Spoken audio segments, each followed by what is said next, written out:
Cuba. A New History. Richard Gott. Prologue. I first traveled to Cuba in October 1963, at a time when one of the great hurricanes that periodically flagellate the Caribbean cut a swathe through the center and east of the island. Hurricane Flora wiped out the coffee crop, destroyed homes and farmland and took many lives. Roads, railways, and bridges were swept away. Fidel Castro, like a true revolutionary leader but also like a typical Captain General of the Spanish colonial era, took personal charge of the relief efforts. On television each night battling tirelessly against the flood waters, he encouraged his afflicted people with the thought that a revolution is a force more powerful than nature's star. Another unhappy event recorded that month was the funeral in Santa Isabel de los Lajes of Benny Moore, El Barbaro del Ritmo *, a singer still universally acknowledged as one of Cuba's greatest performers. His coffin was carried by a platoon of soldiers, with thousands of mourners thronging the village street. Havana in those days was still a wealthy and prosperous capital. Its colonial buildings were already crumbling, but its immense suburbs, with small palaces filled with scholarship children from the countryside, were not so different from the flamboyant cities of the American South. The colorful and imaginative political posters for which the revolution was already famous were allegedly produced by graphic designers from the U.S. advertising firm of J. Walter Thompson, whose Havana branch had gone over in its entirety to the revolution. To a visitor from decadent and still war-ravaged Europe, the attraction of communist * Cuba had much to do with its surviving capitalist veneer. I recorded my first guarded impressions for Tribune, a London leftist weekly. Amazing self-confidence is reflected in every facet of the revolution, now about to enter its 6th year. Many things make one unhappy about Cuba, but one can never get away from the central feta of the revolution, that it is still wildly popular. 5 years of centralist government, more enthusiastic than competent, 5 years of self-acknowledged mistakes, 5 years of growing hostility from the United States, culminating in the present blockade, 5 years of increasing scarcity. None of these apparendi have dampened the ardor or spoilt the charm of the Cuban Revolution. The flight from Europe to Cuba took 24 hours in those days, the turboprop British-built Viscount of the Spanish airline Iberia touching down at most of the islands in the mid-Atlantic on the way. With me, I had 2 volumes of the collected works of Thomas Baylock, the Hungarian-born British economist, required reading for all progressive Latin American economists at the DME, as well as a small Stilton cheese in a china jar. The cheese, purchased at Paxton and Whitfield, the famous London cheese shop in Jermyn Street, had been given to me by Claudio Velez, my Chilean colleague at the Royal Institute of International Affairs, where he ran the Latin American program. Having himself just returned from a visit to Havana, Claudio thought that a ripe Stilton would be a suitable present for Carlos Rafael Rodriguez, the brains behind the Cuban Communist Party. Latin American communists of that Jean Radon, Rodriguez had joined Batista's cabinet in 1942, shared the tastes of the bourgeoisie, as I discovered later with Pablo Neruda, the Chilean poet, who enjoyed receiving homage from his admirers in the shape of crates of whiskey and tins of caviar. The officials at Havana airport paid nervous attention to the Stilton, prodding it with knitting needles lest it should turn out to be a bomb. Operation Mongoose, the U.S. campaign to destabilize Cuba in the wake of the abortive Bay of Pigs invasion, had recently been abandoned, but terrorist attacks against the island from exile groups in Miami were still frequent. In November, the month after my visit, according to a CIA report later made public, an agent gave a pen syringe to a Cuban contact in Paris to be used to assassinate Castro, on the day that President Kennedy was shot. The Cubans were understandably careful with unannounced visitors bearing gifts.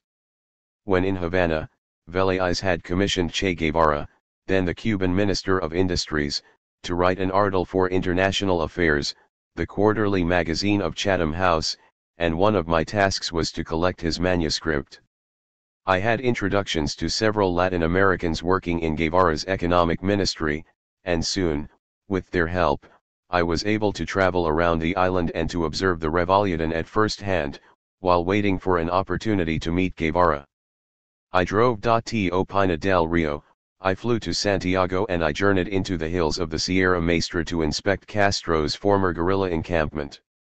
The road from Havana to Santiago was blocked by the flood damage, and it was only possible to travel outside the city in a four-wheel drive jeep, a present from the Soviet Union. Returning to Havana, I saw Castro climbing out of his car at my hotel, and I spent an evening listening to him speak at a meeting in the Plaza de la Revolución.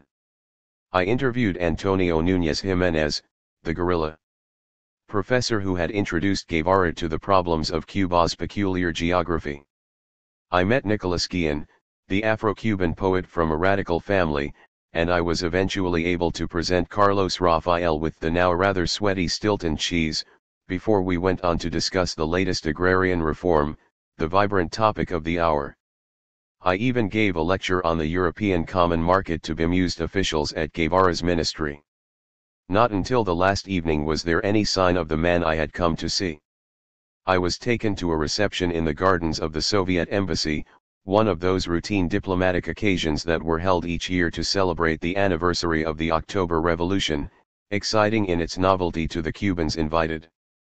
Guevara strode in after midnight, accompanied by a small coterie of friends, bodyguards, and hangers-on, wearing his trademark black beret, and with his shin open to the waist. He was unbelievably beautiful. Before the era of the obsessive adulation accorded to musicians, he had the unmistakable aura of a rock star. People stopped whatever they were doing, and just stared at the revolution-made flesh. If he entered a room, everything began revolving around him. Julia Costinla, an Argentine journalist who had had a similar experience, told John Lee Anderson when he was researching his biography of Guevara. He was blessed with a unique appeal. He had an incalculable enchantment that came completely naturally. That was how he was.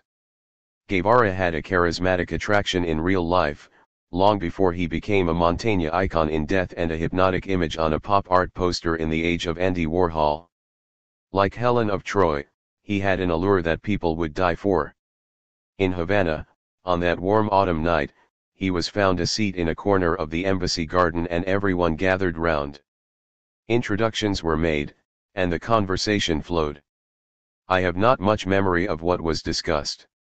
I was merely a youthful neophyte with lit knowledge and less Spanish, attracted moth-like to Cuba in those years, like hundreds of other rebels and adventurers from Europe and the Americas, by the incandescent flame of revolution. Guevara told me, somewhat roughly, that he had not finished the article I had come to collect. The text would arrive in the post in London a few weeks later. The Revolution was not having an easy time. The Socialistas had been in power for 5 years, but many of the people I met, working in the economic ministries and at the University of Havana, were in a state of despair. The old order was visibly crumbling, but the new era was still failing to be born. In Santiago, I talked to a young professor from the East German city of Leipzig who gave a course of lectures on Marxist philosophy at 7 o'clock in the morning. He was depressed to find no Cuban student awake at that hour. Yet to a revolutionary tourist, the country's state of flux was itself both attractive and hopeful. The Cubans wore their new Marxist-Leninist clothing with unseemly abandon. A Cuban acquaintance visiting Prague, I noted, had been 4. Shocked to find that Kafka was not a national hero. Revolutionary free-thinking was still permitted in Cuba. Abstract art flourishes in a way that would give Khrushchev cause to wince, I wrote, and La Dolce Vita plays to full houses in Havana.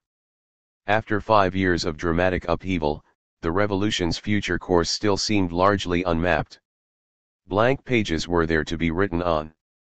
Che Guevara I was never to meet again, though on another October day just 4 years later I had an almost accidental rendezvous with his dead body.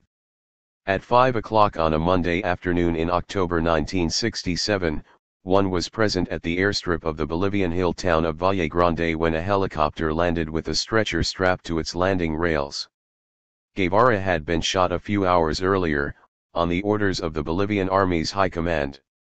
Tipped off about his capture the previous evening, by an American officer at a military training mission near Santa Cruz, I had driven for many hours in the darkness to Valle Grande, the forward base of the Bolivian army.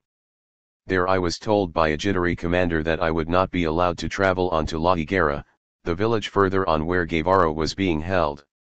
Without a military permit, it was impossible to move outside the towns that year in Bolivia. By late afternoon, the entire population of Valle Grande was assembled at the airfield, and when the helicopter arrived, the dead guerrilla's body was transferred to a small Chevrolet van. Driven off into the village, the van turned into the grounds of the tiny local hospital and the body was laid out on the flat basins of a laundry hut open to the elements. The operation was under the control of a Cuban-American agent of the CIA, known to us then as Eduardo Gonzalez, one of two such agents operating in the guerrilla zone at the time. When I asked where he came from, his enigmatic reply was from nowhere. He and I were the only two people present who had seen Che Guevara alive, and could testify that this was indeed him. Crowds of villagers pushed into the laundry yard to get a glimpse of yet another dead guerrilla, and for half an hour or so I joined them, captivated by his haunted open eyes. Later I made the long, 8-hour journey back through the night by jeep to Santa Cruz, seeking a means of communicating the news to the outside world. The death of Guevara in 1967 ended many people's romantic association with the Cuban Revolution, a development accentuated the following year when Castro spoke out against the Prague Spring of Alexander Dubček and formally enlisted the revolution in the ranks of the supporters of the Soviet Union.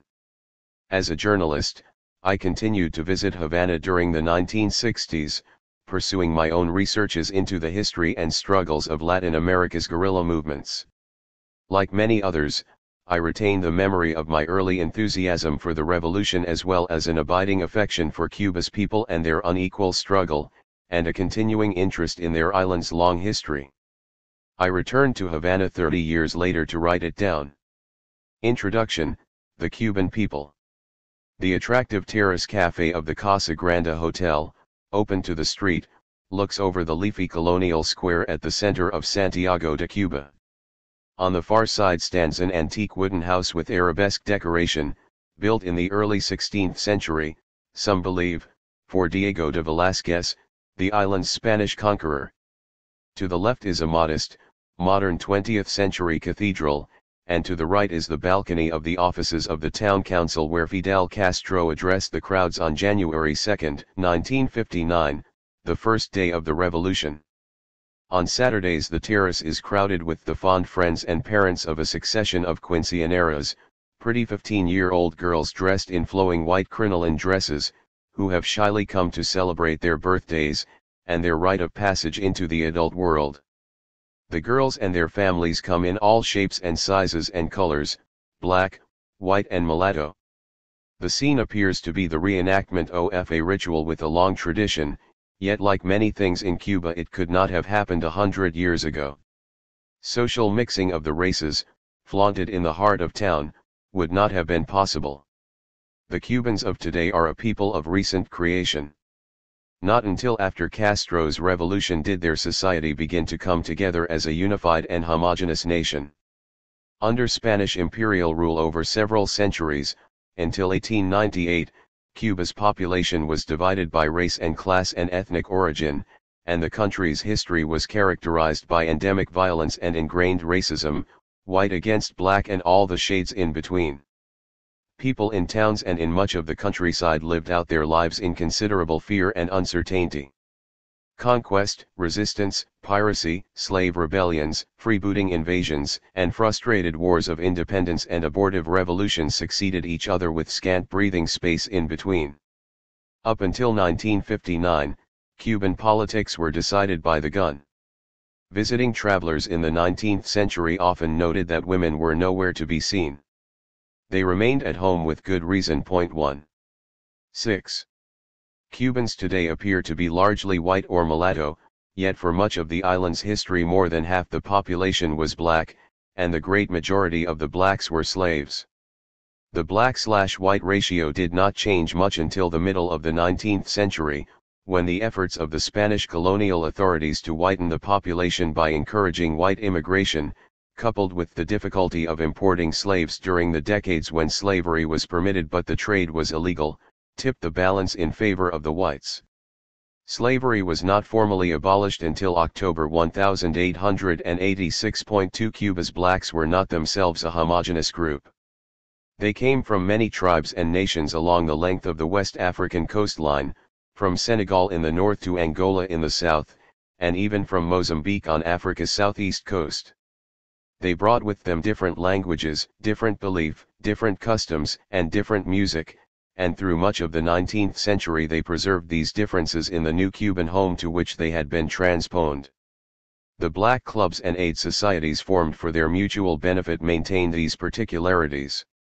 The first generation of black slaves were brought with the original waves of Spanish conquerors at the beginning of the 16th century, and were set to work in the gold and copper mines, and later on the tobacco farms. In the 18th and 19th centuries, most of them lived and worked on the sugar plantations, while others were kept as domestic slaves. Yet a large number of blacks, varying over the centuries but always more than elsewhere in the Caribbean, were not slaves at all. Described as free-coloreds or free men of color, they were usually urban workers, employed as laborers and artisans, or sometimes existing as independent small traders. The 20th century was to see fresh black immigration from Jamaica and Haiti. They came as contract laborers, with tickets home, but many stayed behind. These free blacks were not alone in the Cuban underclass. Much intermarriage at the lower end of the social scale created a mulatto element in the population, often seen by outsiders, not altogether accurately, as the country's predominant characteristic. In practice, Cuba's racial mix has remained notably stratified and divided. The white section of Cuba's population was also separated into different groups over the centuries. While most came from mainland Spain, many sailed from the Canary Islands. Others came from the rest of Europe, indeed from all the countries of the former Habsburg Empire, from Spain, Italy, France, Austria, Poland, Holland, as well as from Scandinavia. In the 20th century, a small stream of North American settlers followed in the wake of the U.S. occupation of 1898 to 1902. Like the Afro-Cubans, the migrants from Spain retained a fierce sense of regional difference, proudly claiming their origins in Galicia or Asturias, Andalusia or Leon, Catalonia or the Basque Country. During the 19th century, and well into the early decades of the 20th century republic, they too kept their traditions alive in dubs and casinos and in mutual aid societies, ensuring that their children got a good education and their daughters married within their own specific communities. Many of Cuba's whites came as settlers and farmers, but most soon branched off into urban pursuits, dominating the country's bureaucracy as well as its commerce, trade, and industry. As the principal element in the country's politics, both in colonial government and in the opposition movements and in the leadership of the insurrectionary wars, the Spanish settlers and their descendants have always had the largest share in the island's history books, until more recent scholarship began to redress the balance by examining the story of other, less favored groups. Always troubled by the presence of the country's black majority, the white settlers sought to maintain their dominant position by endlessly calling for immigration from Europe. This was often purposely encouraged by the racist ruling elites, both before and after liberation from Spain in 1898. Their avowed aim of whitening the population, and keeping the white settlers numerically on top, was largely successful. Waves of immigrants continued to arrive in Cuba from Spain until the early 1930s, including Angel Castro, Fidel's father. By the middle of the 20th century, the black element in the population had declined, according to the official statistics, from over 50% to less than 30%. A third element in Cuba's ethnic mix, the trace of indigenous blood that runs through most of its people except for the most recent immigrants, has usually been ignored or denied. It is vigorously downplayed by most Cuban historians in Havana today, although those in Santiago are more free-thinking. The official line, doggedly maintained over the years in spite of increasing evidence to the contrary, is that the Tainos, the indigenous peoples who occupied the island for many centuries before the arrival of Columbus, were destroyed during the early years of conquest. This is clearly not so. Many of the island's original peoples survived, in official reserves and in mountain settlements, at least until the 19th century, and they also cohabited with more recent arrivals, particularly with blacks. Their place names are still in evidence, and many of the words in their vocabulary pepper the Spanish language spoken in Cuba today. Cuba itself is an Indian word. Columbus heard the native inhabitants of the Bahamas refer to Cuba and Cubanacan as a great island to the south. The airy bohías of the Indians' huts built from palm fronds, were adapted by the Spanish settlers and can still be seen in forgotten areas of the countryside, or resurrected in the architectural vernacular of tourist hotels on the beach. Another minority group in the population, the Chinese, were brought in as indentured workers to replace the African slaves in the middle of the 19th century. When the international campaign against the slave trade was finally successful, plantation owners were obliged to find a fresh source of labor. 8. Cuba's disparate peoples, Indians, Spanish, African and Chinese, have had a long and always violent history, largely dominated by two ever-present themes: the search for internal security and the threat of external attack. As a large island set in a hostile sea, off the coasts of two great continents, it could hardly have been otherwise. Cuba's violent history long predated colonial rule. In the centuries before the Spaniards made a permanent settlement, the indigenous island inhabitants had themselves been displaced and moved on by successive generations of Latin America's forest peoples, pouring out from the Orinoco Delta and traveling by log canoe up the chain of Caribbean islands to Cuba. The continuing sense of external danger and internal uncertainty that the pre-conquest peoples experienced was compounded by the arrival of Diego de Velázquez and his Spanish conquistadors in 1511. Not least among the problems faced by Cuba's first peoples, as by later migrants, was the violence of their physical environment. The frequency of tropical storms, hurricanes and tornadoes has been a phenomenon at work throughout history, as it still is today. The historical impact of the annual hurricane season, bringing death and destruction in its wake, has been highlighted in an arresting study by Luis Perez of the natural forces affecting Cuba's development. He tells of how the word hurricane passed into the Spanish vernacular from indigenous usage. The Taino Indians used a hurricane to map malignant forces that took the form of winds of awesome proportions and destructive power, winds that blew from all four corners of the earth. Into this perennially violent and hostile environment came the first Christian adventurers in the 16th century, bringing with them soldiers and seamen, settlers and traders, artisans and priests, and black slaves in ever-increasing numbers. The first generation of newcomers soon abandoned the island, sailing off to conquer Mexico and Pem in the 1520s and Florida in the 1530s. They left a pathetic remnant of permanent settlers behind, men and women as frightened and uncertain of their position as were the indigenous peoples with whom they were now at war. The settlers constructed a handful of small towns for themselves in the early years of conquest, at different points through the island, but for many years their route did not run far beyond their peripheral defenses. The surviving elements of the indigenous population, often intermarried with Spaniards and with black slaves, held out for centuries in the mountains, a permanent brooding presence sparked at regular intervals into resistance or rebellion. Much of the island, for much of its history, was virgin territory, untouched by law or government or property rights. In this land, literally off the map, forgotten groups of Indians and fugitive black slaves lived in palenques, stockade villages wholly independent of the state. From this tradition grew the banditry that plagued the countryside from the mid-18th century on, and produced much of the rough rebel soldiery of the independence wars of the 19th century, and indeed of the rebellions of the 20th century as well. Sporadic conflicts between settlers and Indians continued throughout the first century of conquest, and this ever-present internal danger was soon complemented by violence from abroad, another abiding characteristic of Cuba's history. The Spaniards were followed into the Caribbean by the seamen and settlers of other European nations, the French, the British, and the Dutch. These newcomers carried the internecine wars of Europe into this fresh, tropical setting, fighting there at intervals for more than 2 centuries. They occupied the islands adjacent to Cuba and, in the shape of corsairs and pirates and freebooters, hovered permanently off the coast, darting in whenever they saw an opportunity to trade, to make money or to cause havoc among those who refused to collaborate.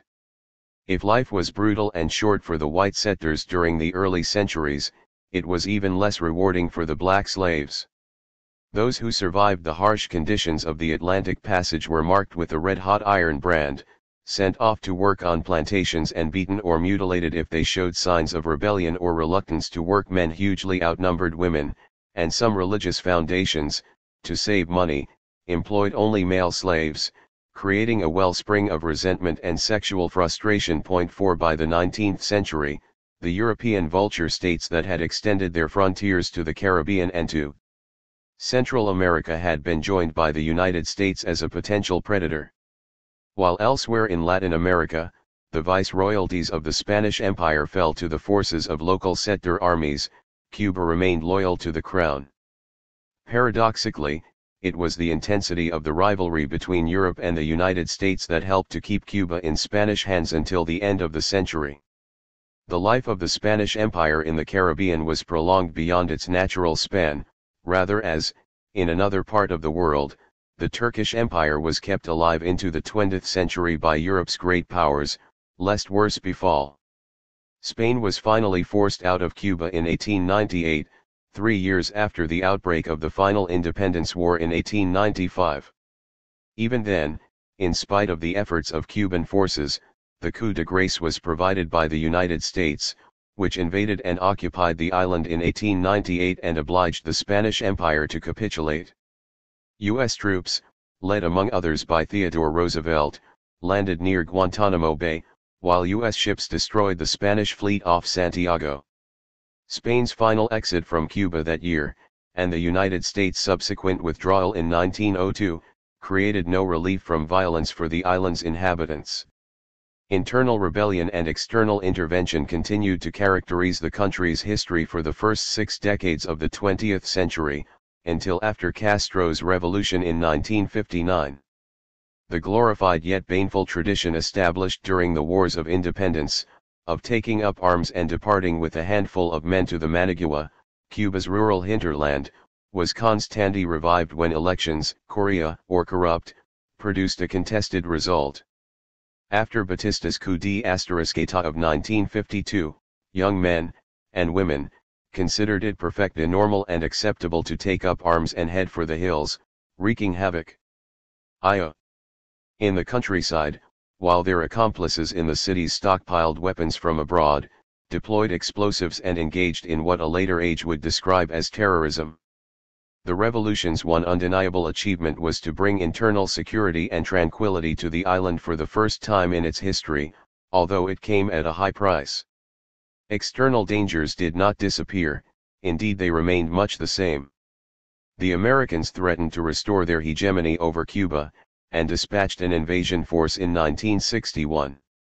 In 1962, another great European empire, the Soviet Union, briefly entered the history of Cuba, rather late in the day, and gave the world a collective heart attack by its intemperate decision to station nuclear missiles on the island's. 5 Just as Europe's other empires had once done, the Soviet Union extended its frontiers to the Caribbean, and sought to make its imprint on the island.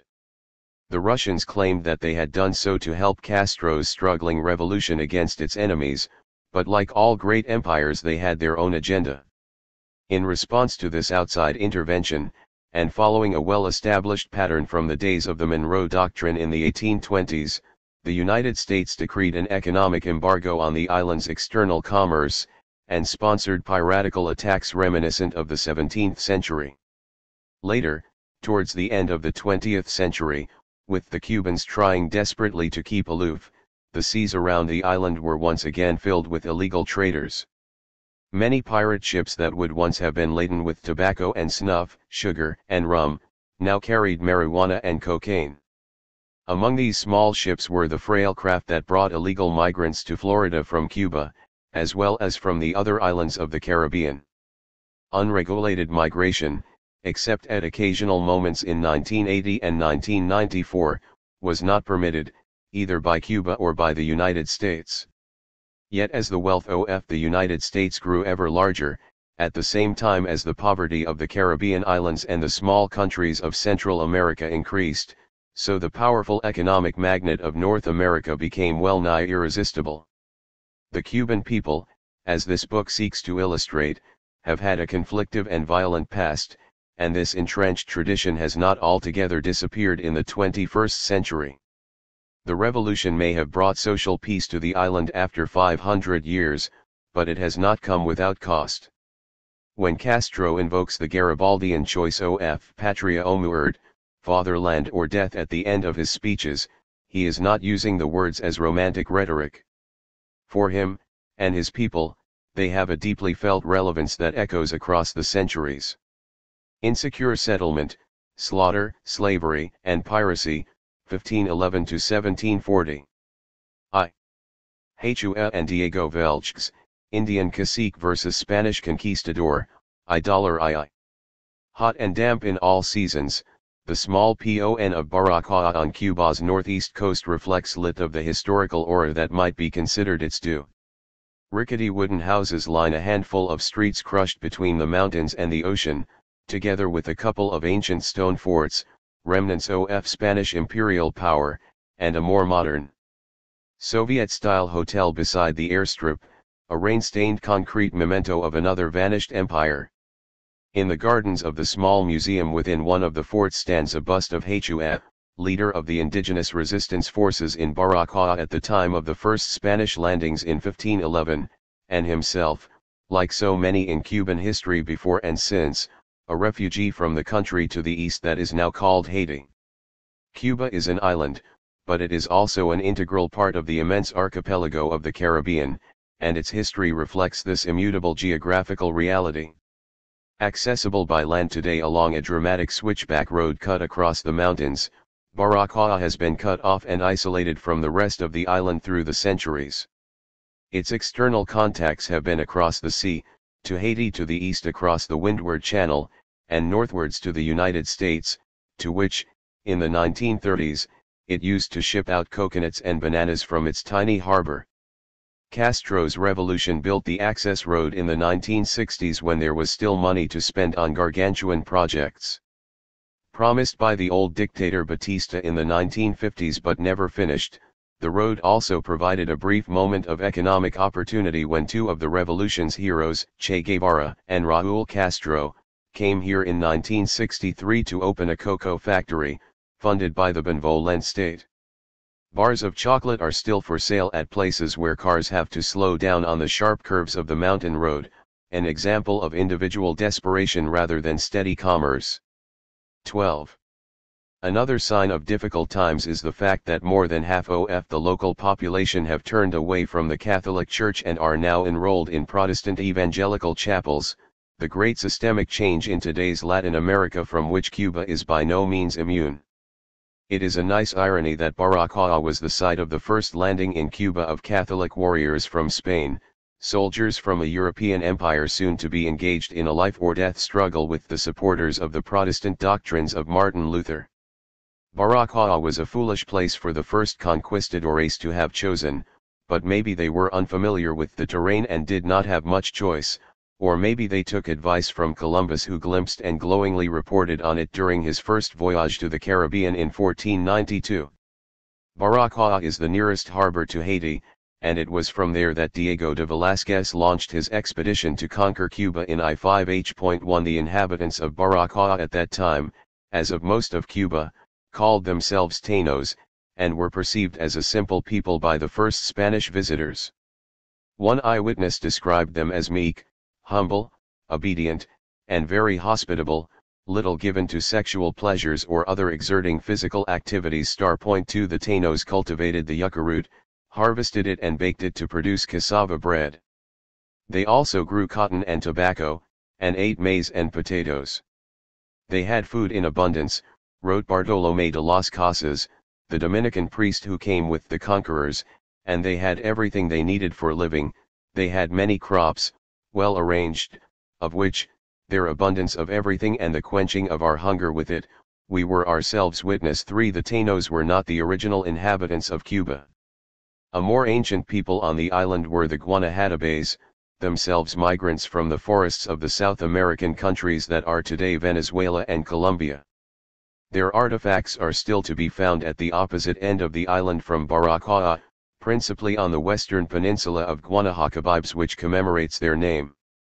They lived like savages, without houses or towns, recorded Velázquez the Conqueror, eating only the meat they are able to find in the forests, as well as turtles and fish.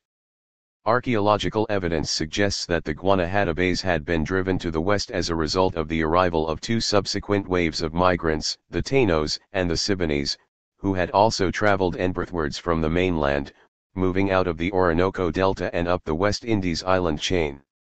Both belonged to the group known in South America as Arawaks, and they lived together in a master-slave relationship. The Siboneyes were a most simple and gentle kind of people, according to Las Casas, living alongside the Taínos, but acting towards them in the manner of a servant class. The pre-Columbian history of Cuba, with the exception of a few pioneering works of ethnology and archaeology, still exists chiefly in the realm of conjecture and the creative imagination, and its early colonial history is also an unfamiliar narrative, largely neglected even by the island's own historians. 13. Yet during the first 2 centuries of colonial rule a series of events took place, on and around the island, that left a permanent mark on its people, and on its society and economy. The fusion between indigenous Indians and Spanish settlers, the arrival of an immense black population from the coast of Africa, the establishment and construction of one of the great Spanish cities of Latin America, and the formation of an agricultural, cattle-raising economy, eventually to blossom, with slavery, into the sugar-exporting, wealth-creating machine of the 19th century. All these were important developments in the early history of the colony. Also significant was Cuba's integration into the quarrels of continental Europe soon after the conquest. As a colony of the Spanish Empire, Cuba found itself in the front line of Europe's wars, as the frontiers of the old continent extended themselves across the Atlantic and into the Caribbean. The imperial authorities tried to keep Cuba isolated from the global economy of the time, and to make the island solely dependent on Spain, but the task was beyond them. Long before the arrival of the Russians in the late 20th century, the settlements of Cuba were regarded as legitimate prey by the official fleets, and the unofficial pirates, of the French, the English and the Dutch, as well as, later, of the North Americans. Cuba also developed a close trading relationship with its near neighbors, as it had done in pre-Columbian times, with Haiti, with Jamaica, with Florida, and with Central America and Mexico.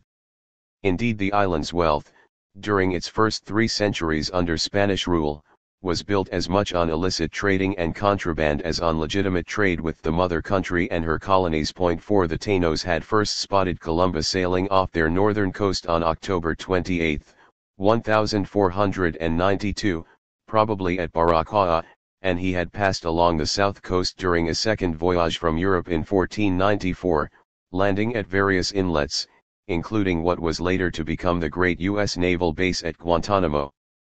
Columbus gave a friendly account of Cuba in his journal, describing villages of large houses looking like tents in a camp, without regular streets but one here and another there. Within they were clean and well swept, with well-made furniture. All were of palm branches, beautifully constructed. 5. The first permanent Spanish settlement in the Caribbean was established to the east of Cuba, at the port of Santo Domingo, on the island they called Hispaniola. Nicolas de Ovando was the first ruler there, in 1498, and he enrolled the local Indians into a forced labor system that would become the model for Cuba. He also encouraged the new settlers, arriving from Spain in regular shiploads, to raise cattle and grow sugar. Not until 1511 was an expedition sent out from Hispaniola to Cuba. Velázquez had orders to conquer and settle the island, but his men were greeted with stiff Indian resistance that was to last for several decades. The first leader of the indigenous forces of whom the chroniclers speak was Hechua, a Taino cacique, or chieftain, originally from Hispaniola. Over the centuries, 14. Hua became the iconic representative of the Aboriginal Indian population of Cuba, evoked at regular intervals by all those who sought to give an alternative twist to the island's history, and ending up, ultimate insult, as the name of a popular brand of beer, a name that survived the nationalization of its parent company during the Revolution. Hua had been a witness to a great massacre of Indians at Zaragua in Hispaniola, organized by Ovando in 1503, and, seeing no future on that island, he crossed the water to Cuba with many of his followers. They established themselves in the mountains above Bataco, and, when the Spaniards followed their canoes to Cuba in 1511, Hua was in charge of mobilizing the local resistance. He knew from his own experience what was in store. Velázquez, Hua's opponent, had first sailed to the Indies in Columbus's second expedition of 1494, at the age of 29. Velázquez has been rather under-celebrated by historians, yet he was one of the great early conquerors of Latin America, the governor of Hispaniola and Cuba, and the ruler of the Yucatan. He might well have conquered Mexico had he not been thwarted in this ambition by Hernán Cortés. The first of a long line of autocratic and charismatic figures who have put their mark on Cuban history over the centuries, Velázquez was bombed near the Spanish city of Valladolid in 1465. He is described as a man of high ability, of singularly handsome person, of engaging manners, of much popularity, and of abundant force of character for successful leadership and command of men. 6 Regarded by his contemporaries as an efficient administrator, he was perceived as the richest man in the Americas of his time. What is claimed to be his original home and office still stands on the corner of the main square of Santiago de Cuba, a wonderful, well-proportioned Moorish building with lattice-work windows and cool courtyards, reminiscent of Arab buildings from Damascus to Seville, and a reminder of how closely the conquest of the Americas followed on the Spanish reconquista of Arab Spain. In the genocidal campaigns against the Indians of Hispaniola, Velázquez had been an effective military commander. He had been present at the massacre at Zaragua in 1503 that had prompted Hua's flight to Cuba. Made from a different mold than Ovando, Velázquez planned to treat the Cuban Indians in a less brutal manner. He understood from his early experience in Hispaniola that it was an error to slaughter the local population, since the settlers needed the Indians, not just to hand over their land, but to supply them with food and labor. Velázquez set off for Cuba in the final days of 1510, sailing from the northwest coast of Hispaniola with 3 ships and an army of 300 men. Crossing the 60 miles of the Windward Passage, he established himself at Baracoa, baptizing it Nuestra Señora de la Asunción. Greeted from the first day with hostility by the Indians, he searched for their leader in the mountains above Baracoa. Hua was hunted down, captured and burned alive. Insecure settlement, slaughter, slavery, and piracy, 1511 to 1740. 15. A famous story recalls the particular nature of Hua's anger at the attempt by the Christian invaders to convert him to their faith. Hua's death scene is recorded in a short history of the destruction of the Indies, the influential book written at the time by Las Casas, the priest and landowner who had accompanied Velázquez's invasion force. Hua, when tied to the stake, was given a brief outline of the Christian myths by a Franciscan friar. The friar told him that, if he would only believe what he was now hearing, he would go to heaven there to enjoy glory and eternal rest, but that, if he would not, he would be consigned to hell, where he would endure everlasting pain and torment. Hua thought for a short while and then asked the friar whether Christians went to heaven. When the reply came that good ones do, he retorted, without need for further reflection, that, if that was the case, then he chose to go to hell, to ensure that he would never again have to clap eyes on those cruel brutes. 7 Their leader had been killed, but the Indians kept up their attacks on the Spanish newcomers. Resistance was now in the hands of Caguax, an ally of Harney's and himself another refugee from Hispaniola. Velázquez called for assistance, and Panfilo de Narvaez arrived from Jamaica, the island directly to the south of Cuba that had been seized and occupied by the Spaniards 2 years earlier, in 1509. Panfilo, an adventurer in his late 30s, was another conquistador from Valladolid, and became the real conqueror of Cuba. He was soon to make his brutal mark on the island, and later led expeditions to Mexico and to Florida. Arriving from Jamaica with a troop of 30 men with crossbows, Panfilo was put in charge of an invasion force that fumed out into the interior, moving by land and sea. Near Bayamo, an Indian settlement on the lower slopes of the Sierra Maestra that has played a significant role throughout Cuba's history, he defeated the Indian forces, and killed Cogwux. Within 3 years, Panfilo's military columns, now swollen to 500 men with a score of horses, had moved through the entire island. On their way to the west, they massacred the inhabitants of Cananeo, near Manzanillo, another shocking event faithfully observed and recorded by Las Casas, when the locals had come some 10 leagues out from a large settlement in order to receive us, and regale us with victuals and other gifts, and had given us loaves and fishes and any other foodstuffs they could provide. The Christians were suddenly inspired by the devil and, without the slightest provocation, butchered, before my eyes, some 3,000 souls, men, women, and children, as they sat there in front of us. I saw that day atrocities more terrible than any living man has ever seen, nor ever thought to. 16. As the Spaniards advanced through the island, the surviving Indians fled to the mountains or crossed to the small islands, or keys, that lie off the coast. From these relatively safe vantage points, which in the 21st century have been developed as tourist resorts, they would launch attacks on the new Spanish settlements, abandoning their early attempts to be friendly. Their violent eruptions became so alarming to the settlers that an expedition was sent out in 1523 to crush the Key Indians*, but the resistance continued for several more years. Settlers were killed by Indians in Bayamo in 1527 and outside Santiago in 1529. Mountain Indians, called Cimarrons, also attacked Udiing settlements in the 1520s. Guama, their leader, was based for years above Baracoa where, after a struggle lasting for more than a decade, he was defeated and killed in 1532. Sporadic outbreaks of resistance continued throughout the 16th century, but the Indians were certainly cowed by the dogs and the massacres, and undermined by European disease.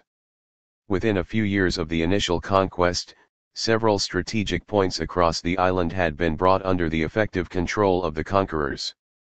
Velázquez presided over the formation of half a dozen small Spanish settlements, their names expressing the avowedly Christian sentiments of the invading force: San Salvador de Bayamo, La Santísima Trinidad, San Cristobal de la Habana, Sancti Spiritus, Santa Maria del Puerto del Príncipe, Camagüey, and Santiago de Cuba. The settlements were established in areas where a large Indian population already existed, in the best places for recruiting local labor. 9 The Spaniards had come in hope of finding gold, and they were pleased to find it in the rivers and the hills of the Orient. Yet supplies were small and the deposits were soon exhausted, lasting for little more than 25 years. Cuba sent 84,000 ounces of gold to Spain in the first 30 years, but production had declined steeply by 1539 to only 650 ounces. 10 Copper was also found in the island, exploited at the mine of El Cabra in the hills near Santiago, and although production has proceeded intermittently there from that day to this, it did not have the immediate appeal and value of gold. The Spanish rulers soon realized that settler life on Cuba could not depend solely on the exploitation of the island's mineral wealth. The perspicacious Velázquez saw clearly that its future development would lie with agriculture, and he called for horses and cattle to be brought over from Hispaniola in 1514, as well as seeds and agricultural implements. The serious task of proper settlement was about to begin. Moving away from Baracoa, Velázquez made his permanent headquarters on the south coast, on the shores of the excellent harbor at Santiago. Conquest and settlement went hand in hand for the Spanish. The pattern for Cuba had been established in Spain itself in earlier centuries, when the Christians of Castile had slowly pushed the Muslim Arab population out of the countryside, and eventually from the Spanish mainland itself.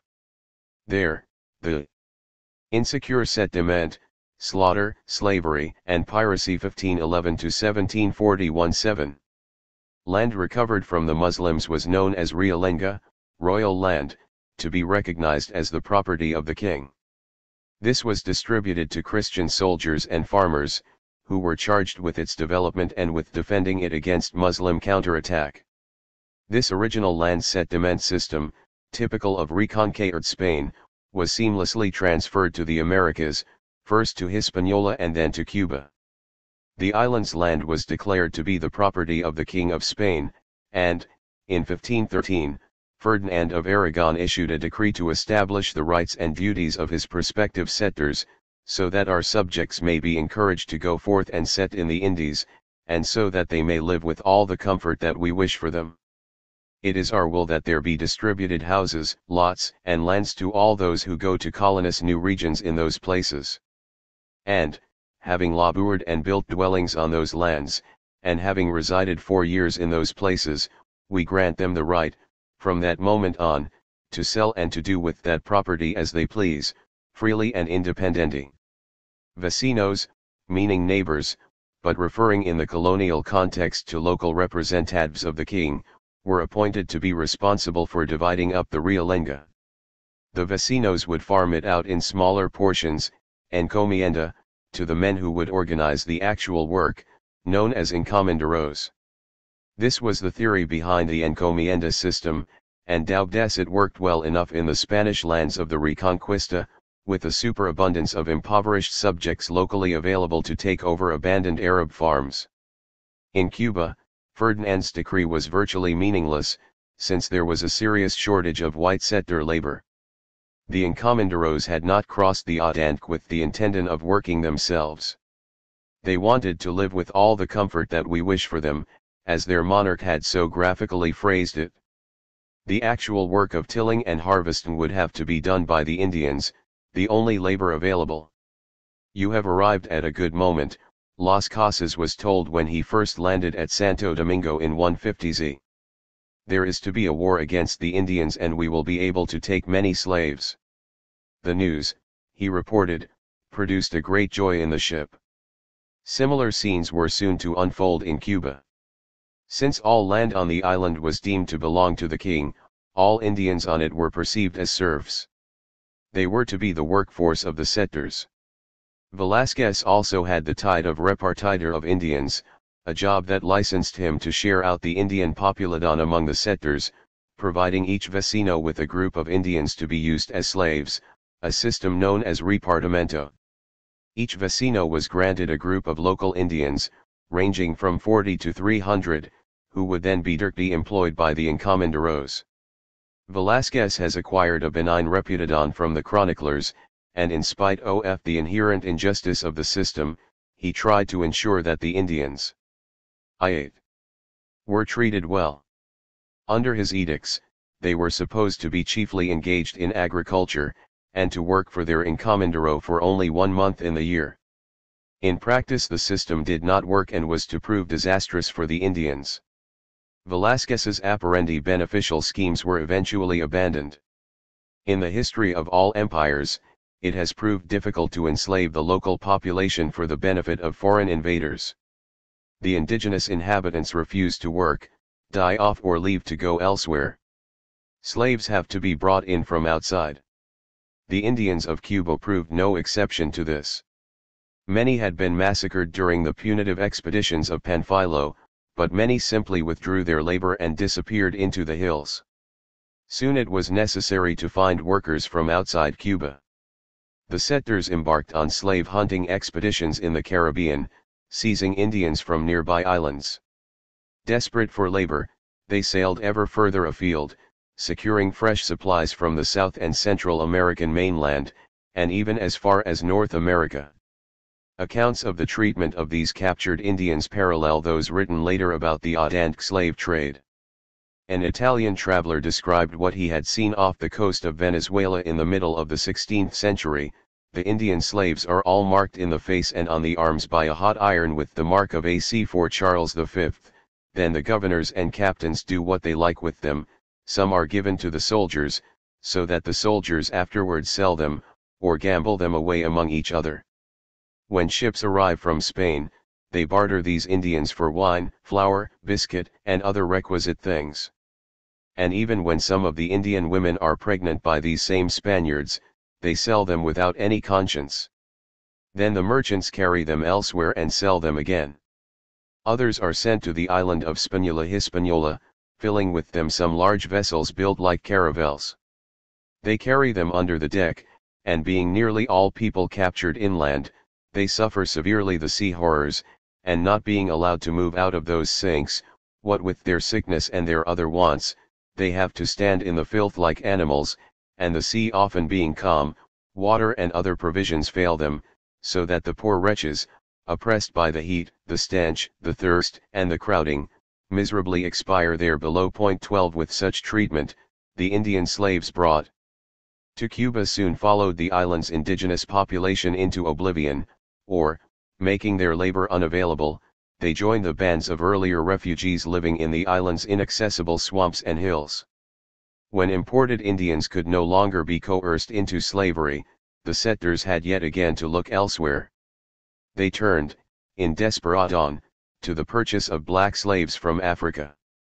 Insecure settlement, slaughter, slavery on piracy, 1511 to 1740-19. The settlers had not been helped by the lobbying activity of Las Casas, a man so distressed by the massacre of Indians that he resolved to bring their sufferings to the attention of the Spanish monarch. He abandoned the lands he had been given on the island, and devoted the last 50 years of his life to the Indian cause.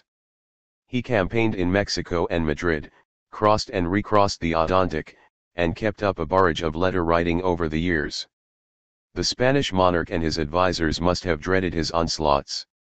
Las Casas's history of the conquest, and his account of the early treatment of the Indians, became one of the most famous texts that illuminate the history of the 16th century. He was almost single-handedly responsible for the initial construction of the black legend asterisk of Spanish atrocities, later peddled by the English and the Dutch, that was to acquire almost biblical status in Protestant Europe over the centuries. His statistics may have been exaggerated, but it is difficult to ignore his first-hand account. 13 His lobbying in Spali was effective in causing the Crown to realize that the Indians could not be left indefinitely to the mercies of the colonists. In 1529, some 20 years into the conquest, and after the death of Velázquez in 1524, the Crown created the position of protector of the Indians, and gave the task to 2 Catholic priests. Yet this admirable royal gesture met with little success. As so often in colonial societies, those sent out to represent the reforming instincts of the home government soon succumbed to the social pressures exerted by the local settlers. In the Cuban case, both clerics took the side of the colonists, and soon began repressing the Indians on their own account. 10 years later, in 1542, the Crown abolished the encomienda system altogether, issuing new laws that recognized the Indian as a vassal rather than a slave. To no avail. Most of the Indians had already dwindled away. So too, to the alarm of the authorities, had the settlers. Many of the first Spanish immigrants, sailors, traders, artisans, and farmers, had left the insecure and uncertain prospects of southern Spain to look for a new life. Yet some who arrived in Cuba with the intention of establishing themselves as farmers and smallholders never received secure title to land, or were not granted a sufficient number of Indians with which to work it.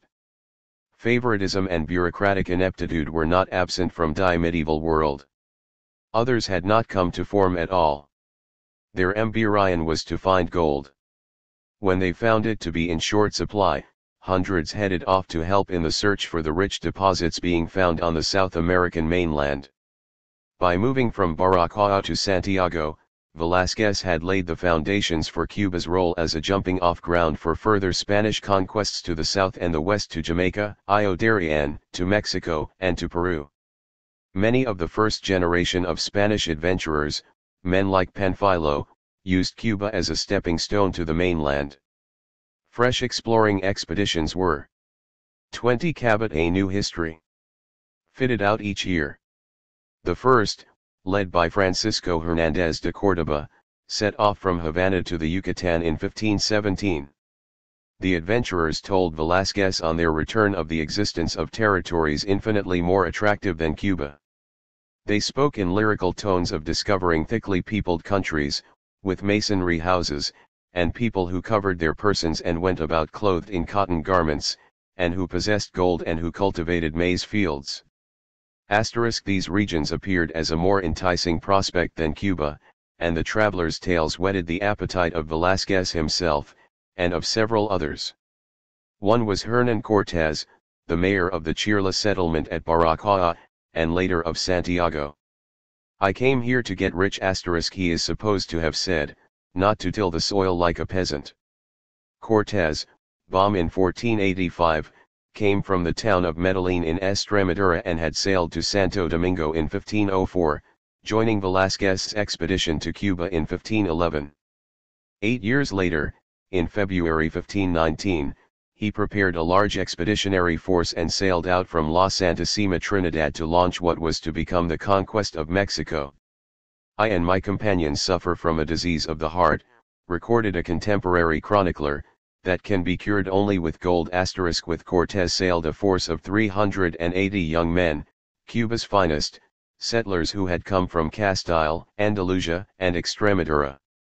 The departure of Cortés, and subsequent expeditions from Cuba to Mexico and Florida, one of them led by Panfilo, marked the start of a new chapter in the history of the Spanish Empire of the Americas, moving away from the Caribbean to the vast territories of the Aztecs and the Incas.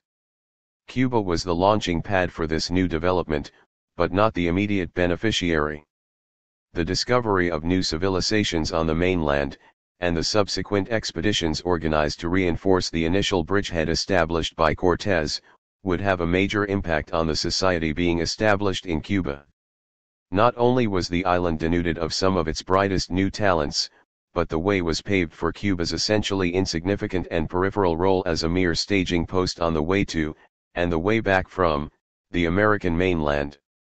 The gold-inspired enthusiasm for exploration and settlement elsewhere left the bleak Spanish settlements in Cuba depleted and diminished over many decades. The population of the island in 1544, according to one contemporary estimate, was less than 7,000, made up of 5,000 Indians, 800 black slaves, and only 660 Spanish settlers. 15 After 30 years of settlement, the settlers had barely a toehold. Not until much later in the 16th century, when the treasure fleets bringing silver from Peru and Mexico were obliged to assemble in Havana, before risking the dangers of the Adonric, did Cuba begin to flourish economically, and to re-establish itself as an important link in the Spanish Empire's golden chain. What happened to Cuba's Indians?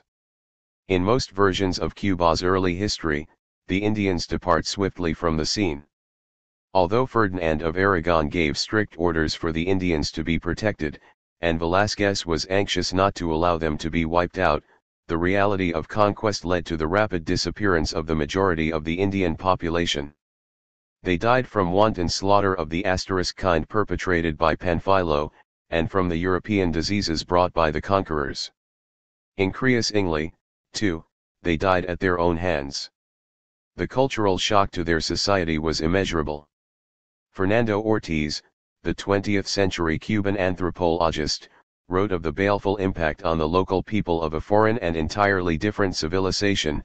There arrived together, and in great quantities, iron, gunpowder, the horse, the wheel, the sail, the compass, money, wages, writing, the printing press, books, the master, the king, the church, the banker. A revolutionary upheaval shook the Indian peoples of Cuba, tearing up their institutions by the roots and destroying their lives. 16 The violent repression inflicted by the conquerors was both reprehensible and counterproductive. For while there was certainly Indian resistance, notably from those like Hachua and Cogwix who had had experience of the Spaniards in Hispaniola, many accounts survive of the local Indians welcoming the invaders in a friendly fashion. Their well-meant gestures of friendship were often misinterpreted, or simply ignored. In the history of all empires, the settlers in the front line of conquest are invariably the most brutal, and the Spanish in Cuba were no exception. No Spanish commander was able to control the excesses of his troops. He could certainly do little about their dogs. Hunting dogs were among the most fearsome weapons used by the Spaniards in the early days. Irish greyhounds were introduced onto the island, and bred to search out and slaughter the Indians, bearing them to pieces. And burying them alive. According to Las Casas Report. 17, the dogs were used in later centuries to pursue escaped black slaves, and news of their infamous purpose spread to the rest of the Caribbean and to North America. 18, in this context, many Indians chose to commit suicide, often immolating their families as well. Some began to flee into the hills, wrote Las Casas, while others were in such despair that they took their own lives. Men and women hanged themselves and even strung up their own children. Traditional histories of Cuba have ignored or downplayed the role of the Indians in the development of the island in later centuries, and it is usually argued that they had disappeared by the end of the 16th century, through slaughter, disease, and suicide. It does not seem at all likely to me, wrote the 22. Distinguished American historian Irene Wright in 1910, that the present-day Cuban retains even a corpuscle of Aboriginal red. 20. This rubbing out of the Indians from the story of the Cuban past has a long history, yet it seems probable that the Indians remained a significant and continuing presence in Cuba over many centuries. Although the Spanish settlers created solid establishments for themselves in half a dozen small towns, the great expanse of the island remained effectively beyond their control. In vast swathes of swamp and mountain, and on islands off the coast, thousands of Indians must have survived unscathed for many decades, and perhaps for centuries. In the 16th and 17th centuries, these forgotten Indian survivors were joined by runaway black slaves, to form palenques, the independent towns and villages that provided succor to the more general resistance movements of the 19th and 20th centuries. The palenques, similar to the maroon settlements that developed in other Caribbean islands, are often perceived by historians as centers of black resistance, but in origin they were a mixture of Indians and blacks. The first 50 years of the 16th century also saw the creation of a large mestizo population, with the Spanish male settlers satisfying themselves with Indian women. This occurred elsewhere on the Latin American continent well on into the 17th century. The soldiers and settlers who arrived during the first generation of conquest and settlement had sailed across the Atlantic with few women. A census in 1514 in Hispaniola showed that 40% of the officially recognized wives of Spanish men were Indian. One authority concludes that a large proportion of the modem population of the Dominican Republic, Puerto Rico, and Cuba is able to claim partial descent from the Taínos. 21 In most cases, succeeding generations of mestizos claimed the name and language of their Spanish fathers, yet they indubitably carried the culture and genes of their Indian mothers as well. The Indian element in the Cuban population, engendered in the first century of conquest, was certainly diluted over the years, by fresh waves of settlers and slaves, but it has never entirely disappeared. The American reporter Grover Flint, in Cuba during the Independence War of 1895-8, described meeting Major Miglin, known as the Indio Bravo, a veteran of the 10-Year War. He was a bronzed, sharp-eyed man, who boasted Indian blood. Informed of the presence of a tribe of wild Indians in the mountains of eastern Cuba in 1901, Stuart Cullen, an anthropologist from the University of Pennsylvania, traveled to Baracoa and found villages with Indians and mestizos, whom he was able to photograph. 23 Later in the 20th century, Antonio Núñez Jiménez, the Cuban geographer and revolutionary, encountered pure Indians in the foothills of the Sierra Maestra in 1945. He, too, published a photograph of one of them. 24 Although the Indian population was clearly destroyed as a continuing civilization and culture, the record suggests that individual groups of surviving insecure settlement slaughter, slavery, and piracy, IGI 1740. Indians may have disappeared because it suited Cuban authorities, at certain moments in the island's history, to say that they had. Their elimination occurred in the first instance as a result of quarrels over land between the settlers and the Spanish crown. In the course of the 16th century, and largely as a result of the efforts of Las Casas, Indians were placed under the protection of the Spanish crown. Their lands and persons could not, legally, be touched by the colonists. As a result of this pro-Indian policy, it was in the interests of the settlers, always avaricious for land, to suggest that the Indians had all been killed off. If there were no Indians, if it was accepted that they had all been killed, then those people who lived on the land, and thought of themselves as Indians, could not claim royal protection. Specific areas where Indians had once lived, and might indeed still be living, could be rightfully claimed by the settlers. Later, in the 19th and 20th centuries, progressive Cubans were happy to downplay the survival of the Indians, since those who promoted indigenismo, and sought to praise and promote Cuba's Indian heritage, were usually conservative racists who wanted to glorify the Indian past and downgrade the contribution of the black African element in the population. Novelists in the 19th century, anxious to preserve Hispanic culture, often sought Indian images for their historical fiction as a counterweight to the arguments of those who exalted Cuba's African heritage. 25 The argument was also championed by musicians. Antonio Bacailo y Morales, a 19th-century Cuban musicologist, argued that the unique qualities of Cuban music derived from indigenous rather than Afro-Cuban sources.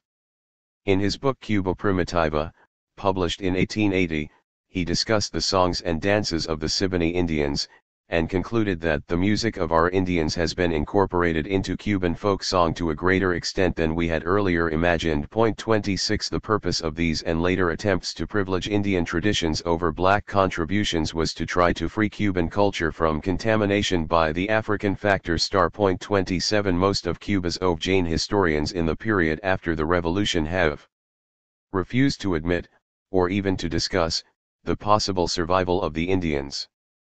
A similar wall of silence exists in the other countries of the Caribbean. Importing a black slave population. No such reticence affects contemporary research into Cuba's African population.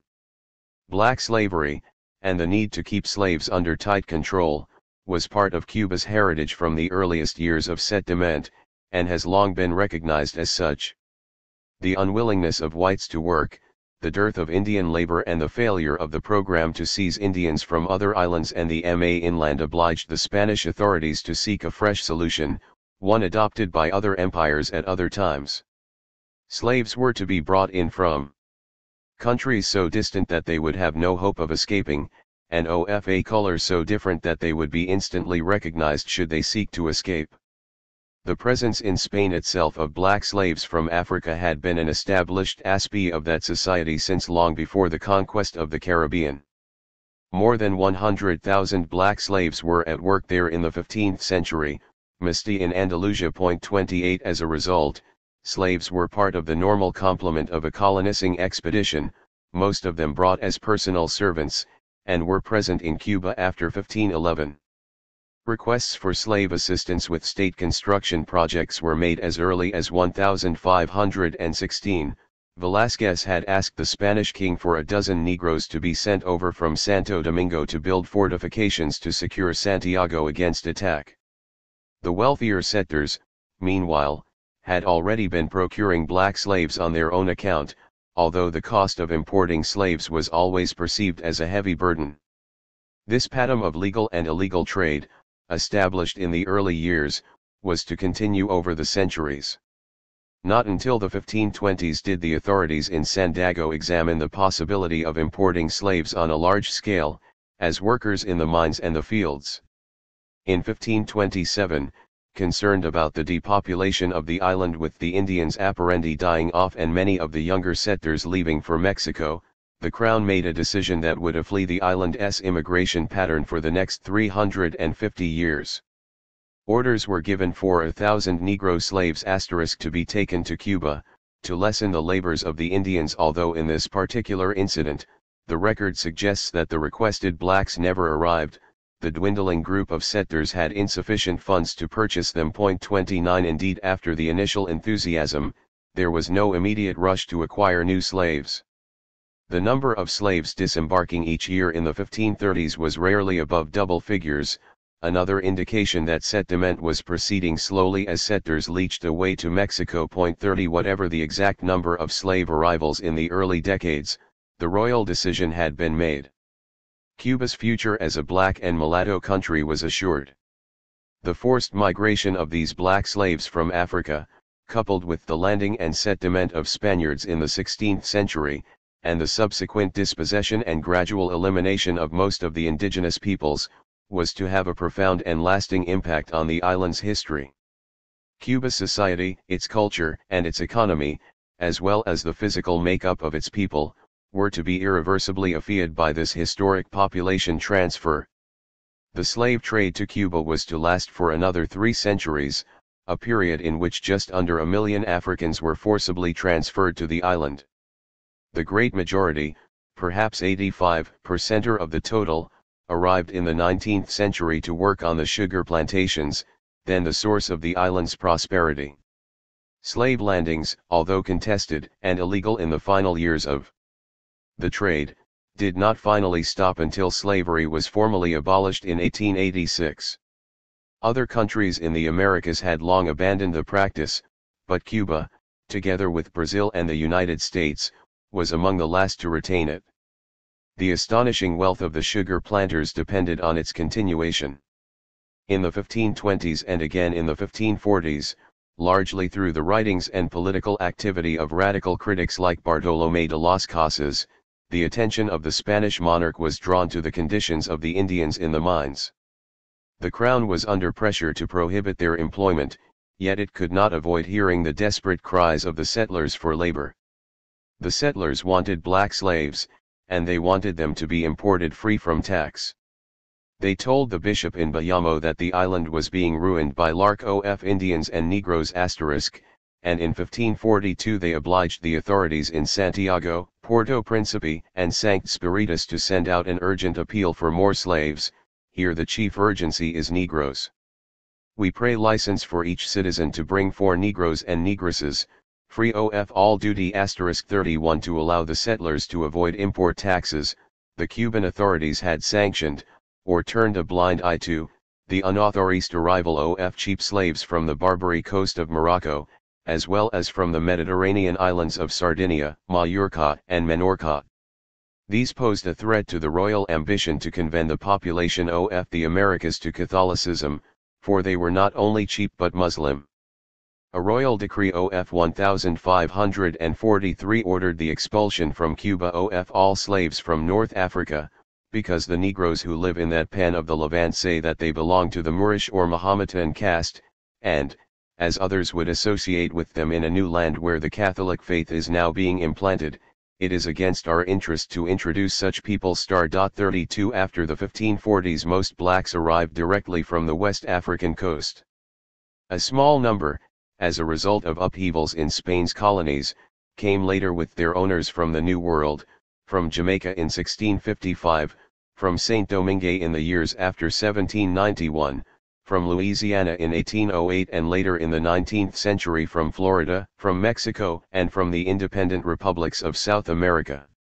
In the early period the plantation slaves were mostly male, and since the population failed to reproduce itself the slave trade continued without let or hindrance, although enlightened Planton began to import larger numbers of female slaves at the end of the 18th century. The continuing gender imbalance was used as an argument by some planters in the 19th century to justify the trade. Blade landings increased throughout the 16th century, and at its end some 12,000 black slaves were present on the island, forming probably the largest single group in the immigrant population. 39 More regular transports began to arrive after the crowns of Spain and Portugal were linked together in 1581. Cuba now had access to Portugal's existing slave trade with Africa, and slaves continued to arrive both legally and illegally. Some were transported on Z6 Portuguese ships arriving at Havana, others came via the contraband trade, sailing into small ports along the coast. The large and forbidden local trade was one in which merchants and traders all happily took part, as did state officials and the clergy. Initially this African influx occurred on a relatively small scale, yet by the start of the 17th century the Africans had come to form half the population, causing regular spasms of alarm among the white settlers. Their condition of slavery was never accepted by the African migrants. The first and subsequent generations of black slaves were just as prone to rebellion as their Indian predecessors. A government report of 1,532, which refers to a total of 500 black slaves on the island, and an Indian population of between 4,500 and 5,000, also gave news of the first black slave revolt, at a gold mine in Jababo, near Bayamo. The rising was soon crushed, and the heads of the leaders were stuck on poles outside the town. 34 A further black rebellion, in league with local Indians, occurred in 1538, and the authorities sent out Ranchio Iorts to crush it. Se Hajeco Justicia, y ya esta la isla segura, the governor reponed subsequently. Justice has been done, and the island is secure. 35 Settler fears of being outnumbered by blacks were aroused in the early years, and both blacks and Indians were kept under fierce control.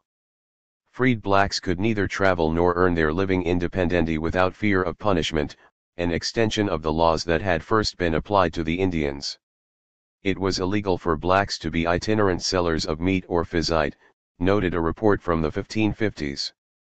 Those caught would be punished with 300 lashes, while Indians found in canoes or on horseback would receive 200 lashes, and 300 lashes after a second offense, with an ear cut off.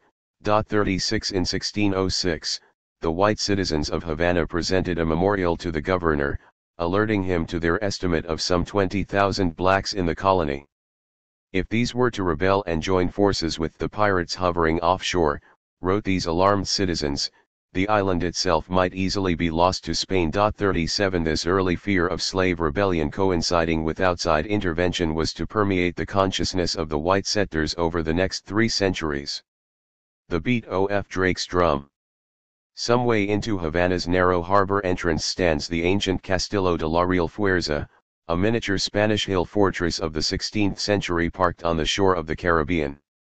Constructed as a 2-story central square with 4 comber circles, its grey stone walls are now surrounded by the barrels of old cannons of a later era. Backing onto the Plaza de Armas, it is often filled with visitors, and a rooftop bar gives a fine view over the city and the harbor. This delightful urban cast, constructed in the 1560s, was more of a symbol of Spanish power than a defensive tool, being too far inland to be insecure. Settlement, slaughter, slavery, and piracy, 150-1740*7. A direct threat to the probing pirate ships that arrived offshore in the 16th century. For 200 years it was the office and residence of the Spanish governor. The Castillo was built on the orders of Philip II of Spain to combat the threat of European piracy. For already within the first generation of Spanish settlement in Cuba, the island had become a focus of attack from European nations that challenged Spain's claim to possession of the New World. The Caribbean in the 16th century became one of several arenas where the Catholic empires of southern Europe clashed with the Protestant powers of the north. Primarily a military and naval struggle, it was characterized by powerful religious fanaticism and ideological conflict, and fueled by the intransigent demands of trade. 38 First off the shores of Cuba in the 1520s were ships from France, Spain's principal enemy in Europe. A French ship seized a rich cargo sent by Cortés from Mexico to Spain, as early as 1523. The French were followed in quick succession by the Portuguese, the English and the Dutch, their pirate ships hovering endlessly off the Cuban coast. Foreign vessels were to remain offshore for more than 200 years, preying on the Spanish treasure ships emerging from Havana, carrying valuable cargo from Mexico and Peru, and presenting a permanent threat to the island's production and commerce. With the Spanish newcomers barely settled in Cuba, the impact on the tiny European population of the young colony was considerable. In 1550, the settlers on the island numbered only 322 households, and Havana itself boasted only 60 in 1,570.39. Few soldiers guarded the island and many young men had gone to make their fortunes on the mainland. Little resistance was made to attacks from the sea, and foreign ships were able to come and go much as they pleased. The first pirate raids on Cuba were fueled by the rivalry in Europe between France and Spain. In 1519, the Spanish kingdom of Ferdinand II had translated itself into the Holy Roman Empire of Charles Y. This vast imperial state, incorporating much of Europe, was to be almost continuously at war with France for over 40 years, until 1559. The conflict between Charles V and Francis, the French monarch, soon extended to the waters of the Caribbean, and French privateers caused increasing havoc there from the 1520s onwards, plundering ships and ports. 40 The ports of Baracoa, Santiago, and Havana were sacked regularly by French ships. A French fleet occupied Havana in 1537, on the eve of Hernando de Soto's expedition to Florida. French corsairs blockaded Santiago between 1538 and 1540. Baracoa was plundered in 1546, and Santiago again in 1554 and 1558. The French campaign against the Spanish in the Caribbean culminated in the sack of Havana in 1555 by Jacques de Sores, described in contemporary documents both as a Lutheran one and as one of the best corsairs in France or England. 41. 28. The attack by Jacques de Sores was an important landmark in Cuban history, being greeted, unusually, with a degree of resistance, showing the first signs of embryonic nationalism. Free Indians and black slaves joined forces with the settlers, the vecinos, to fight against a foreign invader, derided as a shipload of French heretics. A group of surviving Indians, established in a reservation at Guanabaco on the eastern side of the harbor, eagerly made common cause with their new rulers. The resistance was ineffective, largely owing to the lack of leadership provided by the Spanish governor, and Jacques de Sores won the day. Havana was captured and burned to the ground. 42 The French victory had no wider repercussions, for it was not within the capacity of the French corsair to seize the entire island. He was content to sack the town and sail away. A European peace settlement was in any case already at hand, and events in the Caribbean, as usual, depended on decisions taken far away. 4 years later, in 1559, France and Spain were no longer at war, signing a peace treaty at Cateau-Cambresis, south of Calais. Peace in Europe was a significant achievement, yet halting the semi-independent operations of pirates and corsairs in the Americas was not so easy. Another French captain, Jean Ribault, established a colony of Huguenot soldiers on the coast of Florida at Fon Caroline in 1562, posing a threat to Catholic control over the Florida Strait, the strategic waterway north of Havana. Pedro Menéndez de Aviles, the Spanish captain usually in charge of the treasure fleet, was detailed off to destroy this colony of heretics, slaughtering the French colonists in 1565 not as Frenchmen but as Lutherans. According to his own account, "We cut the throats of 132, and his ferocity, well reported in Europe, was to deter other Europeans from attempting to settle in the Spanish New World for years." 43 Menendez's reward was to be made governor of Cuba, but like so many later Cubans he was more attracted by the possibilities of Florida, and he built a fortress at St. Augustine on the Atlantic coast, just south of Jacksonville. This small settlement, corralled against the sea by hostile Indians, never flourished, and the new king in Spain refused to allow Menendez to wage a war of fire and blood against his adversaries. 200 years later, Florida was still lit more than an outpost of Havana. A new and dynamic monarch ruled in Spain in the 1560s, a ruler who intended to bring order to Spain's American empire, and to its Cuban gateway.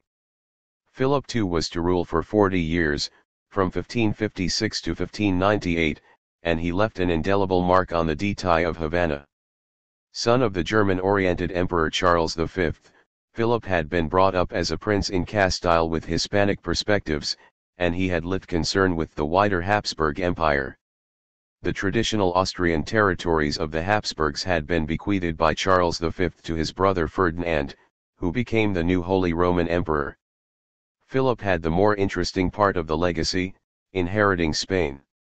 Insécurité, slaughter, slavery, and piracy, 1511 to 1740-29. And the Americas including Cuba as well as Spanish Italy and the Netherlands. 20 years later, in 1581, as some kind of compensation for the loss of Austria, he was able to add Portugal and its empire to his global interests. 44 The link with Portugal brought the profitable territories of Brazil and Angola and the African slave trade into the Spanish portfolio, as well as the services of the Portuguese navy. Philip II's first task in the Caribbean, after de Souza's capture of Havana, was to meet the threat of European attack. He was to construct great fortifications in all the principal harbors, and to organize the proper defense of the treasure fleet that brought silver to Seville from Mexico and Peru and stopped at Havana on the way. Cuba had lost its imperial importance in the early years, when much of its embryonic Spanish population abandoned the island for greater wealth and glory on the mainland. Now it was to acquire fresh significance as geographers and navigators began to understand its specific peculiarities. Ships that were swept westward across the Atlantic from the North African coast by the force of the prevailing wind arrived opportunely at Santiago on Cuba's southern coast. Ships that left from the northern shore at Havana were swept back eastward with equal facility through the Bahamas, driven by the westerly winds that predominated in the northern Atlantic. Havana became the fulcrum around which Spanish commerce with the Americas was to revolve over the next 3 centuries. Its future position as a vital Spanish redoubt was now assured, but first it was necessary to secure its defense against European predators. In 1561, 6 years after the French raid on Havana, Philip ordered great fortifications to be erected at the harbor there. The Castillo de la Real Fuerza was the first great symbolic construction that projected Spanish power into the Caribbean. Similar, and rather more substantial fortresses were eventually built at San Juan in Puerto Rico, and at Cartagena on the Colombian coast. Philip also devised a new convoy system whereby all treasure ships sailing from Havana to Seville were to be provided with an armed escort. The Spanish fleet, bearing goods for the colonies, had been accustomed to leave from Seville, and later from Cadiz, and to sail down the coast of Africa to the Canary Islands, and sometimes to Cape Verde. From there it would sail west with the prevailing wind until it came to Havana. Here it would divide into 2 separate fleets, the Nueva España fleet, which sailed to the Mexican port of Veracruz, and the Tierra Firme fleet, which sailed to the South American mainland, stopping at Cartagena, in Colombia, and to Nombre de Dios, and later Porto Bello, in Panama. On their return journey, carrying silver, gold, and emeralds, the 2 fleets would meet in Havana, before starting the journey across the Atlantic. This haphazard method of transferring treasure from the Americas to Spain had proved highly vulnerable to pirates. An irregular and informal convoy, a com. 30. Painting ships that came and went from Seville, had been in operation since the 1520s. Philip now provided the wherewithal to increase protection. Under the new system, the ships making up the treasure fleet would first sail to Havana from the Latin American mainland. There they would assemble in the harbor, often more than 100 at a time at the end of the 16th century, and their crews would wait, possibly for several months, before the transatlantic naval convoy was ready. They would then sail for Spain, closely guarded by naval ships, crossing the Atlantic to Seville. The treasure fleet usually sailed once a year, in the autumn before the hurricane season. The presence in Havana of so many foreign sailors, for the crews of Spanish ships came from all over Habsburg Europe and beyond, gave the town of Havana the cosmopolitan flavor that it has retained over the centuries. To service this transient population, Havana became a city of carpenters and builders, of shopkeepers and prostitutes, of bankers and businessmen.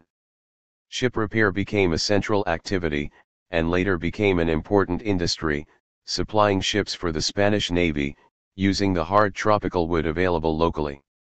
Impoverished and underpopulated, yet rich at Havana when the treasure fleets called by Cuba remained prey to outside intervention in the final decades of the 16th century. Peace having been made with the French state in 1559, and their settlements destroyed in Florida, the principal threat to the Spanish Caribbean now came from independent piratical operators, and would last for the next 200 years. The pirates might threaten Cuban towns, or simply operate as independent traders along the coast, bringing goods from Europe and collecting beef and cow hides from the cattle ranches of the settlers. Most of these independent operators, in the early years, were French or Portuguese. Later they were to be English and Dutch. Much of Cuba was covered with cattle ranches during the first 2 centuries of Spanish occupation. Sugar and tobacco were to come later. The Cuban people in those years were mainly poor and rough, living in isolation from the outside world. 45 Because of strict laws forbidding trade or commerce with foreigners, most of them raised livestock and cultivated small subsistence plots, sometimes trading hides or salted beef. This might be done officially in Havana, or illegally, and more lucratively, in the provinces, with smugglers and pirates. The new generation of European pirates in the Caribbean came in many disguises and under different names: buccaneers, corsairs, privateers. Sometimes, from the Dutch word, they were called freebooters or filibusteered. The buccaneers came ashore in search of bacon. The Cuban Indians had learnt, from the natives of Haiti, a process of preserving meat by drying it and then smoking it over a fire of green leaves and branches.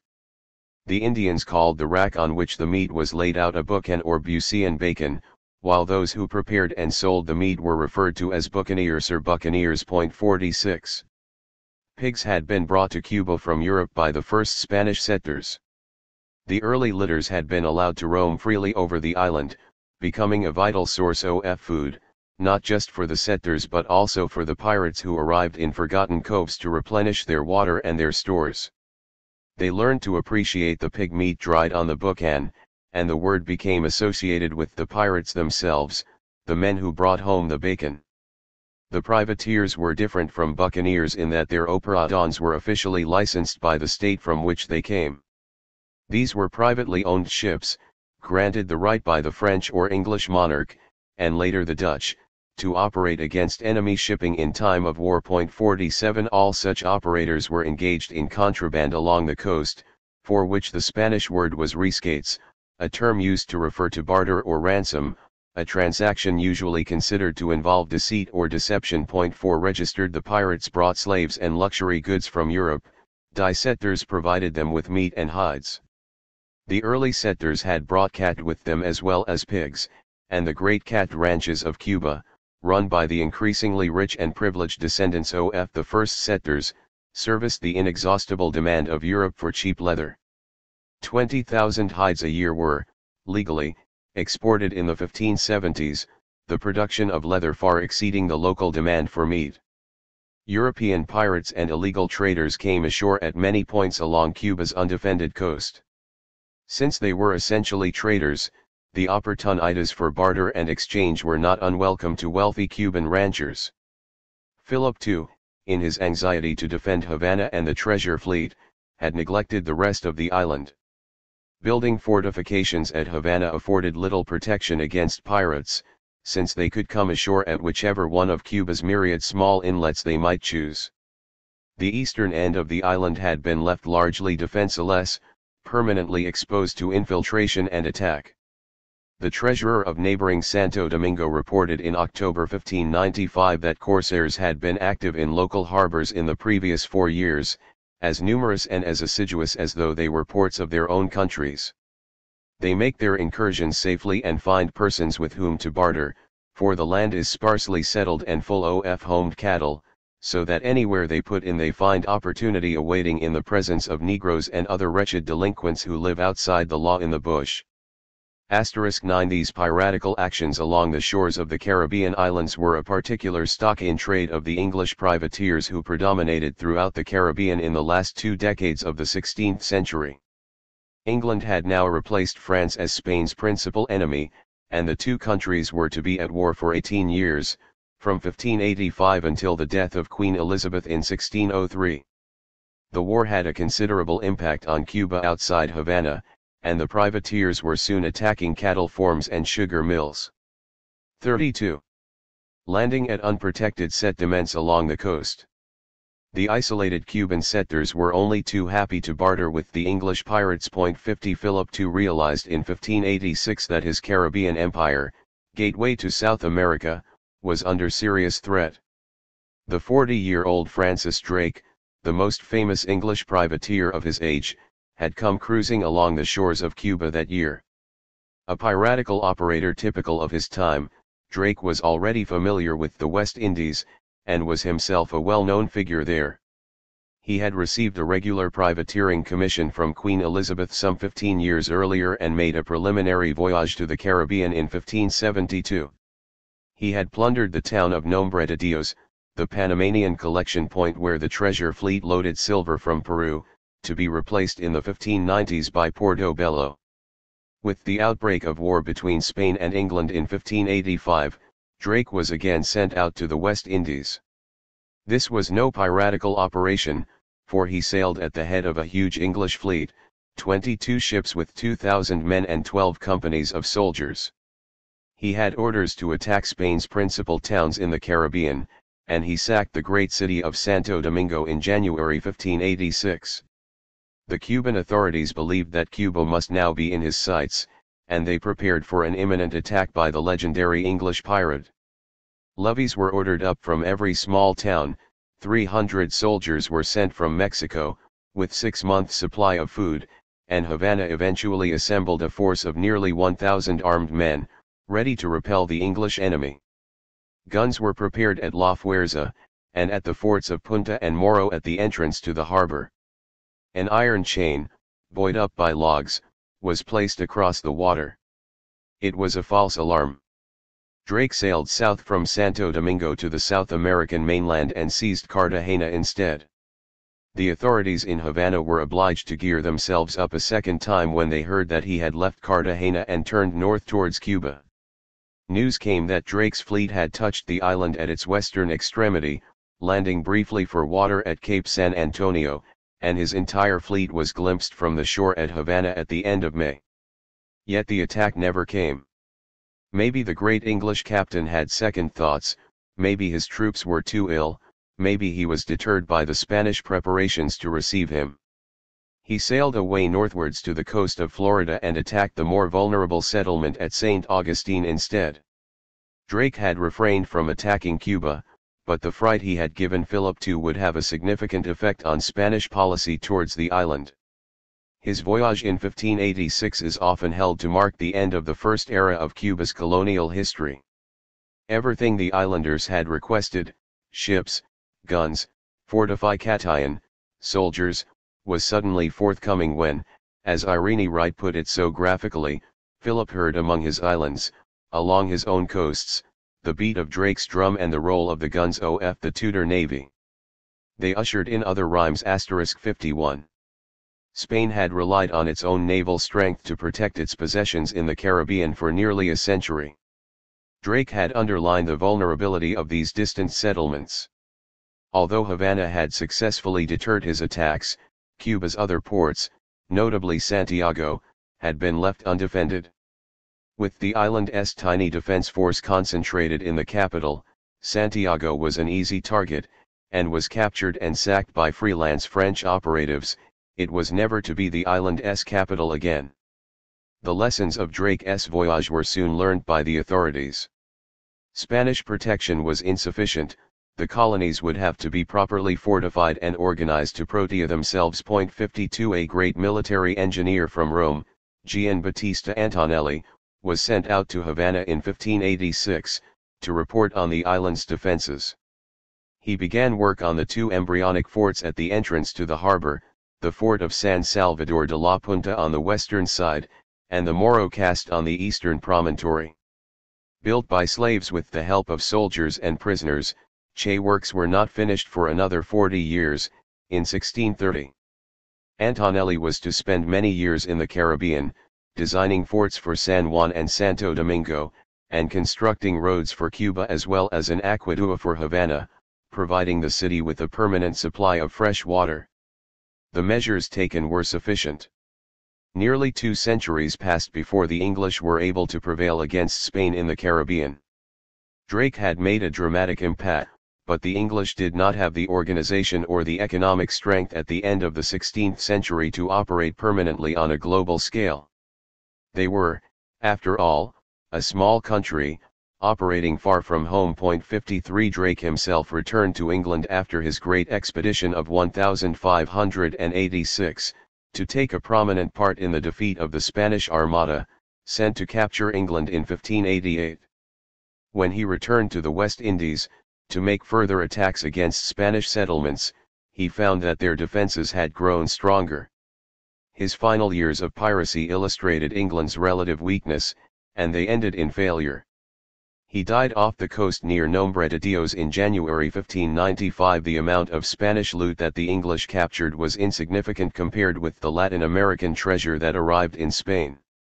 The campaigns of the English, both before and after the death of Drake, had some minor effect on the sailings of the flota from Havana, and on at least 3 occasions, in 1590–91, in 1594–5 and in 1601–2, the fleet was held up for 6 months in Havana harbor before it was safe to sail. 54 The postponement of the Havana sailings may well have had a dismaying impact on the Spanish treasury, and probably impeded the operation of the Spanish war machine, but the balance of power in the Caribbean had swung back towards Spain.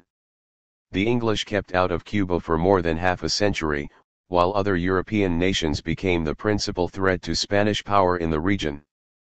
In spite of the efforts made to protect the island through the construction of 34 great fortifications, Cuba continued to come under attack from ships of the European powers, affecting its trade, its economic development and the general well-being of its inhabitants.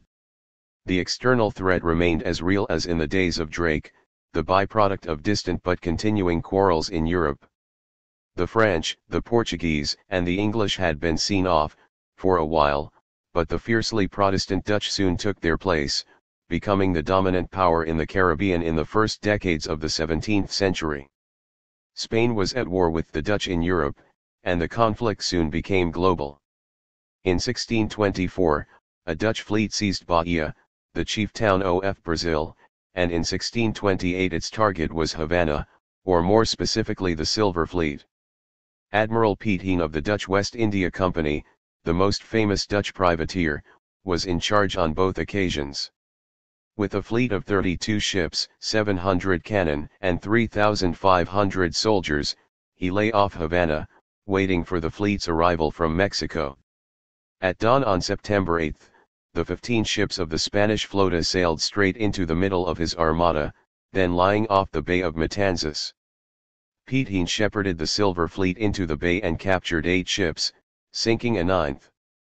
Fabulous indeed were the captured treasures of silver, gold, pearls, indigo, sugar, Campeche wood mahogany, and costly furs, which sold in the Netherlands for no less than 15 million guilders.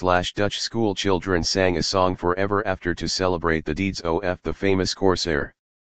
Piet Hein's name is small, but his deeds are great. He has captured the Silver Fleet. Other Dutch pirates were less fortunate. A few years later, Cornelius Joel sailed from Curaçao in 1635 and attacked and looted Santiago. He was successful on that occasion, but when he tried to repeat his triumph the following year, he was captured and executed. Santiago was repeatedly under attack, both from the Dutch and the French. Their pirates and corsairs preyed on the copper mines at El Cabra, and on the sugar cane grown in the eastern province. The Santiaguinos soon became excellent corsarios in their own right. When a new governor, Francisco Reana de Gamboa, arrived in Cuba in 1634, he gave instructions for the island's defenses to be further strengthened, and small guardacostas were built in the Havana boatyards to patrol the coastal waters. A flotilla of Cuban corsarios was available for the first time to attack the shipping of enemy nations with footholds in the Caribbean islands. Cuban sailors, among them Thome Rodriguez, Felipe Giraldino, and Francisco Miguel Vázquez, began to harass the British in Jamaica and Florida, as well as the French and the Dutch elsewhere in the Caribbean. 56 The foreigners were not the only threat. The Spanish were also at the mercy of the weather. Sailing across the Atlantic in flimsy craft was always a risk, and the Silver Fleet was peculiarly vulnerable to the elements. Ships usually gathered at Havana in June or July, before setting off with their escort for Spain, and a notable disaster occurred in 1622. The ships had assembled rather 35. Late that year, and not until September was the fleet ready to sail, some 27 ships under the Marquis de Cadereyta. The delay had a tragic outcome, for the fleet ran into the teeth of an autumn hurricane just one day out of Havana. 8 ships were lost, including 3 treasure galleons, and 500 people were drowned. 57 The Armada was late again the following year, and although 2 cautious attempts were made to leave the harbor, the main fleet decided to spend the winter months in Havana. The result was unfortunate for Spain, since the Spanish treasury, effectively deprived of 2 years' income, grew severely short of funds. Cuba's population remained static during these years of isolation, and totaled more than 30,000 in the middle of the 17th century. Slaves continued to arrive, but few white settlers made the journey. A disastrous epidemic of 1,649 killed perhaps a third of the island's people. Not until 1655 did the figures improve, when a sudden influx of 10,000 prosperous Spanish settlers arrived from Jamaica, anticipating the move made by French settlers in Haiti 150 years later. 58 The settlers had been forced out of Jamaica by the British, after Oliver Cromwell had sent a fleet to attack Spain's possessions in the Caribbean. Cromwell had originally hoped to capture Cuba and Santo Domingo, and he dispatched an English squadron of 55 ships to do just that, accompanied by transport vessels with 9,000 soldiers on board. Spanish resistance at Santo Domingo proved too strong, and the English fleet abandoned their plans to seize Cuba, turning their attention instead to Jamaica, a weaker and poorly defended target. The depleted Spanish force on Jamaica was easily overawed by the English Armada, and the island's defenders were obliged to surrender. Thousands of Spanish settlers, unwilling to accept English rule, sailed north to Cuba, hoping, vainly, that one day they would be able to return. With the English occupying the neighboring island, and Cuba itself now vulnerable to attack by Spain's European enemy, Spain made efforts to recover English Jamaica in 1657, and again in 1658. Another, smaller English fleet, captained by Christopher Myngs, was sent out in 1662 to frighten the Spanish. With a fleet of just 12 ships and 2,000 men, he landed at Aguadores and captured Santiago with ease. 59 Pedro de Morales, the town's Spanish governor, had not dared to call out the local Criollo militia, and his regular Spanish force was inadequate to deal with the English threat. He retreated to Bayamo, while much of the civilian population of Santiago withdrew to the Indian town of El Cani, a few miles inland. Myngs sacked the town and destroyed the Moro fortress at the entrance to the harbor, blowing up its powder magazine. Since there were no long-term plans to secure a Cuban foothold, he withdrew after a few days. His more limited and successful aim was to open up trade between Santiago and Jamaica, and to emphasize to the Spanish that Jamaica would never again be theirs.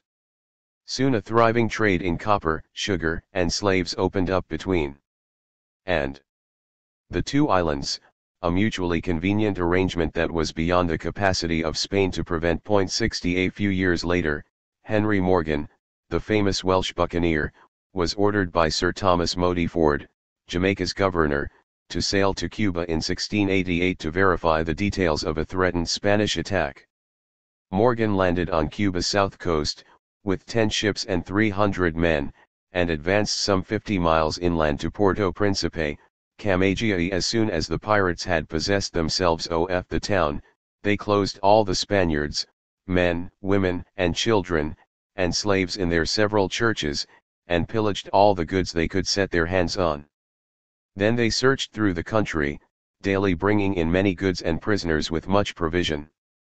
With this in hand, they set to making great cheer after their custom, without remembering their poor prisoners, whom they left to starve in the churches. 61 The continuing danger to Cuban settlements from piratical attacks from Jamaica was reduced after Spain signed a treaty with England 2 years later, in 1670, that officially recognized the existence of England's colonies in the Caribbean. A comparable treaty was signed with France at Ryswick in 1697, in exchange for recognition of its authority over Saint Domingue, the western end of Hispaniola. France agreed to end the raids of its buccaneers. For Cubans, these treaties at the end of the 17th century evoked the hope that their long period of insecurity was over, and that the island might now be able to develop in peace. Sugar and tobacco, the 17th century development of the island's wealth. The 17th century was Cuba's second century of colonial rule, yet it was only during this period that the settlers were able to establish the foundations of an economy that was eventually to bring prosperity. The heirs to the first generation of conquerors had settled themselves in large cattle ranches across the island in the 16th century, and sat back to allow nature to do its work, albeit with the assistance of black and Indian labor. Beef and leather, sold officially or via smugglers, provided a useful income, as did pigs and bacon, but this established little more than a subsistence economy. The settler towns, notably Havana and Santiago, performed rather better, gradually assuming an essential role as the Spanish gateway to the Americas, servicing the passing trade, repairing ships, storing victuals, and entertaining the crews of warships, commercial vessels and the Silver Fleet.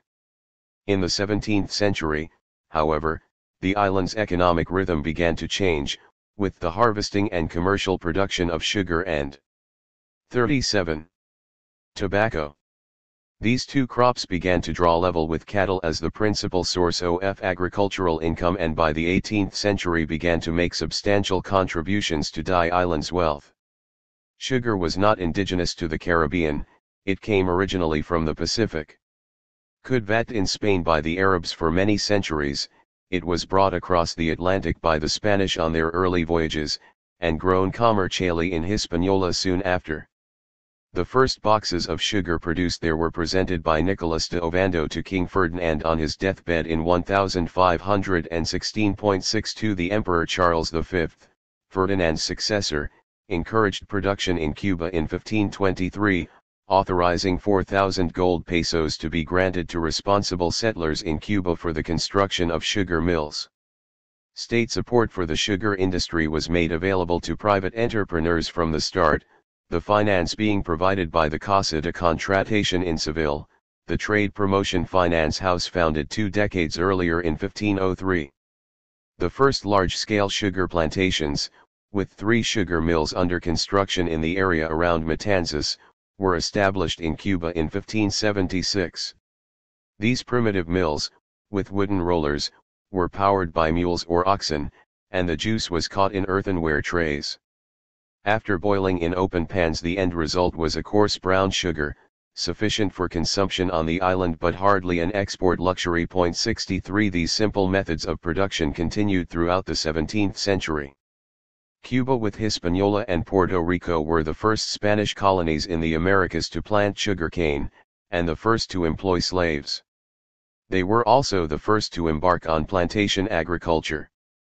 Yet none made much progress in the first 2 centuries of settlement, and the other European colonies in the Caribbean were left to race ahead. While sugar came from the Pacific, tobacco, the second product forever associated with Cuba, was indigenous to South America and the Caribbean.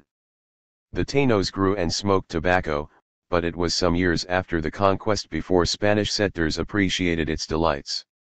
Blacks from Africa were the first outsiders to take to it with enthusiasm, growing it, smoking it and selling it to the crews of the treasure fleets at Havana. Negro stuff, the Spaniards called it, disparagingly, until they perceived a commercial opportunity at the beginning of the 17th century. Blacks were soon forbidden from trading the homegrown tobacco harvested on their vegas, or tobacco fields, although in later centuries they became involved in its production. It is true that whites alone cultivate some tobacco farms. Vegas, wrote the Creole oligarch Francisco Arango in I-Z6, but most Vegas are cultivated by blacks under the command of a white. 64 Serious tobacco production began in the 17th century in the rich lands between Havana and Trinidad and in the west towards Pina del Rio. The Spanish state soon perceived in it a source of revenue that might help to offset the cost of garrisoning the island against predatory attacks from the 3. ships of its European enemies, and an official monopoly on the sale of tobacco was introduced in 1717. Local producers were obliged to sell their tobacco to agents of the crown. Riots by the producers led to a relaxation of the monopoly, but it was to be another 100 years before the industry took off, sparked by the arrival in eastern Cuba of French traders from Saint Domingue who perceived its market potential. The foundations of a new economy had been laid, but progress remained slow. The Spanish Empire under challenge 1741 to 1868. X. 1741. The American military call it Gitmo, the Cubans call it Caymanera, the British once called it Cumberland Bay. Christopher Columbus, arriving here in 1494, called it Porto Grande, or Great Port. Guantanamo Bay is the largest harbor on the south side of Cuba, larger even than the splendid inlet at Cienfuegos or the handsome stretch of water at Santiago de Cuba. A bone of contention between Cuba and the United States throughout the 20th century, it achieved wider notoriety in the early 21st century when a U.S. camp on its shores was used to house prisoners flown in from distant Afghanistan. Almost entirely surrounded by high hills, the vast Bay of Guantanamo is an enclave cut off from its immediate hinterland. Spanish settlers avoided it, finding the climate unhealthy and overly hot. The area is mosquito-ridden at all times. Columbus's seamen found Indians barbecuing fish on the shore when they landed, and the great navigator gave them permission to help themselves. The locals said they were preparing a feast for their chief, and had been roasting the fish on the beach lest it spoil in the fierce heat of the day. Admitting philosophically that they could catch more the following night, they shared their catch with their unexpected visitors. Guantanamo became a favored spot for outside intervention. Spanish settlers arrived in force some years after Columbus's preliminary inspection, and American soldiers landed 400 years later, and have remained ever since. The British came ashore more than a century before the Americans, although the armada captained by Admiral Edward Vernon that sailed into the harbor in 1741 included a contingent of 600 potential settlers from the 13 colonies. 1 Ships from England had been cruising past Cuba since the days of Drake, often engaging in piratical trading. In the 18th century, as their 40. embryonic empire grew stronger and the Spanish grew weaker, the British became more aggressive, seizing Guantanamo in 1741 and Havana 20 years later. Their imperial interest in the island was limited, but their commercial ambition was boundless. Naval attacks were the prelude to the British financial invasion of the 19th century. Admiral Vernon's landing paved the way to a new era in Cuba's history in which hegemony over the island was disputed, first by Britain and Spain, and later by Britain and the United States. Vernon was sent out to the Caribbean in 1739, with orders to cause havoc in the Spanish Empire, much as Drake had done 150 years earlier. War with Spain had broken out again that year, provoked by the success of the Cuban guardacostas, the small vessels built and manned locally that harassed British commercial shipping. Captain Robert Jenkins, an apparent victim of their attacks, had had an ear cut off as a punishment, and his case, when brought before Parliament in London, aroused popular enthusiasm for war. Something must be obtained to prevent the Spaniards from insulting us again. Sir William Pulteney, the opposition leader, wrote to Vernon in August 1740. "Take and hold is the cry." This plainly points to Cuba, and if the people of England were to give you instructions, I may venture to say 99 in 100 would be for attacking that island too. Vernon, like Drake before him, would have preferred to seize Havana, but in 1741 as in 1586 it was thought to be too well defended. Santiago, with its great fortifications at the harbor mouth, was difficult to attack Turkey, and Vernon initially looked elsewhere, sailing south towards Panama in 1740. He hoped to seize the isthmus, and to cut Spain's commercial lifeline to its Pacific territories. The two Spanish forts at Portobello were destroyed, and the victory made his name famous in England, but with too few soldiers available to establish a permanent base, he retreated to Jamaica. 3 With his forces greatly reduced, Vernon turned his attention to Cuba, advancing on Guantanamo in July 1741, with a force of 8 warships and 40 transports, 4,000 soldiers, a troop of 1,000 blacks from Jamaica and 600 prospective settlers from the North American colonies. 4 His immediate plan was to land in the bay, and to advance to Santiago by land. Later he hoped to drive on to Havana, to capture the Enrier Island and prepare it for British settlement, as had happened with Jamaica a century earlier. Landing at Guantanamo, he renamed it Cumberland Bay, after the second son of the British king. "I think this spot the best chosen for a British settlement of any in this island," he wrote, "and am glad to find the Americans begin to look on it as the land of promise already." *5 On paper, Vernon's strategic plan looked promising, but General Thomas Wentworth, the commander of the British Land Army, was reluctant to advance, and the Spaniards were more than prepared for him. Wentworth had the larger force, but the Spaniards were more familiar with the terrain. A small Cuban guerrilla group, made up of whites and blacks, Indians, and mulattoes, prevented the British from advancing along the track to Santiago. Cooped up in the unfriendly bay, unable to forage for food, and with his men healing sick from yellow fever, Vernon was obliged to withdraw at the end of the year, and he sailed back to Jamaica. Later, in 1748, the British tried a frontal assault on Santiago's harbor fortifications, with a comparable lack of success. The European quarrel between Britain, Spain, and France was patched up that year, and for a brief moment Cuba appeared safe from further British attack. Peace in Europe lasted for less than a decade. France and Britain were again at war in 1754. The conflict in the years between 1754 and 1763, familiar to Americans as the French and Indian War * and to Europeans as the 7 Years * War *, was the First World War of modern times, spreading out from Europe to the Caribbean and embracing both India and North America. Cuba was inevitably affected, although the island itself was not touched in the early years of the war. Spain initially remained neutral, allowing France and Britain to settle their quarrels in distant continents on their own.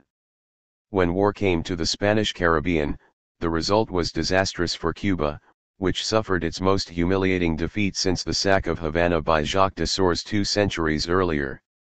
Spain mistakenly joined forces with the French in 1761, after France had already lost its possessions in Canada and India. Pitching Spain into the balance against Britain was a last desperate, and unsuccessful, throw by the French. Cuba was dragged into a European conflict in which it had little interest. The British had coveted the island since Vernon's expedition, and a fresh British armada was sent to Havana under Admiral Sir George Pocock. The overall commander was George Keppel, the 3rd Earl of Albemarle. Some 50 ships with 4,000 soldiers sailed from Portsmouth in 1762, picking up supplies in Barbados and major reinforcements in Jamaica. Havana was well defended against attack from the sea. Philip II's engineers and their successors had done their job well. Albemarle took a leaf from Vernon's book and decided to attack by land. Some of Pocock's ships were left to hover off Havana, to give the impression of an imminent attack, while Albemarle put a substantial force ashore in early June at Cojimar, to the east of Havana. 6 His small army advanced on Havana by land, brushing aside the resistance of blacks and Indians led by the local cacique of Guanabaco. In mid-August, after a 40-day siege, Havana surrendered. The Spanish Captain General sailed away, and Albemarle assumed his role. The British attack, the largest military operation ever launched against Cuba by a foreign power, involved some 14,000 British troops, nearly 300 of whom were killed. 7 The British occupation of Havana, and a small slice of Cuba's northern coastline from Mariel to Matanzas, lasted for just 10 months.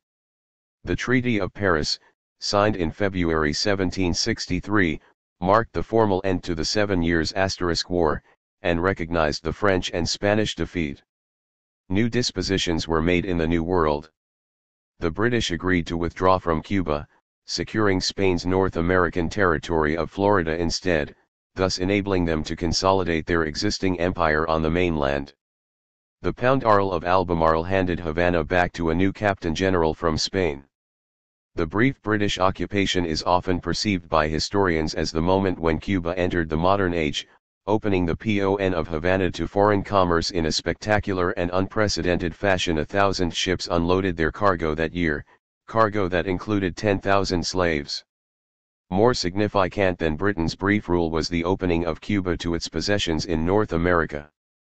American merchants now established themselves legally in Havana, and Cuban traders headed off to North American ports. These contacts survived the British departure and were revived and strengthened when the American Revolution exploded in 1776. Havana became an important meeting place for war fleets sailing to the mainland. Yet nothing stable emerged from this opportunistic relationship between the island and North America. When the 13 colonies were finally free of British rule in the 1780s, Spain reimposed many of its earlier controls over Cuba's foreign trade. The nascent United States turned its attention away from Cuba to begin trading with the wealthy French colony of Saint-Domingue. The sugar, molasses, cocoa, and coffee that the Americans had once briefly bought from Cuba were now purchased from the French. Only when revolution broke out in Saint-Domingue in 1791 did Cuba again become a favored trading partner of the United States. While the British occupation of Havana may have provided a kickstart to Cuba's economic development, the real change occurred after the island's return to Spain. Cuba began to benefit from the enlightened despotism of Charles III, ruler in Madrid from 1759 to 1788. The brief loss of Cuba, and the potential threat to other Spanish holdings in the Americas, brought a new earnestness to Spanish politics. Under Charles III, and his capable minister the Conde de Campomanes, reform became the order of the day, reforms that affected the church, education, taxation, and the land tenure system. New maps were drawn, new roads constructed, and agricultural improvement encouraged.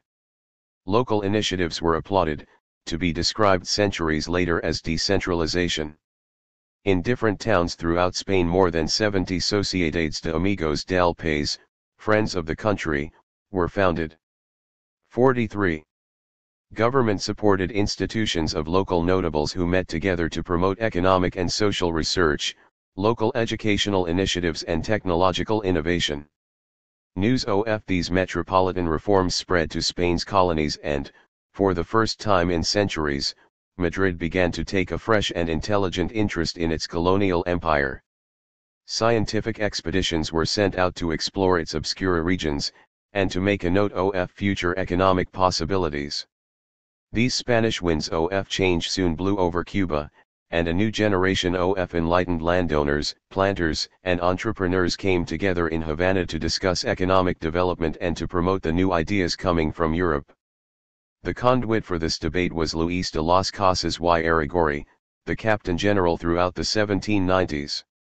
With close connections to the island's sugar barons, he gathered a group of reformist landlords and lawyers around him, of whom the most prominent was Francisco de Arango y Pareno. A Sociedad Económica de Amigos del País was formed in Havana in 1793, on the Spanish model, its membership including the 27 most powerful sugar magnates. The word económica was added to disavow any political purpose. It soon spawned a Consulado Real de Agricultura, Industria y Comercio in 1794, and a daily newspaper, the Papel Periódico. In the absence of anything resembling a colonial parliament, these institutions allowed the Cuban elite to feel that they had some input into the way the country was run, and gave the Captain General some useful insights into what was an embryonic public opinion, albeit formed only by the white elite. Cuba's Sociedad Económica was chiefly concerned with stock raising, sugar and tobacco, the principal preoccupations of its members, but it also gathered existing research on mining, commerce, and industry and brought it to the attention of interested parties. It took a particular interest in technological advances in sugar and tobacco production, but it also promoted research into chemistry, botany, and mathematics, and translated books dealing with these topics into Spanish. Its wider interests included education and inland transport. 8 For a small Caribbean island, this extensive intellectual activity was no mean achievement. The Sociedad was, in effect, the vehicle that brought the European Enlightenment to Cuba.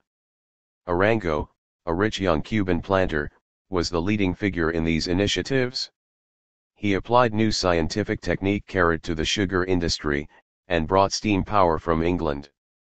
He also set up the Junta de Fomento, a branch of the Sociedad Económica that acted effectively as a ministry of development, a forerunner of the state-sponsored planning institutions popular in Latin America in the 20th century. Arango befriended Baron Alexander von Humboldt, the German economist and naturalist, who visited Cuba in 1800 and 1804, and wrote a seminal text on the island's economy that reintroduced the Europeans, and later the Americans, to its economic potential. Much of his work derived from discussions with Arango. 9. Arango was a champion of free trade and played an important role over a long life in persuading the Spanish monarch of its benefits to the island. A proto-nationalist with modernist enthusiasms, balanced by a strong sense of conservatism and hierarchy. Arango was a precursor of later prominent Cubans, men with similar interests and preoccupations for whom the island must always have seemed too small. The alarms and excursions caused by the extension of European wars to the Caribbean in the 18th century had their familiar impact on Cuba, but the island's history was to be more profoundly affected by a slave rebellion in its nearest neighbor. A successful slave revolt in August 1791 in Saint Domingue, later to be renamed Haiti, the richest European colony in the Caribbean at that time, led to the arrival in Cuba of thousands of entrepreneurial French refugees. Their settlement gave added impetus to the agricultural revolution that was to provide the island with a century of ever-expanding wealth. The western half of Saint Domingue, originally known to the Spanish as Hispaniola, lay just 60 miles from Cuba. The peoples of the two islands were linked closely by their common Indian and Spanish ancestry, and while the eastern portion of Hispaniola, and the city of Santo Domingo, had remained in Spanish hands since the time of Columbus, the western section had been seized from the Spanish by French buccaneers in the middle of the 17th century. French ownership was formally recognized by the Treaty of Ryswick in 1697. Confusingly, the French called their end of the island Saint Domingue Star. The rebellion of 1791, in which 500,000 black slaves took up arms against their white owners, brought the threat of revolution, the subversive message from Paris after 1789, to Cuba's doorstep. Saint Domingue had been transformed in the course of the 18th century into a treasure island for the French settlers, who imported slaves to work on their plantations of sugar and coffee, cotton, and indigo. Immense wealth was generated, both for France and for the estate owners. Some 800 plantations produced an average of 71,000 tons of sugar a year, and nearly 3,000 coffee farms produced more than 30,000 tons of coffee, more than 60% of the world's supply at that time. 10 The eastern, Spanish half of the island remained virtually undeveloped in this period, with a population of barely 125,000. Yet the economy and society of Saint Domingue was seriously flawed. The French colony had a population of more than 500,000 in the 1780s, of which 90% were slaves. There were just 40,000 whites and 20,000 free mulattoes. Since the balance of forces was tipped so dramatically in favor of 45. The blacks, a successful slave revolt had long been a possibility, and it was further encouraged by the revolution in France of 1789. The slave uprising was brief and brutal. Stories of rape and massacre lost nothing in the telling, reverberating around the Caribbean for more than a century. It was followed by revolution and civil war, and by foreign intervention, bringing yet more death and destruction. Yet by later standards, the death toll was not especially high, perhaps 10,000 black slaves killed and 2,000 whites. Slave deaths would usually pass unnoticed, but the unexpected massacre of the whites appeared notably shocking at the time. The cause of the rebellion's success was held to be the gross disproportion of the races in Saint Domingue, and this simple belief created an immediate and widespread fear among whites in Cuba and elsewhere in the Caribbean that something similar might happen to them and to the tiny white populations of other islands. The first refugees arrived in Cuba in 1793, congregating chiefly in Havana with the expectation that they would soon return home. When the entire island of Hispaniola fell to the black rebels in 1795, including the Spanish end and the city of Santo Domingo, the migration of settlers accelerated. In 1798, when a British intervention force that had tried to crush the Black Revolution was obliged to withdraw, the tide of refugees became a flood. Many settled in Santiago and in the surrounding countryside of eastern Cuba. A larger migration came in 1803, when Europe was again at war, and when Napoleon's attempt to re-establish French, and white, rule in Saint Domingue ended in disaster for France. All told, some 30,000 French refugees came to Cuba in the decade after 1791. These were the boat people of their time, a foretaste of the mass migrations that would take place in later centuries. Glad to be alive, the French migrants gave a lead to the lethargic Spanish settlers, and French-style coffee plantations sprang up in the foothills of the Sierra Maestra and around Guantanamo. They came with their capital and labor, their agricultural expertise, their familiarity with foreign trade and external markets, and their capacity for hard work. One French visitor described how the new settlers brought the remnants of their wealth, some slaves, but especially their knowledge, their experience, and their activity. From that moment the two great Antilles changed roles. San Domingo lapsed into barbarism, Cuba placed her foot in the chariot of fortune. 11 other newcomers arrived at the start of the 19th century.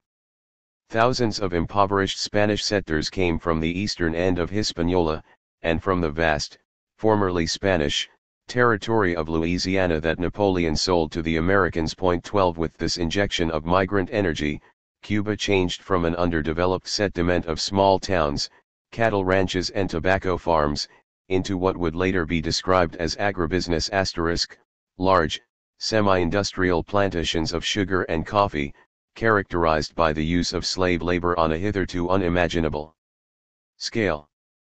The new settlers helped to drag Cuban agriculture out of the 16th century and into the 19th century *, in the words of one historian, and they did so in just a few decades. 13 This was to be the most prosperous century in the island's history. Cuba was still a land of cattle and tobacco in the 1820s, but sugar and coffee were becoming a substantial, and soon to be dominant, sector of the economy. 3,000 cattle ranches and 5,000 tobacco homes were still flourishing in 1827, but they had been joined by 1,000 sugar mills and 2,000 coffee haciendas. Cotton, 76 homes, and cocoa, 66 plantations, were further down the list. Yet something of old Cuba still survived. While workers engaged in these new agricultural developments were producing for the market, at home and abroad, a substantial proportion of the rural population remained as simple subsistence farmers, a way of life unchanged since the days of Diego Velázquez. 14 The development of the sugar industry was to have a significant impact on the politics and culture of the island, since it led to a huge increase in Cuba's slave population. This in turn helped to fuel the growth of the island's white racism, reinforced by the migrants from Santo Domingo and Louisiana. The image of the Haitian Revolution, and the inflated memory of its excesses, echoed not just in Cuba, but in the United States and Latin America as well, was to hover over Cuba throughout the 19th century and beyond, a permanent intimation of what might happen to the white population if faulty political or administrative decisions were made. Many whites in Cuba felt that they lived permanently in the shadow of a slave rebellion on the Haitian model. They were not altogether wrong, for many Cuban blacks found inspiration in the Haitian example.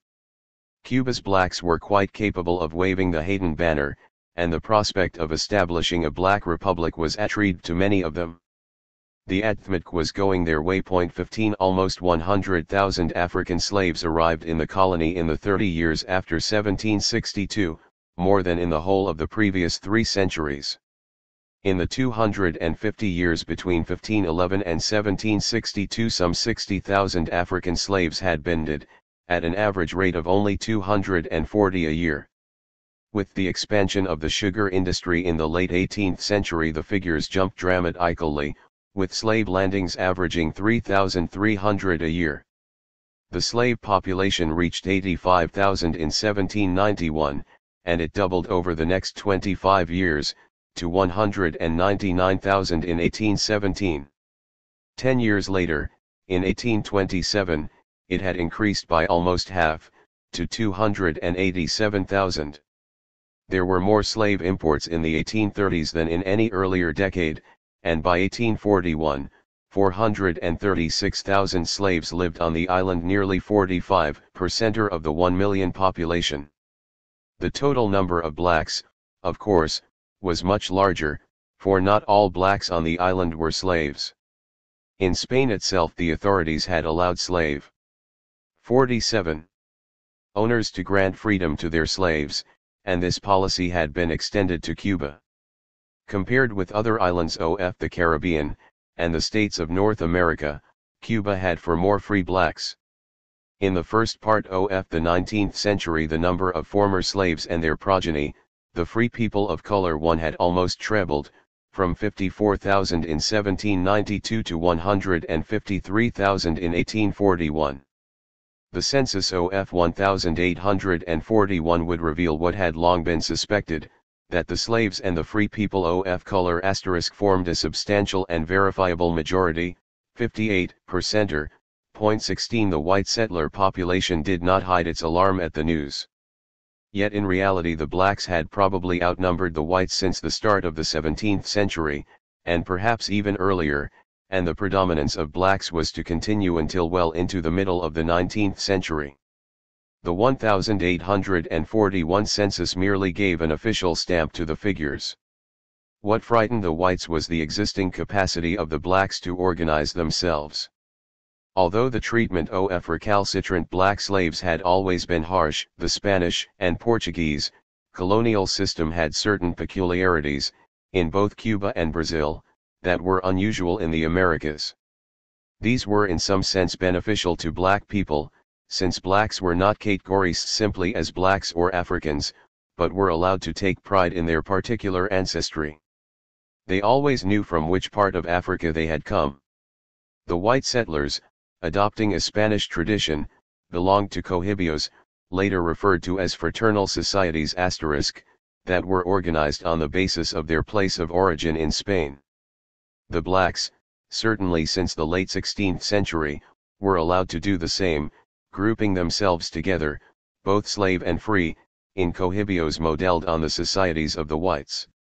The Spanish considered this to be a benevolent form of social organization that would help the different tribes of Africans to adjust to the special circumstances of Cuba, while retaining something of their local customs.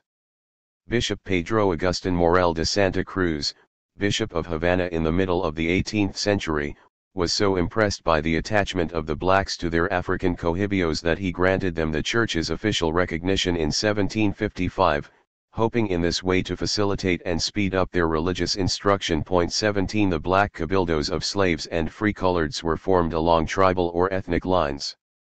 Slaves were differentiated by their white owners according to their place of origin, with a variety of different names that identified distinct ethnicities from along the African coast, Mandinga, Gunga, Mina, Lukumi, Karabali, Congo, Makua and several others.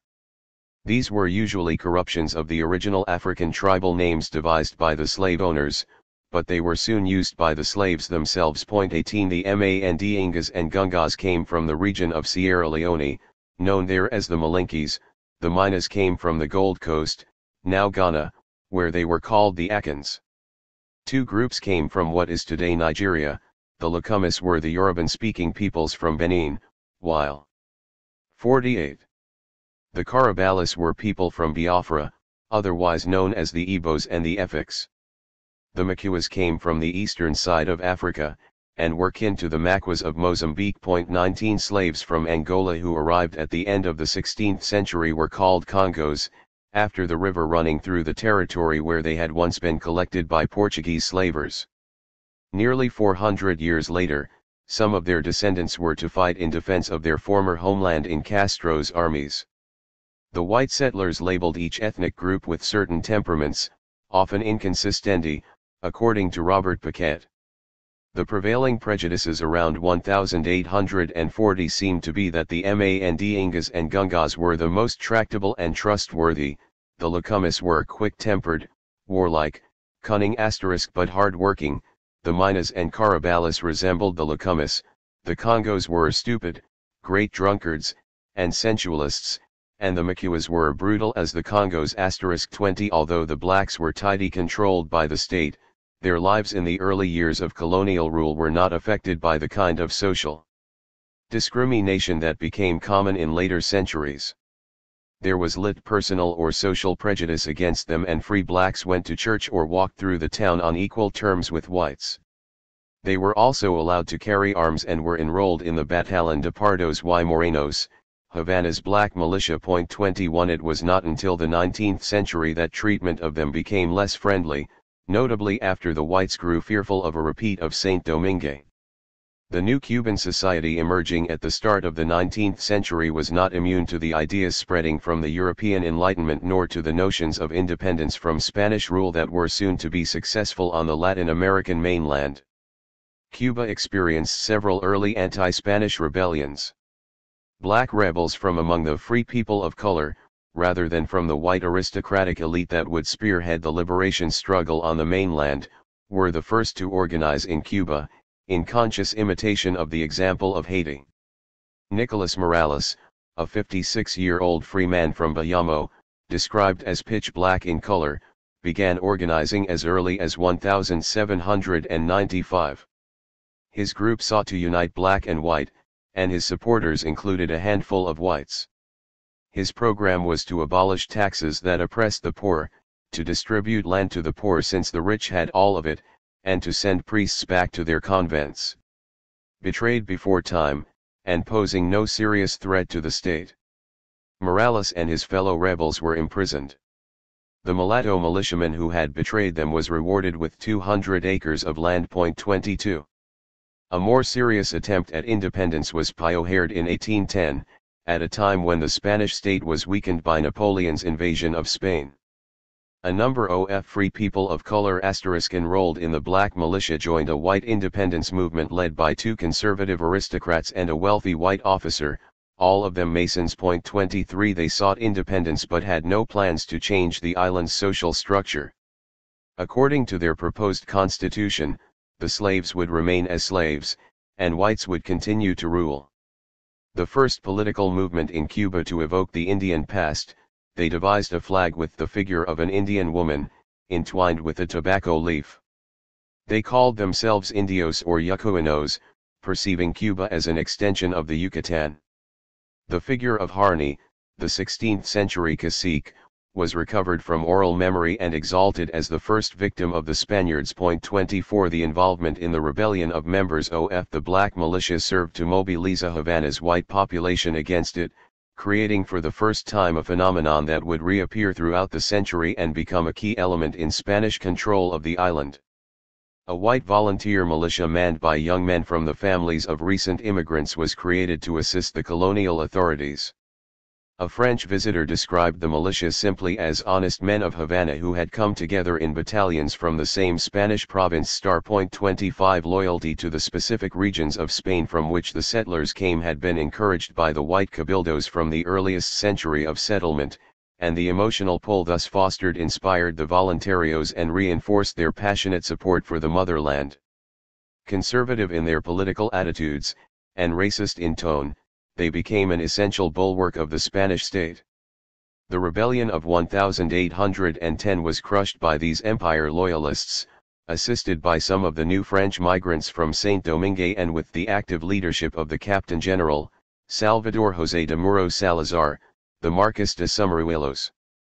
An effective ruler, described as a good politician and a good organizer, Sumariuelos came out onto the streets of Havana in person to defeat the rebels. The white leaders were sentenced to 10 years in prison, with subsequent banishment outside the Americas, while 2 black slaves involved received 200 lashes and a prison sentence of 8 years, chained with shackles. A fresh rebellion in 1812 again evoked the example of Haiti. This was not a slave revolt but the island's first countrywide black revolt aimed at independence, a political movement organized by free people of color.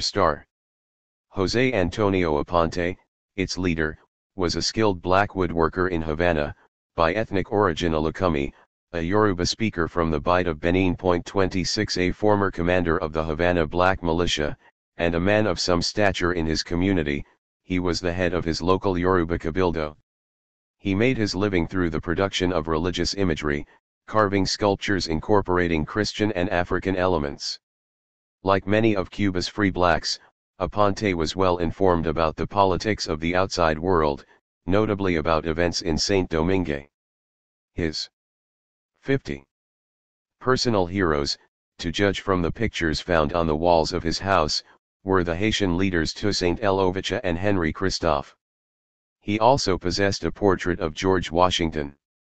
Copies of the Haitian Declaration of Independence of 1804 were found in his home, as well as letters written by Christophe. 27 Oppressed peoples have always had their own intelligence and communication networks, suggests Robert Paquette, and blacks in 19th century Cuba were no exception. Slaves and free-coloreds walked the docks of Cuba's port towns, they hawked news and goods with peddlers and foreign smugglers, they picked up white table talk and passed it to more worldly comrades on Sundays, festival days, and in the Afro-Cuban cabildos, they overheard conversations among the whites, they mixed with the thousands of slaves who had emigrated with their French masters from Saint Domingue, and they heard the messages from the drums. 28 Aponte was just such a recipient of foreign intelligence. Cuba's blacks had been alerted to news of the meeting of the Spanish Cortes assembled in Cadiz in 1812, a near-revolutionary assembly with representatives from the colonies present. An end to the slave trade was under discussion, and even the abolition of slavery itself. News of these debates soon reached Havana, and some slaves were led to believe that the Spanish authorities had decreed an end to slavery. 29 The moment seemed right for an anti-Spanish insurrection of the kind taking place elsewhere in Latin America. If Cuba slaves were to join in, Aponte's rebellion would surely have a good chance of success. Several black cabildos were mobilized and secret meetings were held in Havana and some provincial towns. The rebellion's stated purpose was to abolish slavery and the slave trade, and to overthrow colonial tyranny, and to substitute the corrupt and feudal regime with another, Cuban in nature, and without odious discriminations. 30 There was an international dimension, too. Friendly groups of abolitionists in the United States and Brazil were informed of the impending rebellion, as well as those in Haiti. 31 In Puerto Príncipe, Camagüey, and in Orient, the rebels were poised for action, free people of color as well as slaves and whites.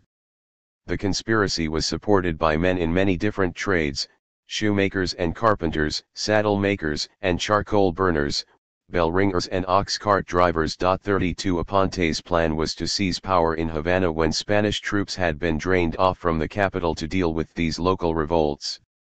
Liberal historians have tended to portray Aponte as a forerunner of the independence struggle, later in the century, yet he was more probably a black nationalist in the Haitian mold.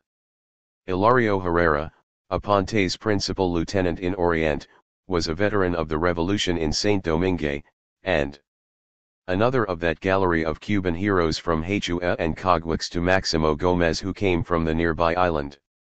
As usual, it was difficult to keep plans secret. The conspiracy in Puerto Príncipe was betrayed to the authorities, and, although slave revolts went ahead on a handful of sugar estates around Havana, the security services of the Marquis de Sumariuelos were soon in action throughout the island. Herrera escaped to Haiti, but Aponte was detained in Havana. With 5 other free men of color, and 3 slaves, he was sentenced to hang. Sumariuelos gave orders for their severed heads to be exhibited in the most convenient public places as a warning to others, and Apontes was displayed in an iron cage at the entrance to the city. The fierce repression effectively put a stop to further rebellions for more than a decade, but the memory of Apontes conspiracy was celebrated within the black community for many years. The independence struggle was resumed in the 1820s by dissident whites who were influenced by the success on the mainland of Simon Bolívar. The great Venezuelan liberator had advanced through Colombia, Ecuador, Peru, and Bolivia, and forced Spain's armies to withdraw. José Francisco Lemus, once an officer in Bolívar's army in Colombia, led the Cuban section of Bolívar's movement, called the Soles y Reyes de Bolívar. 33 Like the earlier conspiracy of 1810, the supporters of the Soles y Reyes de Bolívar also invoked Cuba's pre-Columbian past, calling for the creation of a new and independent state to be known as Cubanacan, one of the Indian names for Cuba. Their conspiracy was given added impetus by events in Spain, where a successful counter-revolution in April 1823 was expected to lead to a clampdown in Cuba. The conspirators planned for an invasion by a Bolivarian * force of 3,000 men, ready and waiting in Puerto Cabello in Venezuela, that would coincide with an uprising in Cuba itself. 34 The Spanish authorities were too quick for the conspirators, and the plot was uncovered before they were ready. The invasion from Venezuela never materialized. 33 Lemus and his colleagues were arrested and sent into exile. Among those caught up in the repression that followed was Felix Varela, a professor of philosophy at the San Carlos Seminary. An influential cleric and a man ahead of his time, Varela was both a supporter of Latin American independence and an advocate of the abolition of slavery. He had already taken this then unpopular position when a member of the Cuban delegation to the Cortes in Madrid in 1820. He was obliged to go into exile after the Soles y Reyes conspiracy, first to Spain and then to the United States, where he was a frequent contributor to exile journals. From there, he helped to educate the next generation of Cuban intellectuals, not all as illuminated as he.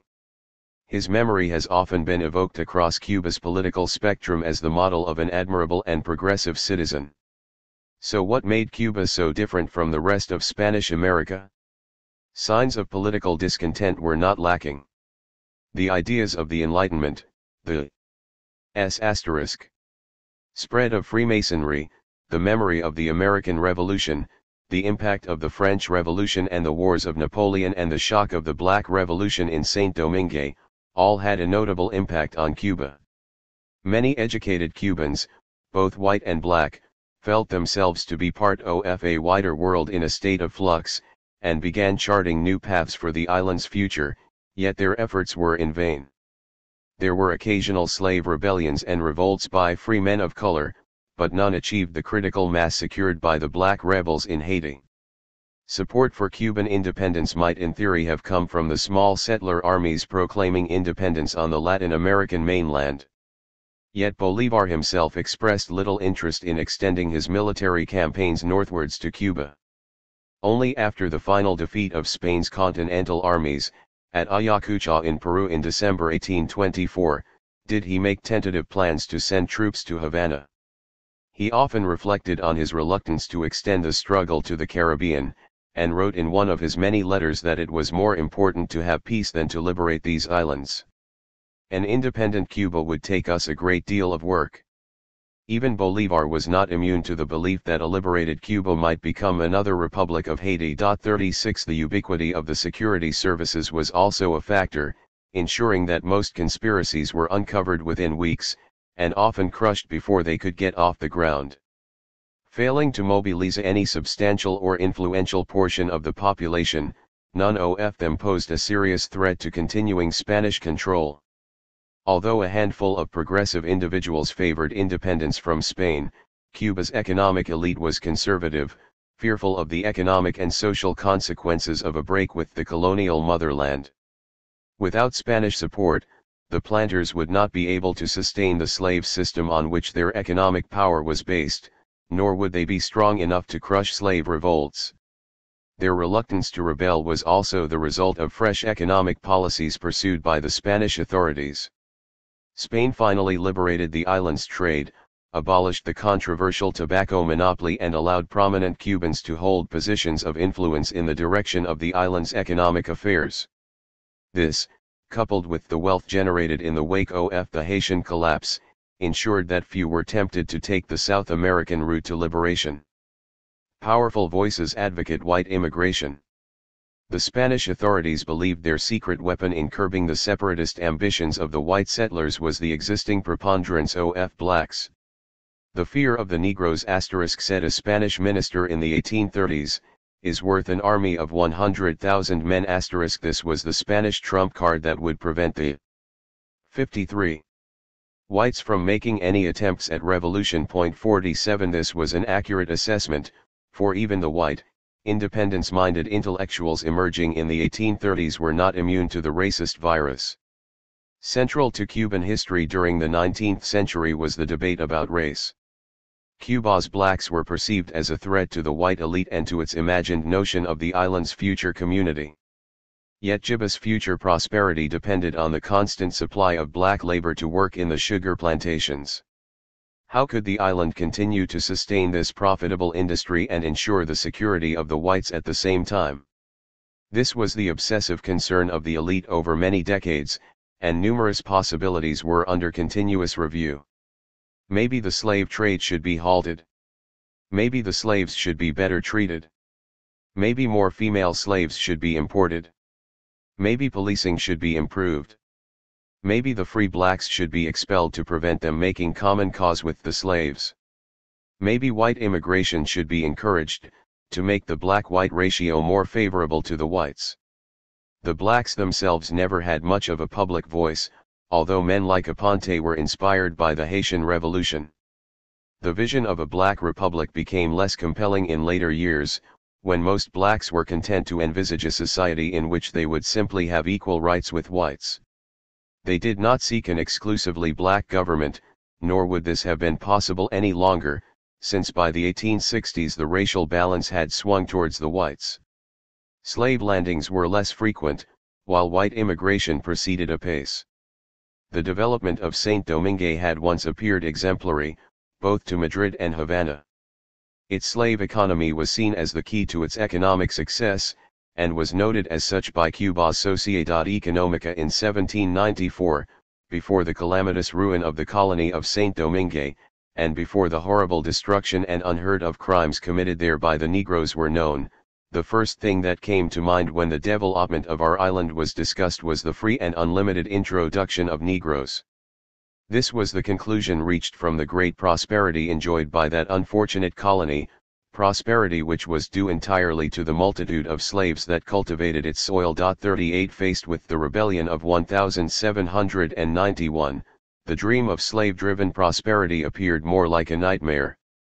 Madrid believed that it would be only a matter of time before Cuba's slave population would explode in a similar way, and its initial reaction was to halt the slave trade to all its Caribbean islands.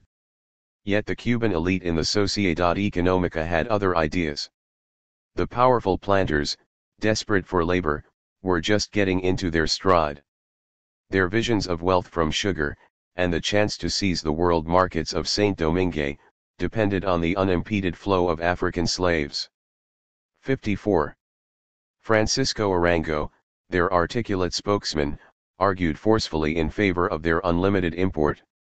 Cuba was not like Saint Domingue, he wrote. The whites in Cuba were not in a tiny minority, the island had almost as many whites as blacks. There was no immediate cause for alarm. If the state would encourage white immigration, the blacks could be kept under control. Arango produced an immigration scheme designed to break up the large concentrations of blacks in the countryside through the construction of villages for white immigrants. These, he wrote, if located in convenient places, would be a powerful check on the seditious ideas of rural slaves. 39 Arango looked for allies within the Sociedad Económica to further his proposals. The society emphasized the importance of continuing the slave trade. Control rather than abolition was its slogan. It is necessary to proceed carefully, with the census figures in hand, in order that the number of Negroes may not only be prevented from exceeding that of the whites, but that it may not be permitted to equal that number *40. This was the racist arithmetic that would dominate the island over the next century and beyond. Arango's idea for rural villages replete with white settlers was well received by Luis de las Casas, the Captain General in the 1790s. Slave imports and white immigration would go together, and Las Casas made plans to establish new towns in unpopulated regions. 41 Lit progress was made during the chaotic period of the Napoleonic Wars, and the cause of white immigration was not taken up again until 1815. A new Captain General, José Cienfuegos, and his enthusiastic treasurer, Alejandro Ramirez, established a fresh organization in 1817, the Junta de Población Blanca. The Madrid government assisted white immigration with land grants and tax relief, and the program was made financially possible by a special tax of 6 pesos on the import of all male slaves, payable to the Junta de Población Blanca. 42 Since some 56,000 slaves were landed at Havana between 1818 and 1821, the money to finance white immigration was not lacking. Arango's dream of encouraging white immigration was soon underway. A new settlement was located at Cienfuegos, at the head of the Great Bay of Jaragua, named in honor of the Captain General. 43 A contract for recruiting settlers was granted to Colonel Louis de Clouet, a monarchist refugee from Louisiana, and by 1823, 845 settlers had arrived at Cienfuegos, from Philadelphia, Baltimore, and New Orleans. Other white colonies, with varying fortunes, were established at Santo Domingo, to the west of Santa Clara, at Mariel, west of Havana, at Guantanamo, and at Nuevitas in Camagüey. Although these colonization projects were designed to combat the population's ethnic imbalance, the government had added mods in uncertain times.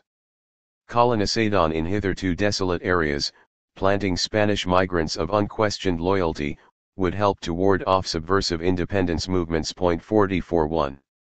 The work of those who hoped to see a white Cuba was carried on in the 1830s by a group of intellectuals associated with José Antonio Sacco, a prolific journalist, debater, and agitator.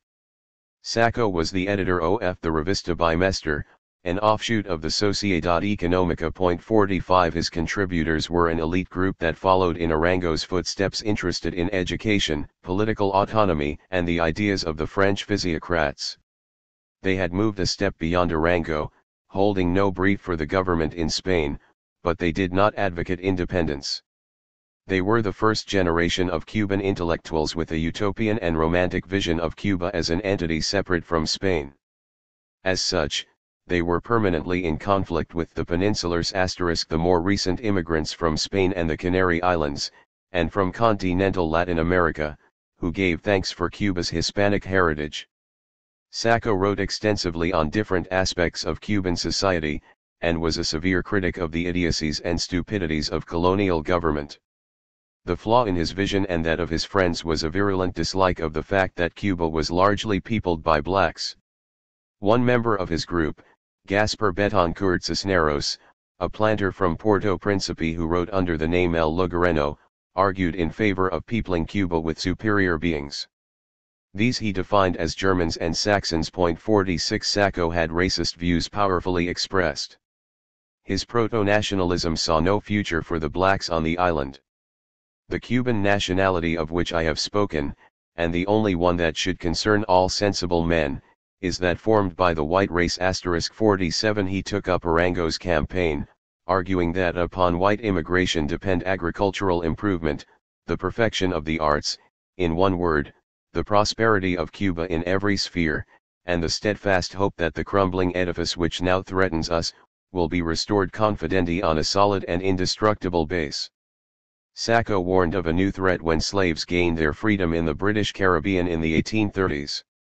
If more white settlers did not arrive soon, the blacks of Jamaica and Haiti might make common cause with the blacks in Cuba. The colonization of Cuba is necessary and urgently required to give to the white population of Cuba a moral and necessary preponderance over its black inhabitants. It is necessary to counter the ambitions of 1,200,000 Haitians and Jamaicans who seek her lovely beaches and unused lands, it is necessary to neutralize as far as possible the terrible influence of the 3 million blacks who surround us, the millions to come by natural increase and who will drag us down in the near future in a bitter, bloody holocaust. 4*2 Solutions were on offer to deal with the perceived threat from the black population. 1. Advocated by successive captain generals, was repression. The other, favored by Sacco and his friends, was annexation by the neighboring slave-owning Republic of the United States. A new era of repression had already been inaugurated on the island in the wake of the Soles y Reyes conspiracy. Francisco Dionisio Vives was sent out to Havana as the captain general, with orders to hold onto the island whatever the cost. He stayed for nearly 10 years, establishing one of the longest and most repressive regimes of any Spanish ruler. In the crisis atmosphere brought about by the collapse of the Spanish Empire in Latin America, a special military tribunal was created in Cuba in 1824 that aimed to crush those who promote disturbances that alter public tranquility. The Comisión Militar Ejecutiva y Permanente placed the island under martial law for the next 50 years. It was designed to curb the political activity of whites, and to tightly control the free black population as well. Their social and recreational activities, often used to camouflage subversive movements, were kept under permanent surveillance. Festivals and dancing, as well as social and religious gatherings, now had to be registered and were often forbidden altogether. Vives was particularly concerned by the possibility of the free blacks making common cause with the slaves, and he added his misgivings at the end of his long reign in 1832. The existence of free blacks and mulattoes in the middle of the enslavement of their comrades is an example that will be very prejudicial someday, if effective measures are not taken in order to prevent the slaves' constant and natural tendency toward emancipation, in which case they may attempt by themselves or with outside help to prevail over the white population. His suggested solution was to expel the entire colored population from the island, an idea often re-examined by later captain generals. 49 Vives's successor, General Miguel Taken Rosique, had been a soldier in Spain's struggle to retain its colonies in Latin America, and he kept up the tradition of repression, ruling the island with lit reference to the government in Spain. When Madrid ordered the abolition of the Comisión Militar, Taken kept it going. When Madrid decreed that elections should be held in Spain in 1836, Taken refused to allow them to take place in Cuba. When General Manuel Lorenzo, governor of Orient, supported the progressive Spanish decrees, and proclaimed the radical Constitution of 1812, an attempt to set up a pro-slavery but democratic government under Spanish control, Taken sent troops to Santiago to crush him. Taken kept the island under lock and key. This repression turned Cuba's intellectuals against Spain, and many began to think seriously about alternatives, independence or annexation to the United States. One of the first to suffer under Taken was Sacco, sentenced to internal exile in 1834 on the grounds of the great influence that he had on the youth of Havana. He lived in Paris for many years, writing a history of slavery. Always fearful that an independent Cuba would be dominated by blacks, he became an early advocate of U.S. annexation. Much political debate in Cuba during the 19th century was to center on this possible relationship. Sacco was a regretful supporter, writing in January 1837 that his chief desire had always been for Cuba to exist for the Cubans, but he felt that this perhaps cannot be so, for this government is pushing us towards a revolution. There would, he thought, be no other solution than to throw ourselves into the arms of the United States. This is the idea that we must now propagate and sow in the minds of all. 50 If Cuba were to foil into foreign arms, he wrote, in none could she foil with more honor or glory than in those of the great North American Confederation. In them, she would find peace and consolation, strength and protection, justice and liberty. 51 The eloquently expressed vision of Sacco, stronger in the United States than in Cuba, has never quite disappeared from Cuba's political debate. The notion that Cuba might be taken over by the United States did not emerge from thin air. The possibility of annexing the island had been long discussed in the United States itself. Successive U.S. administrations were alarmed at the thought that a black republic might emerge in Cuba, and were concerned by the possible repercussions on the slave-owning states of the American South. Other considerations connected with a certain class of our population, warned President Martin Van Buren in 1829, make it the interest of the southern section of the Union that no attempt should be made in the island to throw off the yoke of Spanish dependence, the first effect of which would be the sudden emancipation of a numerous slave population, the result of which could not but be very sensibly felt upon the adjacent shores of the United States. *52 During the 1820s, as Spain was driven from the Latin American mainland, the United States moved purposefully to become an actor on the Cuban stage. The Americans had been interested in Cuba since 1776, and had occasionally discussed its future with other interested parties. Yet they had firmly remained as an observer of the Latin American independence wars. Then, rather suddenly, after their formal acquisition of Spanish Florida in 1821, they realized that Cuba had drawn ever closer to their frontiers. The earlier desultory discussions about the island's future became more serious. 59 The question of who owned Cuba was now perceived as a matter of U.S. national security. American vessels engaged in the coastal trade, sailing out of the Mississippi, inevitably passed through a channel between American Miami and Spanish Havana. With continuing Spanish control of Latin America now fading, Cuba was potentially under threat from the forces of 5. Bolivar as well as from those of the ever-predatory British, the successors to Drake, Vernon, and Albemarle.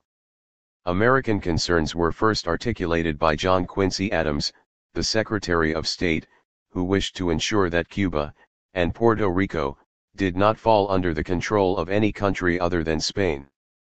He drafted the outline of a new American strategy in a letter of April 23, 1823 written to Hugh Nelson, the American minister in Madrid.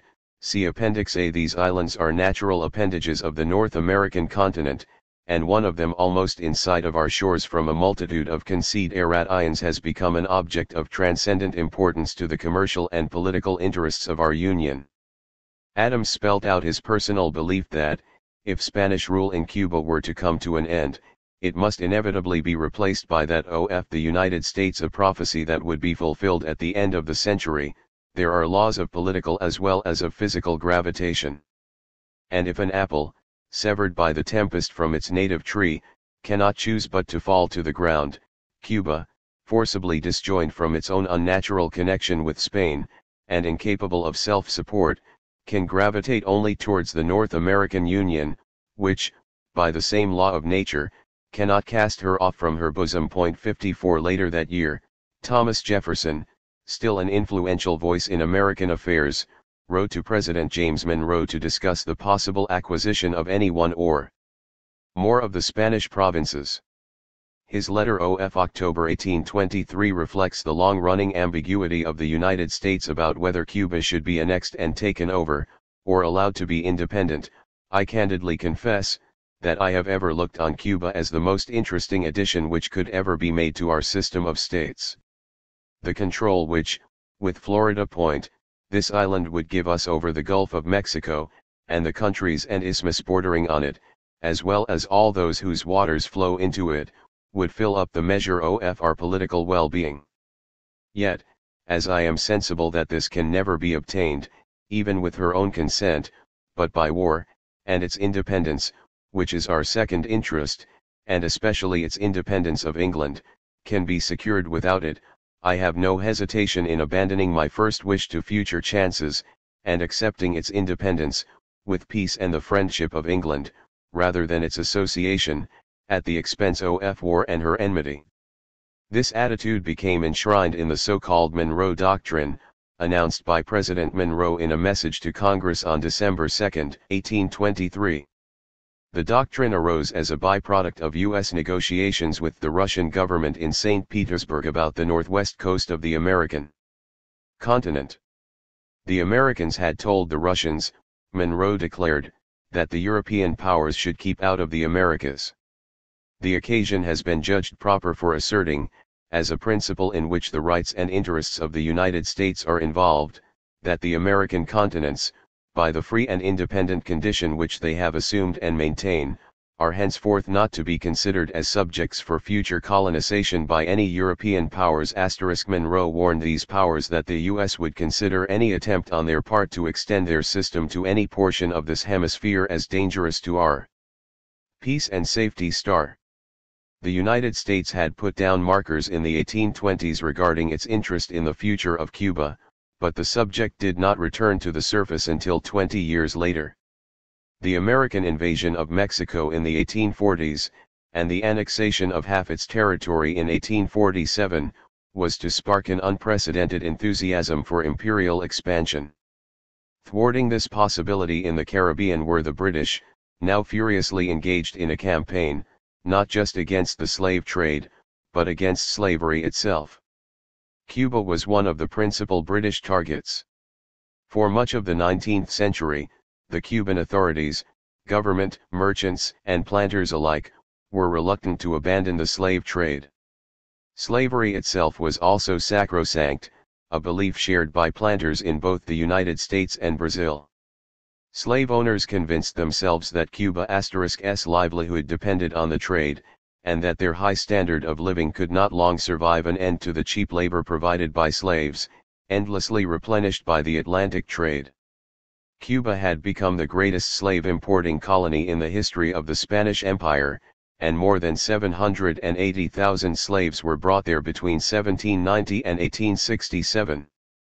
With the British withdrawal from the trade after 1807, Cuba became the principal center in the Caribbean of this odious commerce. 55 As the century progressed, Cuba became increasingly isolated in its support for the trade. The British had closed it down in their colonial empire in 1807, although not the institution, and embarked on a crusade to halt it everywhere. The United States stopped the trade in 1808, while the Spanish government, under pressure from London, was persuaded in 1817 to abolish its own colonial trade by 1820.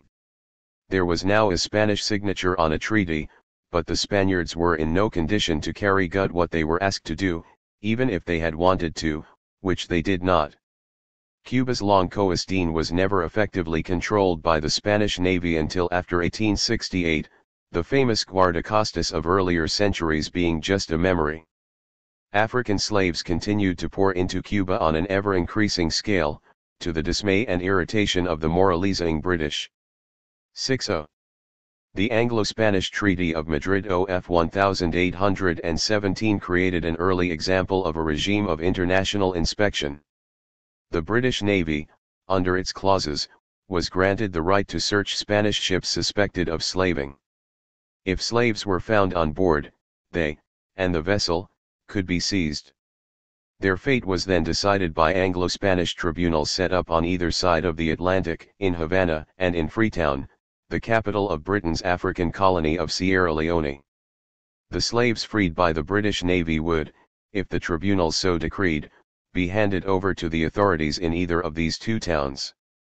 In Cuba, the freed slaves, known as emancipadores, would be prepared for freedom, a process that might take up to 5 years, or in most cases forever. In the meantime, they would notionally receive both wages and religious instruction. Few were actually set free.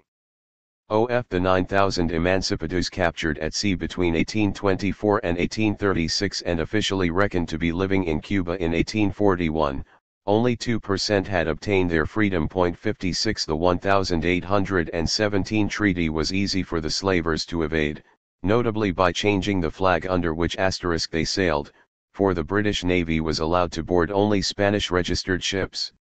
Most slavers trading to Havana in the 1820s were registered as Portuguese. It was also easy for Cuba slave importers to bribe Spanish officials to turn a blind eye. Taken was alleged to have retired in 1838 with $450,000 of head money, much of it secured in cahoots with the U.S. consul in Havana. 57 Cuba's innumerable small ports and inlets welcomed the slavers, as once in earlier centuries they had provided shelter to pirates and buccaneers. An estimated 11,000 slaves, not to be confused with emancipador, arrived in Cuba each year between 1821 and 1836.58. The African trade continued regardless. Ships registered in the United States, which was also not party to the search agreements, continued to make the slave run to Cuba.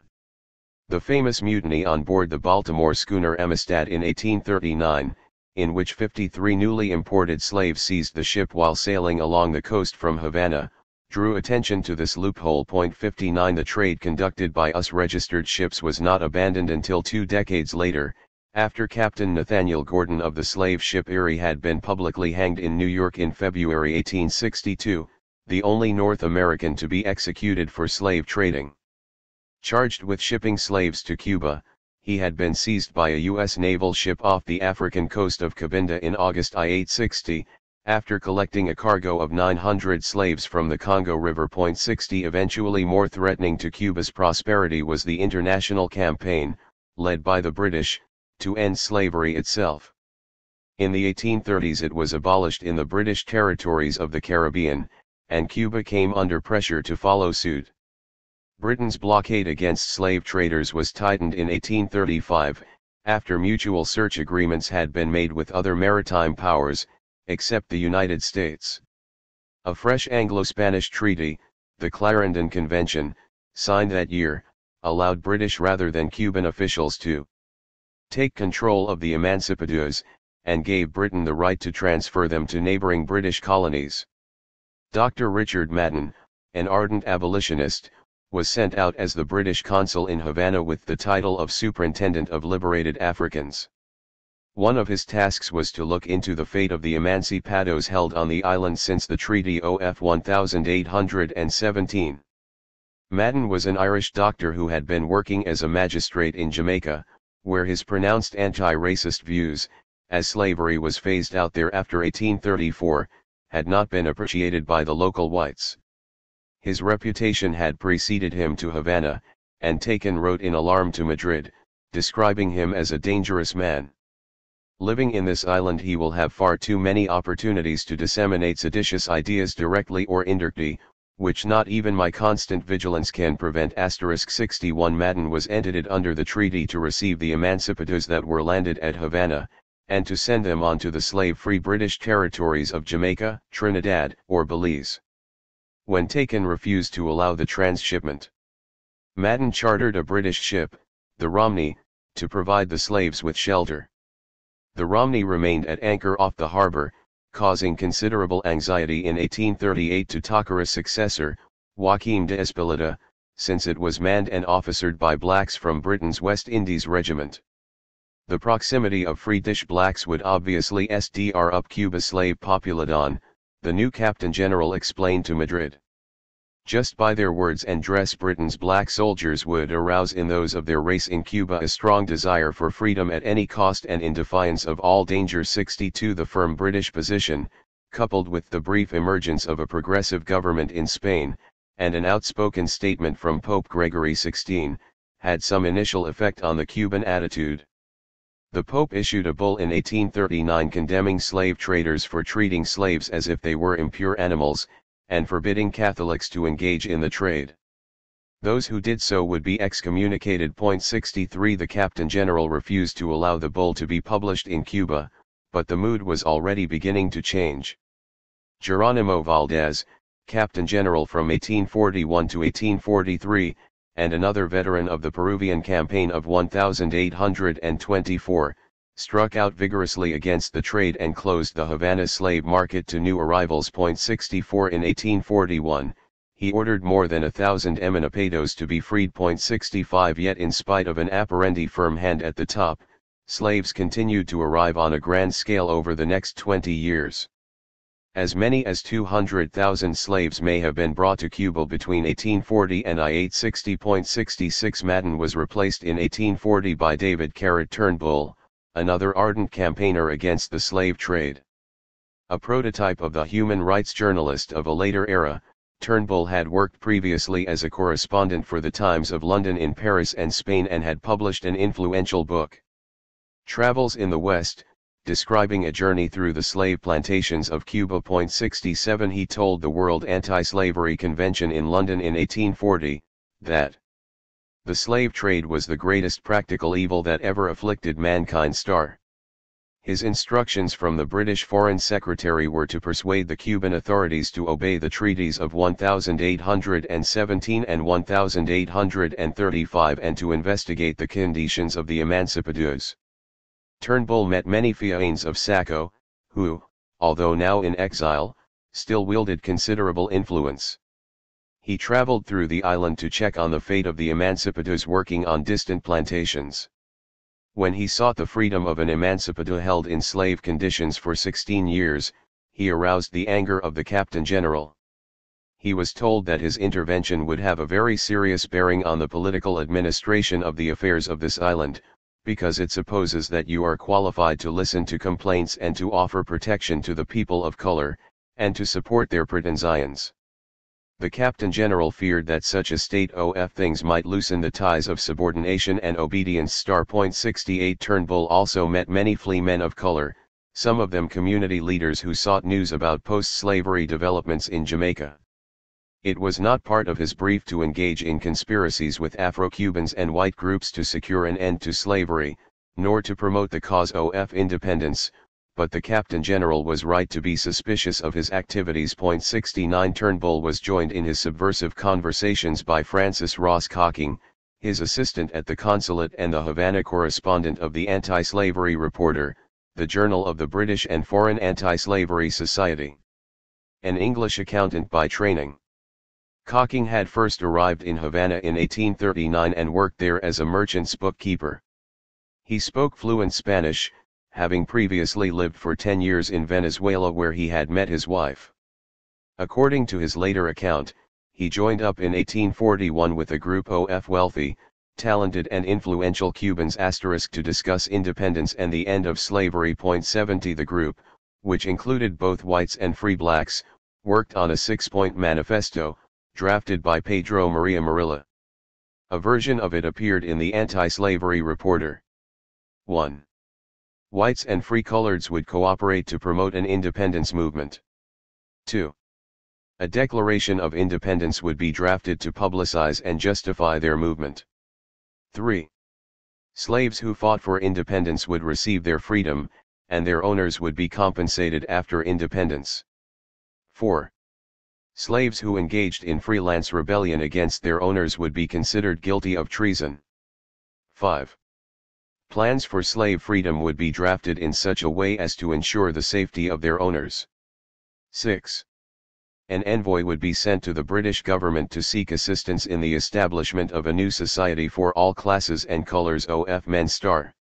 63. Turnbull was declared persona non grata by the Captain General before the ink was dry on the manifesto, and retreated to Jamaica, while Cocking was left in charge of the consulate for a few months. 71 He remained in Havana until Turnbull's replacement arrived in August 1842. His activities generated the belief among many Cubans that the British might well invade the island if the slave trade continued. 72 At this particular period, he wrote in his 1846 account, "If I had had a 10-gun brig under my command, a few thousand stand of arms, and a mere handful of men to effect a landing, with those arms, at such a place as I could have pointed out, I should have been enabled to establish the independence of the island, and the consequent freedom of the slaves, for there were thousands and tens of thousands ready and prepared to flock, armed, to the place of disembarkation." 73 Turnbull's replacement as consul, Joseph Crawford, was appointed by a new government in Britain that was less concerned with the anti-slavery campaign, and Cooking's employment was terminated. Turnbull, in Jamaica, encouraged him to join him therein, ostensibly to get a job in the new task of seeking migrant workers to replace the slaves on the Jamaican plantations, including people of color from Cuba. In practice, Turnbull needed Cocking to help with the embryonic Cuban rebel movement he had been fostering. Cocking returned to Cuba in September, putting into the south coast ports of Santiago, Manzanillo, Trinidad, and Cienfuegos, to check on the state of revolutionary preparedness. The spirit was higher there than in Havana, But Cocking was disappointed to find that most whites were still concerned about the impact on the island's prosperity of an end to slavery.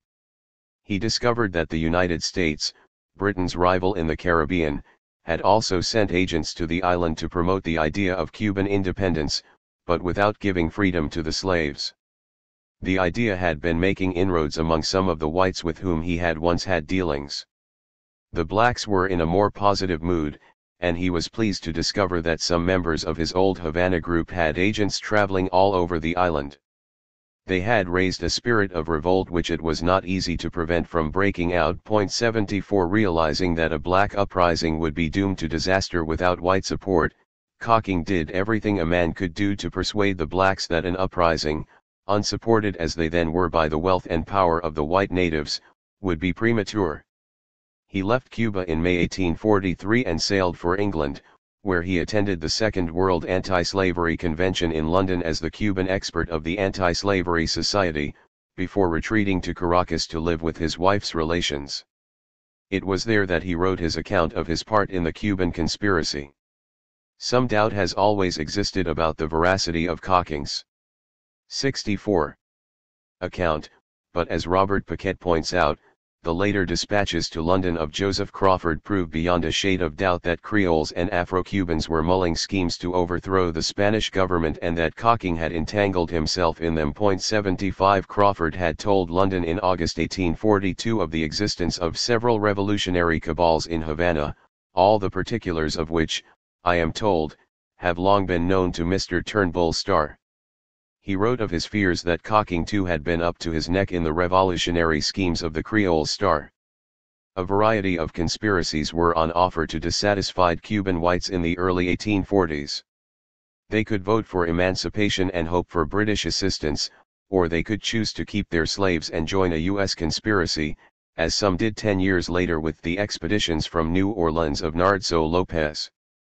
Before that could happen, the island was overwhelmed by a black explosion and its subsequent fierce repression.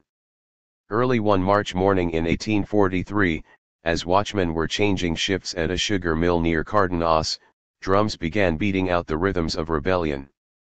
Slaves at the sugar plantation attached to the Ingenio Alcancia embarked on a well-planned revolt, killing the mill's engineer and 2 other employees, and destroying many of its ancillary buildings. Later they moved on to neighboring estates to recruit other slaves, and to enlist the support of workers on the newly built railway line, marching according to a contemporary account in military order, clad in their holiday clothes, with colors flying, and holding Leithern shields. 76 This was the start of a rebellion, the conspiracy of La Escalera, that involved both slaves and free people of color. Cocking claimed in his own report, written in Caracas in 1846, that the Cardenas revolt was the work of one headstrong colored chieftain. 7 While no direct connection has been found between this rebellion and the subversive activities of the British consulate, Turnbull's and Cocking's journeys through the island had served to encourage the black belief that Britain would not stand aloof. This was the most significant insurrection between Aponte's rebellion in 1812 and the outbreak of the First Independence War in 1868, and is remembered more for the ferocity with which it was suppressed than for the revolt itself. The Escalera, which gave its name to the incidents of rebellion and repression, was a simple wooden ladder to which detainees were tied and then lashed or tortured. 78 The ladder was one of several punishments used on sugar estates to break the spirit of potentially rebellious slaves. At the Ingenio Alcancia the authorities took no chances, summoning troops as well as the local rancheteries, men with bloodhounds, and monteros, or poor whites.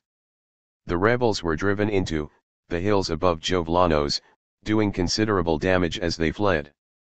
4 whites were killed and 2 severely wounded, but the slaves bore the brunt of subsequent repression. Many blacks have been shot, wrote the governor of Matanzas, and as many more hung by the white inhabitants and the soldiery. 79 The rebellion exploded across western Cuba like a firecracker, springing up in different and unexpected places. Rumors of an uprising planned for Christmas Day swept the island. A revolt at the Triunvirato sugar plantation in Matanzas in November was, legend has it, spearheaded by a black slave known as La Negra Carlotta, who died with machete in hand. Her name was later given to Operation Carlotta, the Cuban military intervention in Angola a century later. Leopoldo O'Donnell, Captain General in 1843, ordered the arrest of thousands of blacks in the sugar heartland around Matanzas, both slaves and free men of color. His aim, he declared in February 1844, was to return the slaves to their habitual state of discipline and servitude without grave damage to the proprietors, and at the same time to punish in a severe and exemplary manner the chiefs of the slaves and the white and free people of color who have introduced this germ of unrest and insubordination. 80 From January to the end of March 1844, O'Donnell and the Comisión Militar unleashed a reign of terror on the colored population around Matanzas. An intense period of search, seizure, torture, confession, trial, and punishment. 81 Richard Burley Kimball, a New York lawyer visiting Cuba in 1844, described the agents of the Comisión Militar as sordid, brutal, and sanguinary. Their interrogations were accompanied by the most violent chastisement, often inflicted in such a manner as sooner or later to produce death. 82 Another American visitor, Dr. John Werdeman, described the slaughterhouses established in Matanzas and Cardenas, and reported how accused men were subjected to the lash to extort confessions. 1,000 lashes were in many cases inflicted on a single Negro, a great number died under this continued torture, and still more from spasms, and gangrene of the wounds. 89 A British correspondent noted in August 1844 that all is apparently tranquil here, but it is the tranquility of terror. 84 Historians have agreed on the scale and extent of government repression, but for many years no one could decide whether a conspiracy to stage a rebellion had actually existed. The Comisión Militar described these events as the Conspiración de la Gente de Color contra los Blancos, the conspiracy of colored people against the whites, but most Cuban historians have been reluctant to accept that the rebellions were directed by blacks against whites. Recent research suggests that the Spanish authorities were probably right. Several conspiracies were being organized, by slaves seeking freedom and by men of color seeking advancement, and with whites dithering on the 66 sidelines. The freelance activities of the British consulate in Havana must surely have contributed to the atmosphere in which such rebellions became imaginable. Yet no single overarching conspiracy existed sufficient to have justified the severity of the government's repression. La Escalera was just the kind of rebellion whose possibility had held Cuba's tiny white population in a state of permanent tension for more than half a century. Their fears had been further exacerbated by the results of the census of 1841, which showed that slaves outnumbered whites for the first time in Cuban history. Cuba's total population of just over 1 million included 418,000 whites, 436,000 slaves, and 153,000 free people of color registered. 5 Dr. Werdeman noted the very explicit fears of Cuba's white settlers at the time of La Escalera. All the horrors of the San Domingo massacres were to have been repeated. Many of the whites were to have been flayed and broiled while alive, and with the exception of young women, reserved for a worse fate, all, without discrimination of age or sex, were to have been massacred. 86 The Spanish authorities had long been concerned by Cuba's free black population, a considerably larger proportion than that in other Caribbean islands or the United States, but similar to that of Brazil. O'Donnell could not get rid of them, as Vives had wished to do, but he used the excuse of the Escalera conspiracy to exile free blacks who had not been bombing Cuba. All such male adults were given 2 weeks to leave the island in March 1844. From then until June 1845, according to Pedro de Chapos, at least 739 free people of color fled, 416 of them to Mexico, 92 to Africa, 40 to the United States, and the rest to Jamaica, Brazil, and Europe. Surveillance by Spanish agents continued in Mexico and elsewhere to prevent their return to Cuba. Eventually a royal order prohibited any free person of color, or emancipado, from entering Cuba. 87 O'Donnell's ferocity was much appreciated by Cuba's white elite. When it was finished, and some people began to question its wisdom, a number of sugar barons and merchants assembled in the Junta de Fomento to send a sycophantic message of support for their Captain General to Queen Isabella in Madrid. The slaves in the countryside, it said, had been stirred up by the free and emancipated in the cities who had plotted an extensive, vast, and horrible uprising. Their conspiracy had ramifications in foreign countries and had counted on outside auxiliaries of the same color. The lives and fortunes of Cuba's inhabitants would not have been saved had not the finger of Providence inspired your Majesty with the happy thought of putting the command of this island in the expert and diligent hands of the distinguished individual who governs today. 88 The drama of the early 1840s revealed an important truth about Cuban opinion. It was possible to mobilize the whites for independence, and the blacks for an end to slavery, but it was not possible to get them to work together. The whites were frightened of ending slavery, and the blacks were not overly concerned about independence. The blacks had looked to the British, who had liberated the slaves of neighboring Jamaica in 1834. The whites now looked in the opposite direction, to the United States, whose slaveholders still ruled in the South. The frightening events of 1843-4, terrifying to the black population and alarming to the ever-fearful whites, led to increasingly vocal demands in Cuba for the island to be taken over by the United States. Sentiment in favor of annexation had grown within wealthy sectors of society in the 1840s, and remained an important element in Cuban politics over the next century. One influential advocate was Cristobal Mudon, a wealthy Cuban planter in exile in New York. He was the brother-in-law of John O'Sullivan, an American journalist who had coined the expression manifest destiny in 1845, a notion justifying U.S. expansion that became a dominant political slogan. America's destiny, wrote O'Sullivan, was to overspread the continent allotted by Providence for the free development of our yearly multiplying millions. Cuba was not explicitly mentioned, but for many U.S. politicians and soldiers inspired by the slogan, it was next on the list, after Louisiana, Florida, and the formerly Mexican territory of Texas. Politicians thought in terms of purchasing the island from Spain. Soldiers envisaged a filibustering expedition that would repeat their successful conquest of much of Mexico. Both O'Sullivan and Mudon were supporters of Cuban annexation, and argued that the growing trade relationship between the island and the mainland should be complemented by a political connection. The United States had become Cuba's largest trading partner by the middle of the century. It bought the bulk of the island's sugar and supplied it with manufactured goods. Spain and Britain were left far behind. North American ships sailed to Havana from all the ports of the East Coast, from Boston and New York, and from Philadelphia and New Orleans, to provide Cubans with the necessities of modern life: box shooks, staves, caskets, barrels, hoops, nails, tar, textiles, salt fish, lard, flour and rice. 89 The ships returned to the U.S. ports with sugar, cocoa, tobacco, and coffee. Anthony Trollope, the British novelist who toured the Caribbean in 1859, described how Cuba's trade was falling into the hands of the Americans, and he envisaged Havana becoming as much American as New Orleans. 90 Increased trade went hand in hand with settlement. The presence of North American settlers to the east of Havana had been noted by Richard Madden in the 1830s. He wrote how some districts on the northern shores of the island, in the vicinity especially of Cardenas and Matanzas, have more the character of American than Spanish settlements. 91 Richard Davey, a visitor in 68. 1898, noted how the country had been overrun by Americans during the last 70 years.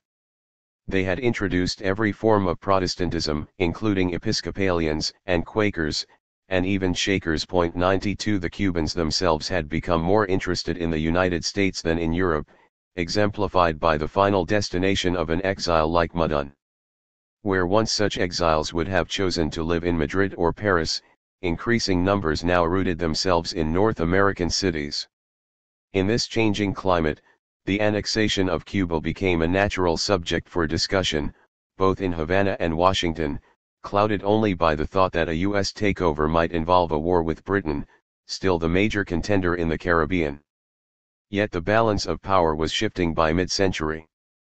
The United States was asserting its commercial and political influence with greater vigor, less fearful of European intervention. 93 Offers to purchase Cuba were made to Spain by successive U.S. governments, although invariably rejected by Madrid.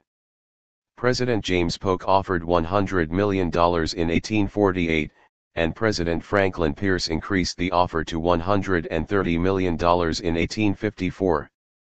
Pierce was advised by his ambassadors in Europe that if Madrid refused to sell, then, by every law, human and divine, we shall be justified in wresting it from Spain if we possess the power. 94 Happy to propose purchase, the U.S. government considered military action to be more problematic, it had little stomach for a fight. Freelance adventures were another matter. Advocates of annexation, both Cuban and American, soon took matters into their own hands, organizing filibustering expeditions to the coast of Cuba. These small-scale landings, involving a few hundred U.S. adventurers, planned to link up with what they hoped would be Cuban resistance on the island. Prominent among the adventurers was Narciso López, a former Spanish officer who led 2 expeditions to Cuba. One landed at Cardenas in 1849, a second at Playa El Morillo, west of Havana, in 1851. Born in Venezuela in 1797, López had fought in the independence wars as a young man on the Spanish side. Retreating to Spain in the 1820s, he had had a successful military administrative career in the service of the Spanish state, successively the governor of Cuenca, Valencia, and Madrid.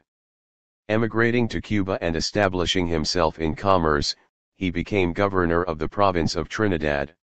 He was well connected to one of the wealthy Cuban families that supported U.S. annexation, being the brother-in-law of the useducated reformer Francisco de Frias, the Count of Pozas Dulces. 95 Falling out with the Spanish authorities, López became enamored of the idea of Cuban independence, claiming inspiration from the Soles y Reyes de Bolívar conspiracy of his youth.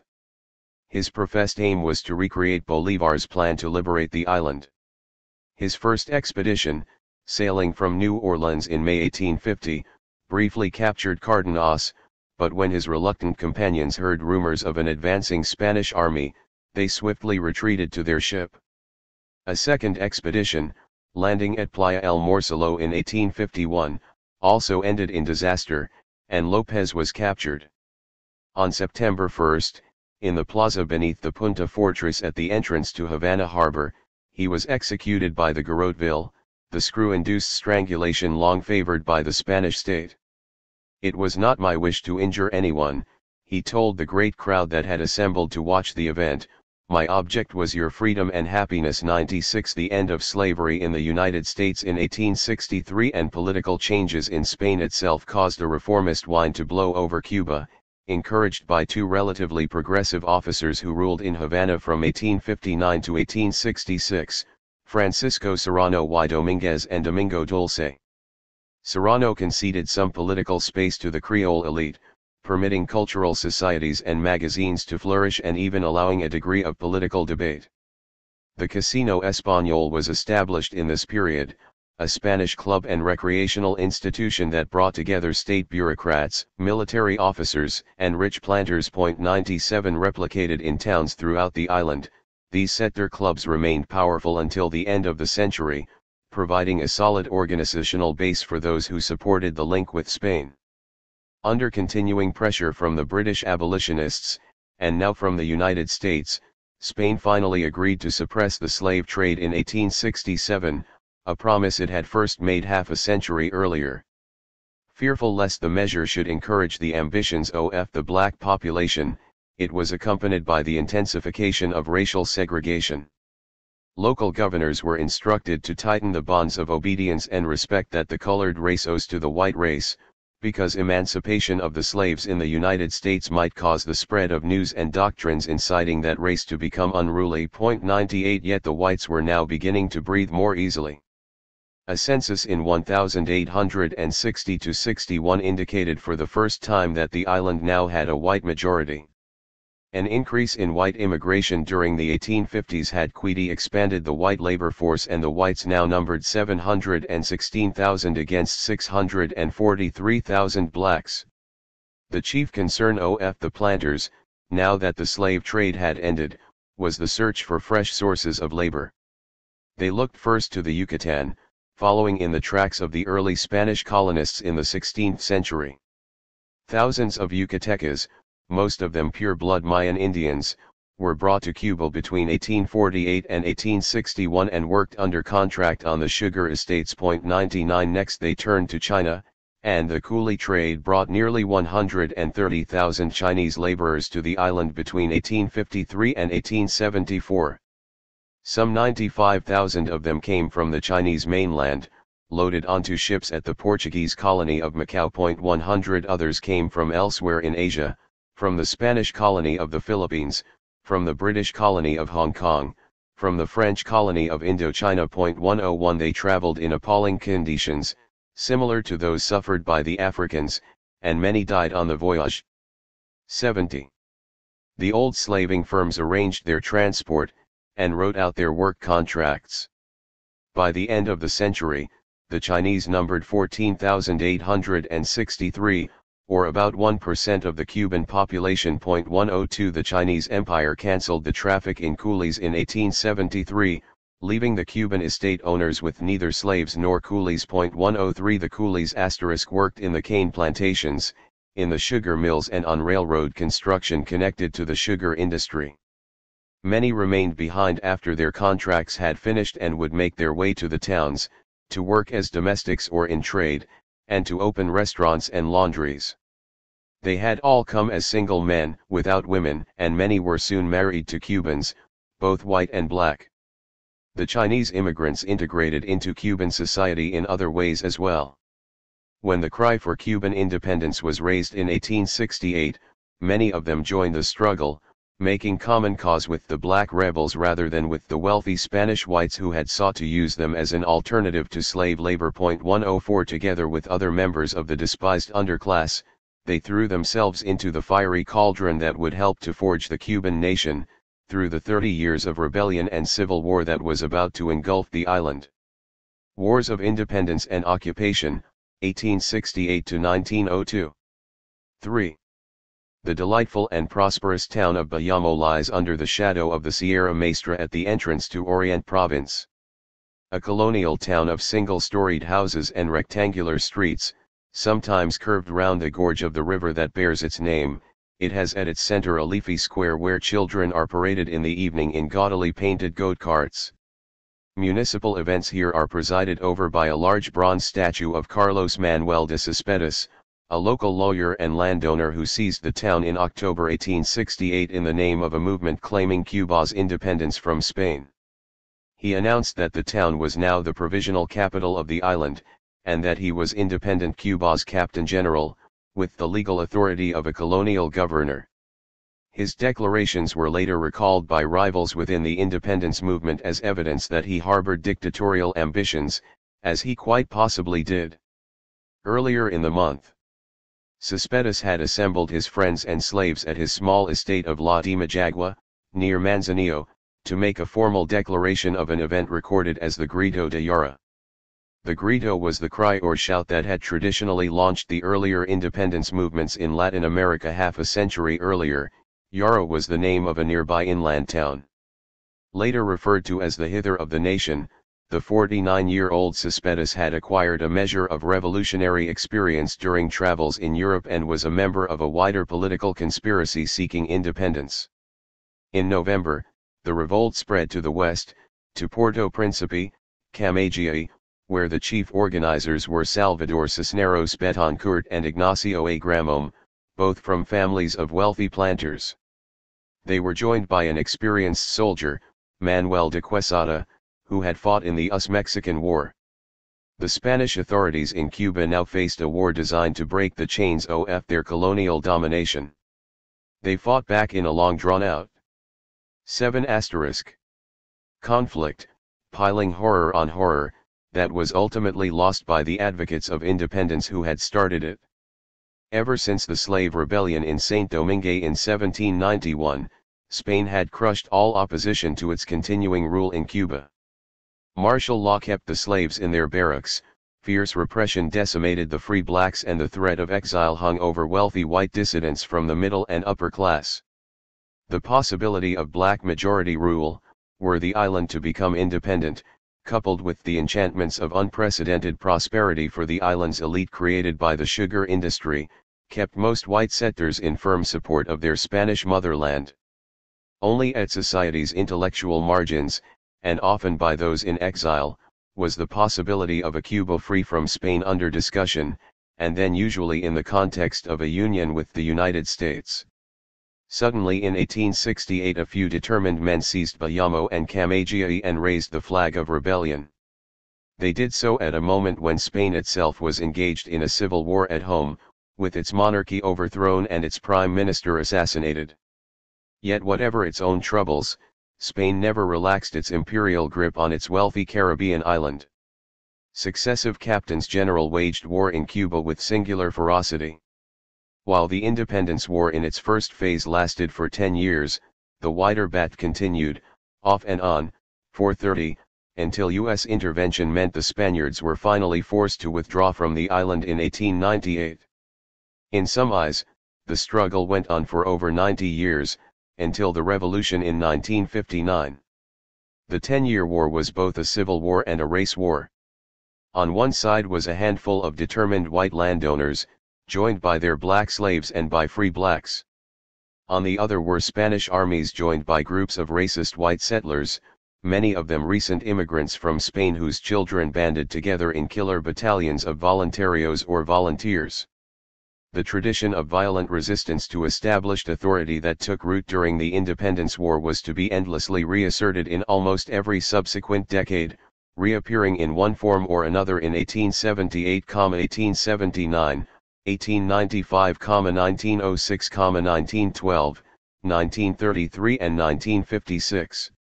Cespedes' timing appeared propitious, for the integrity of Spain itself was under threat. Madrid exploded in the month before the Cuban Rebellion with the Glorious Revolution of September 18, 1868, which sent the Spanish monarch, Queen Isabella, into exile. In the wake of several humiliating defeats in Spain's former empire during the 1860s, two senior generals, Juan Prim and Francisco Serrano, a former captain general in Cuba, launched an insurrection to overthrow the Queen's long-established and immobile regime.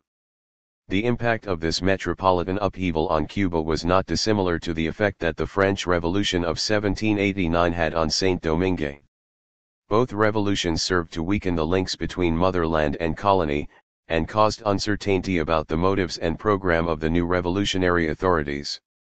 In both cases, metropolitan revolution led to colonial rebellion. Spain had long been on the verge of an internal breakdown, for a series of external disasters had left it leaderless and exhausted. Spanish forces were defeated in Santo Domingo in 1865 and a second fleet was defeated off the coast of Peru the following year. 1 Cubans who witnessed the Spanish ships limping back to Santiago received the distinct impression that Spain was a weak and demobilized power, deprived of its imperial luster. The dismal performance of the French army of Napoleon III in Mexico in 1867, and the subsequent execution of Maximilian I, added fuel to the belief that the decadent European powers were not able to control or influence events in the Americas. In October 1865 the Morant Bay Rebellion had exploded in British Jamaica. In September 1868 Puerto Rico erupted in an anti-Spanish independence rebellion, the Grito de Lares. Rarely had Spain's empire been at such a low ebb. The Spanish defeat in Santo Domingo was of particular significance since many Dominicans with military experience came over to live, and eventually to fight, in Cuba. Among them was Maximo Gómez, the most accomplished rebel general of the independence wars. Several hundred former soldiers, many of them black, sought work in Cuba's Orient, and some obeyed Céspedes' call in 1868. These were the original Mambay, the pejorative word given by white Spanish troops to the black rebels in Santo Domingo. Derived from MBI, reference to their African origin, it was used to suggest that they were all bandits and criminals.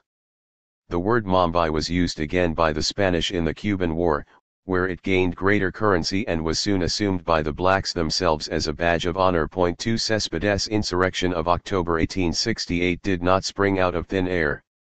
The intellectual ground had been well prepared. Political movements and Masonic conspiracies had been active in the country, notably in Orient, over several years. Cuban landowners were unusually restive, hostile to the Spanish tax burden they had been obliged to assume. The Mexican silver subsidies that had funded Cuban economic development in the 18th century had long since disappeared. Sugar-rich Cuba had replaced Mexico as Spain's milch cow and was expected to pay for an empire that Spain itself now found difficult to finance. Cuban taxpayers contributed towards the Spanish expeditions to Mexico in 1862 and to Santo Domingo between 1863 and 1865, as well as to the naval war against Peru and Chile in 1866 and to a series of ongoing military campaigns in Africa. To cap it all, the Cubans had to pay the salaries of the Spanish diplomatic corps in Latin America. 3 Humiliated by defeat in foreign wars, a liberal government in Madrid had collapsed in 1867, to be replaced by an ultra-conservative regime. A high tide of reaction soon reached Cuba and martial law was reaffirmed, the press was silenced and political gatherings banned. With all reformist options exhausted, many Cubans were ready to rebel. When Spain shook off its reactionary government, and proclaimed its own revolution in September 1868, it must have seemed a golden and unrepeatable moment to those seeking independence. Céspedes' troops had captured Bayamo, and secured the surrender of the Spanish garrison, 10 days after the Grito de Yara. One of Céspedes' officers, Pedro Figueiredo, wrote the triumphant verses that became Cuba's national anthem, Al combate cord Bayamesas que la patria os contempla orgullosa, no tema una muerte gloriosa que morir por la patria es vivir. To the battle, Bayamesas, let the fatherland proudly serve you. Do not fear a glorious death, to die for the fatherland is to live. Radical liberals, who had long promoted the cause of independence, now turned to violence to secure their political ends. To die for the fatherland became a tradition that would trouble the country for nearly a century. The rebels understood what they were doing, though they had little inkling of the sharp divisions within their ranks. Maybe, too, they did not realize that their struggle would last so long, nor that it would be so fierce and ruthless. Spain was prepared to pay any price to keep its hold on Cuba. General Francisco Lersundi, the captain general in Havana at the time of Céspedes' rebellion, was a conservative and fiercely pro-settler figure who organized immediate action against the rebels.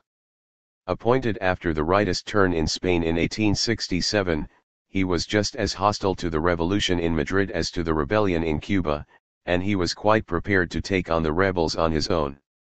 La isla de Cuba es de España, monde quien monde en la península, he declared in a famous telegram to Madrid, y para España es preciso defenderla y conservarla, quest lo que quest. Cuba belongs to Spain, whoever rules in the peninsula, and Spain's task is to defend and keep it, whatever the cost.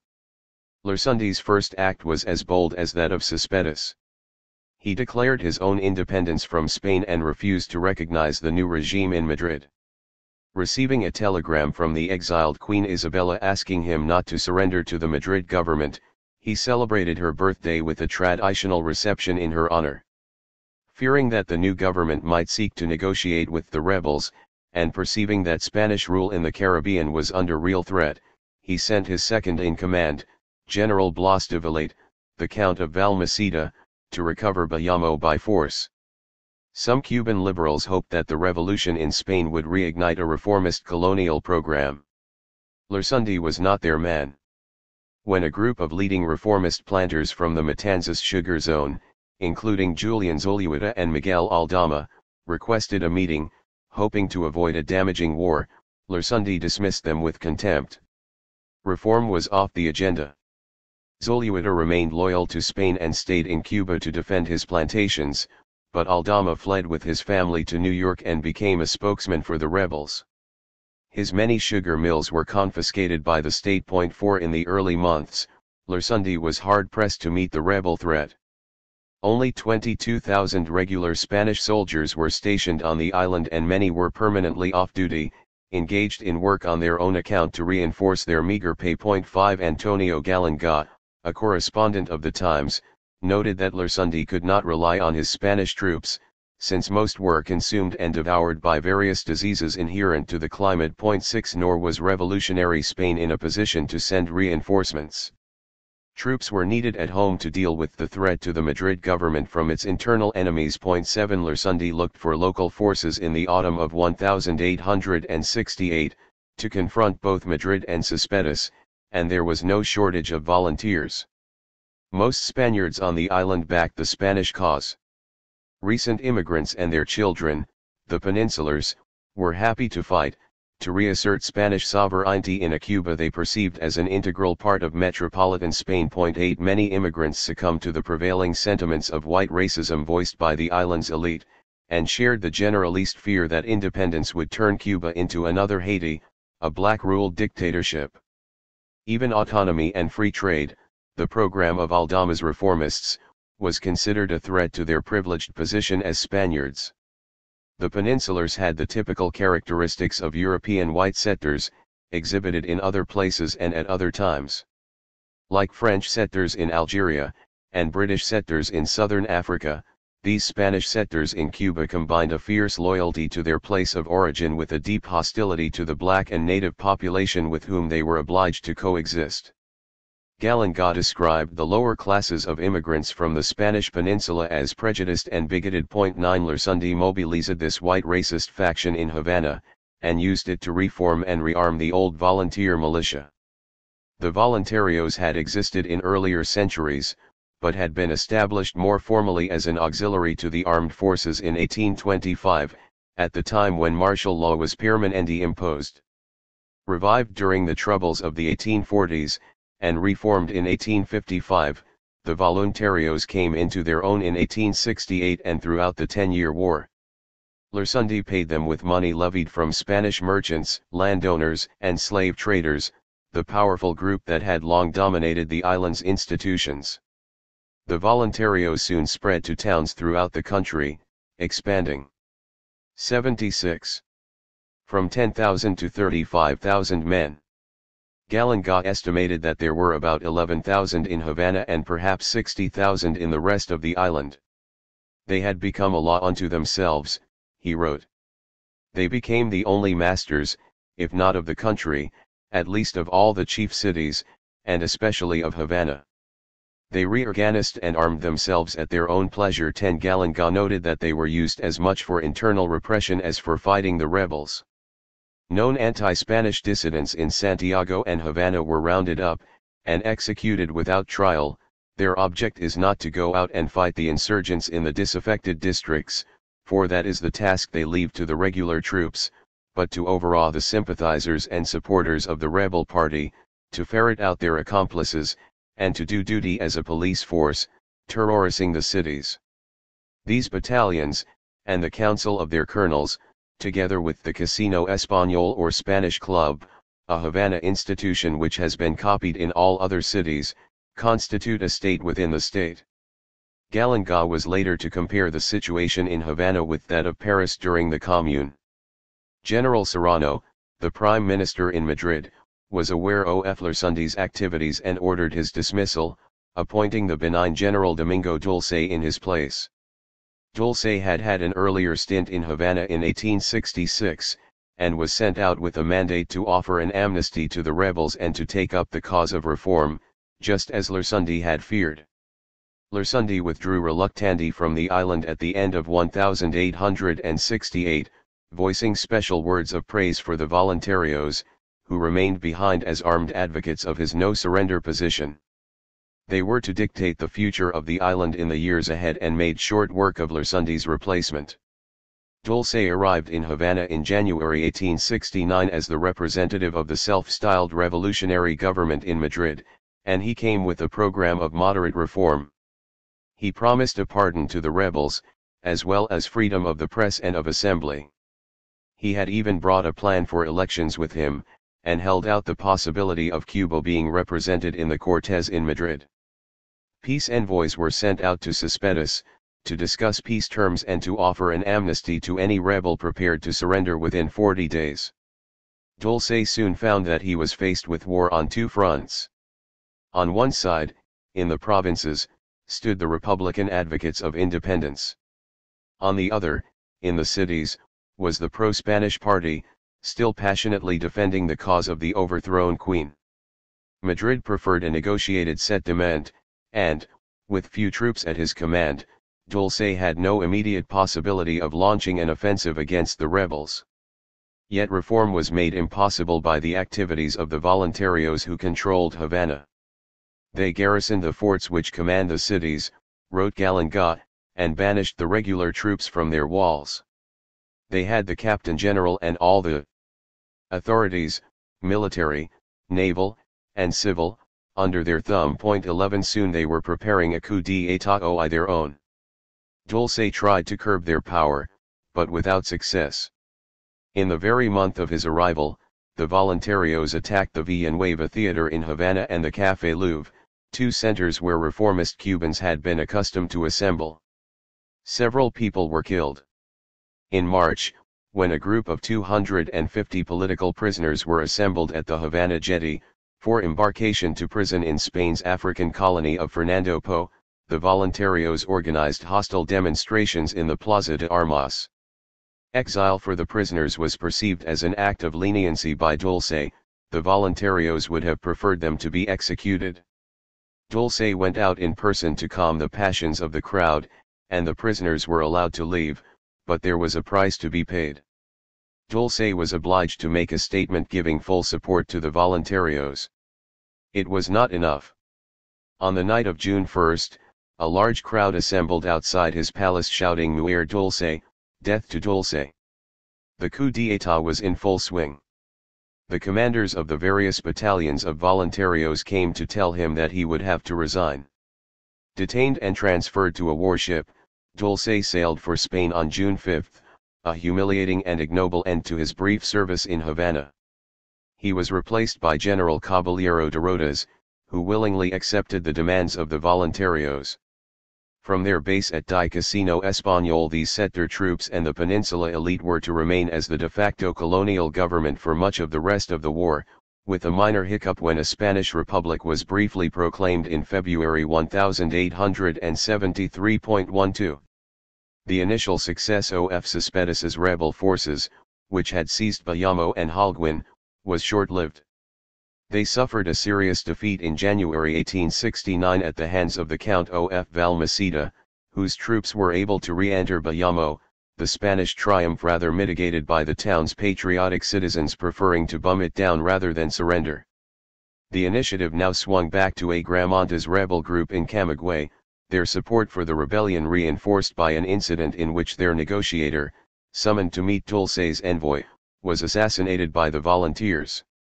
Yet serious differences had already emerged in the rebel camp between Cespedes and Agramonte, and a rebel convention was held in April 1869 to discuss them, under the cover of hammering out a new constitution. The meeting was held at Guaymaro, on the road between Camagüey and Las Tunas. The immediate question of leadership was settled swiftly. Cespedes was chosen as president, with Manuel de Quesada appointed as military commander. More serious was the question of slavery. Cespedes had released his own slaves at the start of the war, as had the local landowners who joined him, and their freed slaves formed an important nucleus of the rebel army. Yet no call was made for the abolition of slavery altogether. The ambivalence that lay at the heart of all Cuban reformist movements had not disappeared. Cespedes' first manifesto, issued in December 1868, outlined a program for the country's future, but referred only to gradual abolition and called for slave owners to be compensated. The sugar plantations were to remain free from attack, and those who made such attacks would be subject to the death penalty.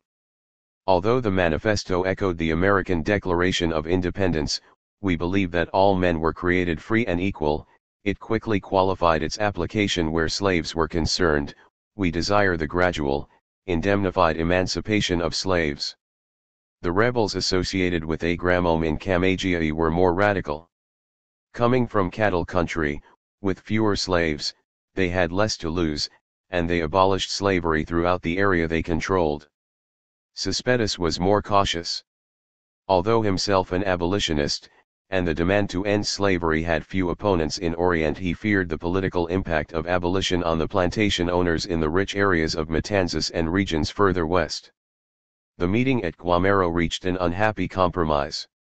The new constitution declared that all inhabitants of the republic were absolutely free, but it also established that freed slaves should remain as paid workers of their masters. This program was welcomed neither by the slave owners, nor by slaves and free blacks. Paradoxically, the Spanish government in Madrid was soon to undercut the rebel program. In May 1870 it decided to take the matter of Cuban slavery out of the hands of the Captain General in Havana and to make concessions to the rebels. Segismundo Marat, Spain's Minister of the Colonies, decreed a conditional end to slavery, and under the so-called Free Womb Act *, freedom was granted to all children born to slave parents as well as to slaves over 60 and those who assisted Spanish troops in their defense of the island. The compromise reached at Guaymaro was vehemently opposed by Antonio Maceo, the 20-year-old mulatto captain who had emerged as the leader of the black rebels supporting Cespedes.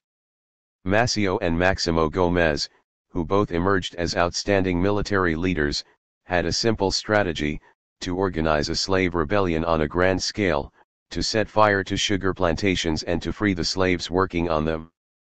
This would bring in recruits and destroy the economic base of the Spanish state at the same time. In a war in which the rebels had more machetes than rifles, the strategy had much in its favor. Although the racial balance was swinging towards the whites, the blacks in Orient still formed a large majority, almost 80%. Their support for the rebellion was essential. The free blacks who had survived the Escalera repression recognized that their interest lay with the rebels, but the slaves, initially promised nothing, were understandably slow to move. Maceo's strategy helped to bring them over to the rebel side. Many plantations were soon on fire. An offensive by the Mambay in the valleys north of Santiago in 1869 destroyed 23 sugar mills and 15 coffee plantations, while out of 100 sugar mills operating in the Camaggiai area in 1868, only one remained functioning 10 years later. 13 Cespedes was soon converted to the strategy, recording that it would be better for Cuba to be free, even if we have to bum every vestige of civilization, but the planters of Camaggiai were horrified.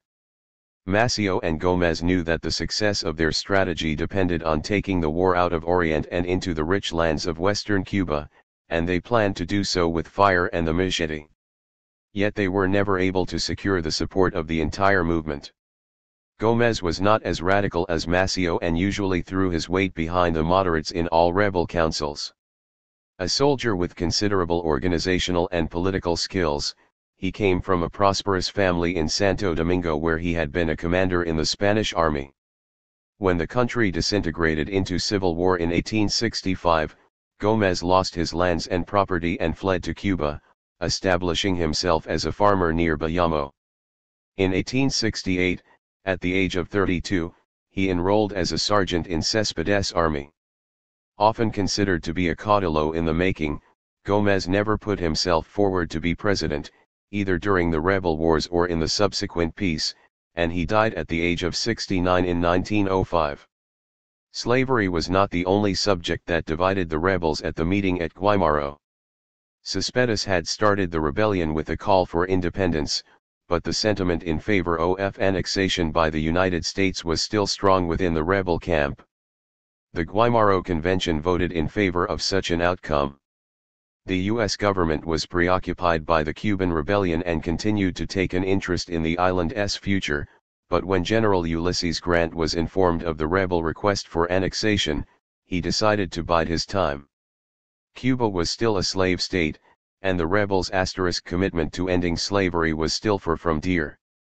Some U.S. officials were still in favor of purchasing the island from Spain, an echo of earlier proposals. The desire for annexation was strong in several sectors of Cuban society, and many thousands of Cubans voted with their feet. Escaping from the horrors and privations of the war, they set up home in the United States. One oft-quoted figure by a Spanish historian of the time suggests that 100,000 Cubans migrated in the first year alone. 14 Like most such global figures from that era, it is based on unverifiable evidence. Yet even if the figure were halved, it would represent an impressive 5% of the population. After the first pitched bat outside Bayamo in 1869, the rebel force avoided frontal engagements with the Spanish army. It operated as a guerrilla force, with small groups living in makeshift camps in the mountains, ready to descend on outlying Spanish forts or to burn sugar plantations and release their slaves. The depredations of the rebels were matched by the scorched earth policy of the Spaniards. The Spanish detained and executed young men found away from home and herded families into the towns from the rural 80 areas, a foretaste of the concentration camp * policy that was to characterize a later Spanish war. Gallenga described how in the towns of central Cuba, Santa Clara, Sagua la Grande, Remedios, and Cienfuegos, the most terrific executions were the rule. The Spanish forces took the disaffection for granted, and determined that it should never ripen into open rebellion. Not only did they shoot all the insurgents whom they caught with arms in their hands, but they slew without mercy many of the unarmed fugitives whom terror of their approach had driven into the woods, and they doomed to the same fate others who had remained quietly at home, but who were suspected of sympathy with the rebel cause. 15 The war continued year after year with neither side able to secure much of an advantage. The Spanish army kept the rebels cooped up in the east and center of the island. No insurrectionary flame was ever lit in the west, and the plantations of Matanzas kept working. A defensive line, the Troca * was constructed 50 km across the middle of the island, a ditch and wooden palisades stretching from Moron in the north to Jacaro in the south, punctuated by 43 small forts. For several years this was an effective barrier that kept the rebels on the eastern side, although this was partly owing to the reluctance of the rebel leadership to advance into western Cuba. When Gómez was finally, and briefly, permitted by the rebel council to break out on a march to the west, in January 1875, the Troca proved ineffective in preventing him. The rebels were weakened by their own internal divisions. These affected not just their capacity to fight, but their relations with their supporters in the United States, the people responsible for sending arms and money to sustain their campaigns. As the vision of the fighters became ever more radical and millenarian, so the exiles in New York and Washington became increasingly disenchanted with the excesses of the war and less willing to finance it. With no end to the war and no diplomatic denouement in sight, latent disagreements within the rebel ranks came to the surface in 1873. The rebel assembly removed Cespedes from the presidency, and replaced him with Cisneros Betancourt, who later gave way to Tomás Estrada Palma, a school teacher from Bayamo. Cespedes was killed in a skirmish in 1874. The rebels were now divided on both racial and national lines. Many were opposed to Gómez because he was a Dominican and to Maceo because he was black. Both withdrew from their commands in high dudgeon. Maceo wrote to Estrada to complain about a small circle that did not wish to serve under his orders because I belong to the colored race. 16 The fear of another Haiti * was still strong, even within the rebel ranks. But Maceo was outraged. Since I form a not unappreciable part of this democratic republic, which has for its basis the fundamental principles of liberty, equality, and fraternity, I must protest energetically with all my strength that neither now nor at any time am I to be regarded as an advocate of a Negro republic or anything of that sort. The rebels could ill afford to lose the services of their most charismatic commander. The 10-year war unfolded against the backdrop of revolution and civil war in Spain itself. General Prim was assassinated in 1870, his candidate to replace Queen Isabella as the monarch was obliged to abdicate in 1873, and the brief Spanish Republic was overthrown by a military coup d'état in 1874. In time-honored words, Captain Manuel Pavia y Rodriguez, the Captain General of Madrid, declared that it was the duty of his officers as soldiers and citizens to save society and the country. 17 His coup was followed by a wave of repression in both Spain and Cuba that ended the current revolutionary period. The monarchy was restored at the end of the year, in the person of Alfonso XII, a consumptive 17-year-old cadet being educated at the time at the British Military Academy at Sandhurst. The agent of the new king's arrival was Brigadier Arsenio Martinez Campos, a young officer who had fought with General Balmaceda in Cuba, as had Antonio Canovas del Castillo, the new Spanish prime minister. Both Martinez Campos and Canovas were to play influential roles in Cuban and Spanish affairs until the end of the century. 18 Martinez Campos was appointed to be Captain General in Cuba, and he arrived in Havana early in 1877 with a strategy for peace. He brought reinforcements and promises of reform. The counterinsurgency effort was revitalist, while negotiations began with the exhausted rebels. Gómez, now the only senior figure left in the field, called for a ceasefire in December. Negotiations took place in February 1878, at the Quinta of Zanjan, near Sibinaco to the east of Porto Principe, Camagüey. 1 If the rebels would lay down their arms, Martinez Campos offered an amnesty, the promise of political reform and freedom for slaves who had fought on the rebel side. Although no mention was made of independence nor of an end to slavery itself, the rebel leadership accepted what was on offer. Not everything that had been fought for was abandoned. All slaves who had fought with the Mumbai army were freed, as were Chinese workers under a contract. A patronage law of 1880 granted eventual freedom to slaves, though it obliged them to work under the patronage of their former owners for a period of 8 years, subsequently shortened to 6. The government made efforts to promote racial integration after Zanjaneer, forbidding discrimination against blacks in theaters, cafes and bars, and ordering state schools to admit black children on the same basis as white.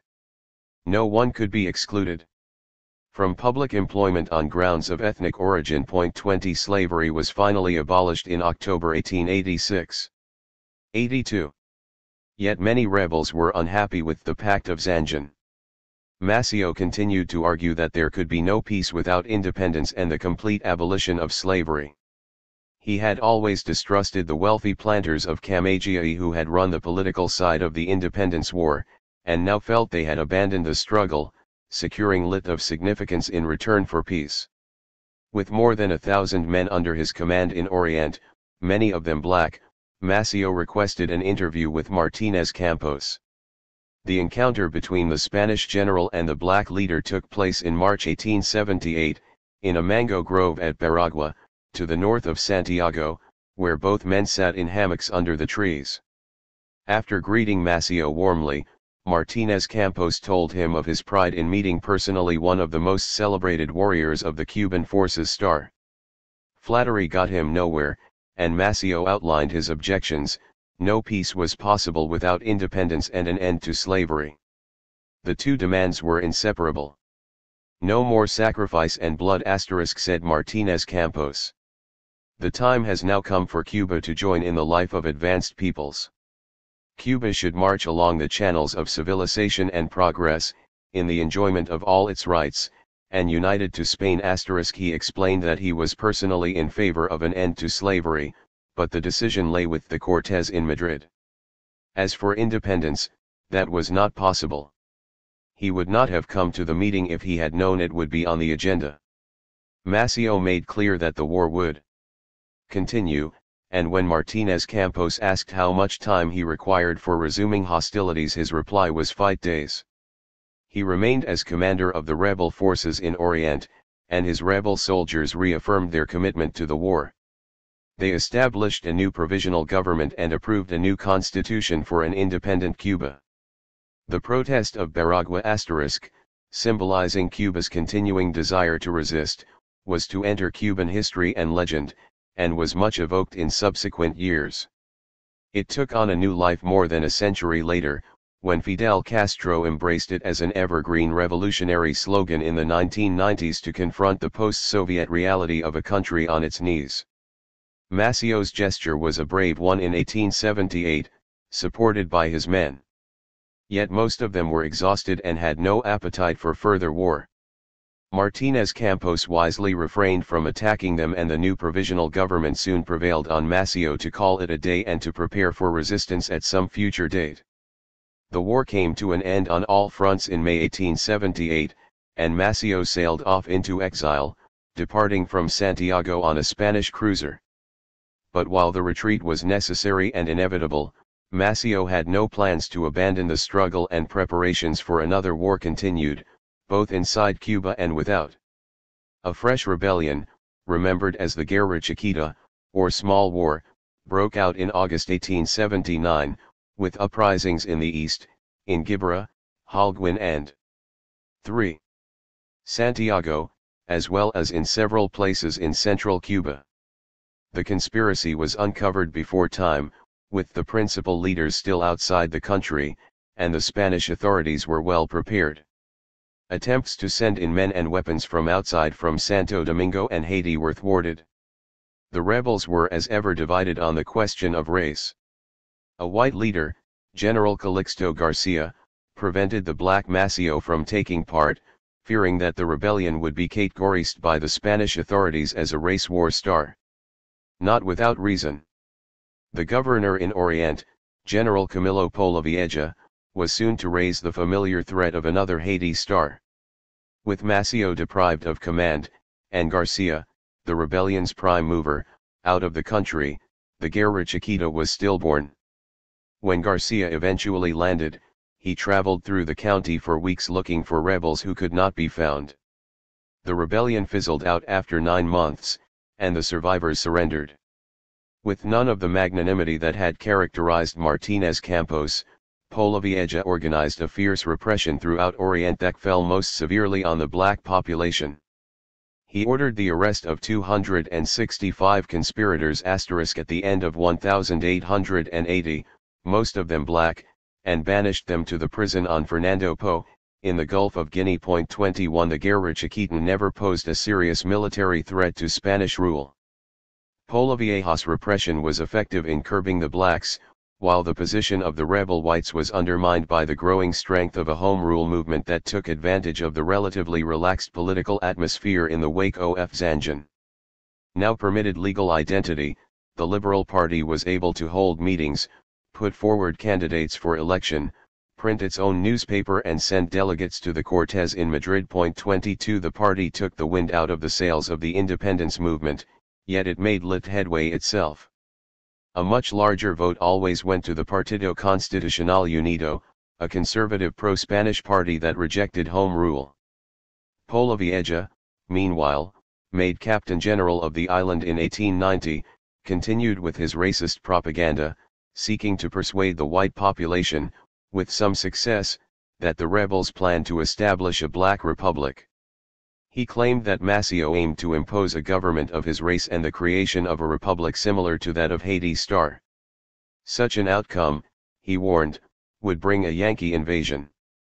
Among white Cubans, alarmed by the freedom of the slaves, these slanders fell on fertile ground, and the leaders of the independence struggle, now mostly in exile, were obliged to address the issue, ensuring that blacks and whites in their own ranks presented a united front. Racial prejudice in Cuban society was now the chief obstacle to securing independence. Macio, perceived by his people as a new messiah was obliged to take a back seat. The figure on whom the burden of proving that an independent Cuba would be a black and white nation, at ease with itself, was José Martí, a hero of both Cuban and Latin American history. 84. José M. Martí and the Fresh Dreams of Independence. A small, blue-painted building in the unfashionable pate of Old Havana, close to the harbor, houses a museum to the memory of José Martí. This was his birthplace, but his memory is evoked throughout the island. A museum exists in every town, and a white plaster bust outside every schoolroom. Surviving photographs reveal a diminutive figure with a large mustache and a noble brow, dressed invariably in a black frock coat and a white tie. He was just over 5 feet in height. Much of his life was devoted to Cuba's independence struggle, and he was killed in Cuba in May 1895, aged 42. For all Latin Americans, though particularly for Cubans, Martí belongs in the pantheon that houses the earlier leaders of Latin America's independence struggle against Spain. Martí was not a natural warrior, and he lived for much of his life as an exile in the United States, but he was a passionate advocate of independence and a determined opponent of those influential Cubans who advocated separation from Spain and union with the United States. The hands of every nation must remain free *, he wrote in 1891, for the untrammeled development of the country, in accordance with its distinctive nature and with its individual elements / annexation by the United States had to be avoided at all costs. 23 Almost his last words, and the quotation by which he is most often remembered, were directed against the danger posed by the United States. I know the monster, because I have lived in its lair, and my weapon is only the slingshot of David / Martí was a revolutionary activist and a dedicated political theorist, but he was also a prolific writer, a poet, and journalist, and a convincing orator. He wrote regularly on the events of the time, and held several contradictory views, but he was chiefly concerned with the perennial problems that characterized Latin America then and now, democracy and dictatorship, reform and revolution, and the clash between white settlers and indigenous peoples. A typical 19th-century intellectual, he also wrote about the purpose of education, the importance of agriculture as a basis for the development of industry and the application of general economic laws to the special circumstances of the continent. Significantly for Cuba, he was an outspoken supporter of racial equality. His message of independence and freedom was addressed to both whites and blacks. 24 Born in Havana in 1853 *, Martí was the child of Spanish immigrants, a product of the program to whiten the Cuban population through immigration. His father was an artillery sergeant from Valencia who became a policeman in Havana. His mother, Leonor Pérez, came from Tenerife in the Canary Islands. Martí came early to politics, for he was still at school at the outbreak of the First Independence War in 1868. In January 1869, while freedom flourished for a few weeks in Havana, he helped publish a newspaper, Patria Libre, which printed his romantic comments on the rebel cause. Immediately identified as a subversive by the volunteers, he was arrested on charges of criticizing a friend who had joined them. Sentenced to 6 years in prison, although only 16, he was sent to the stone quarry at St. Lazaro in Havana, and transferred after 6 months to the Isle of Pines. In February 1871, he was exiled to Spain. Spain was in the throes of its own revolution when Martí arrived, and he was soon caught up in the intellectual ferment of the time.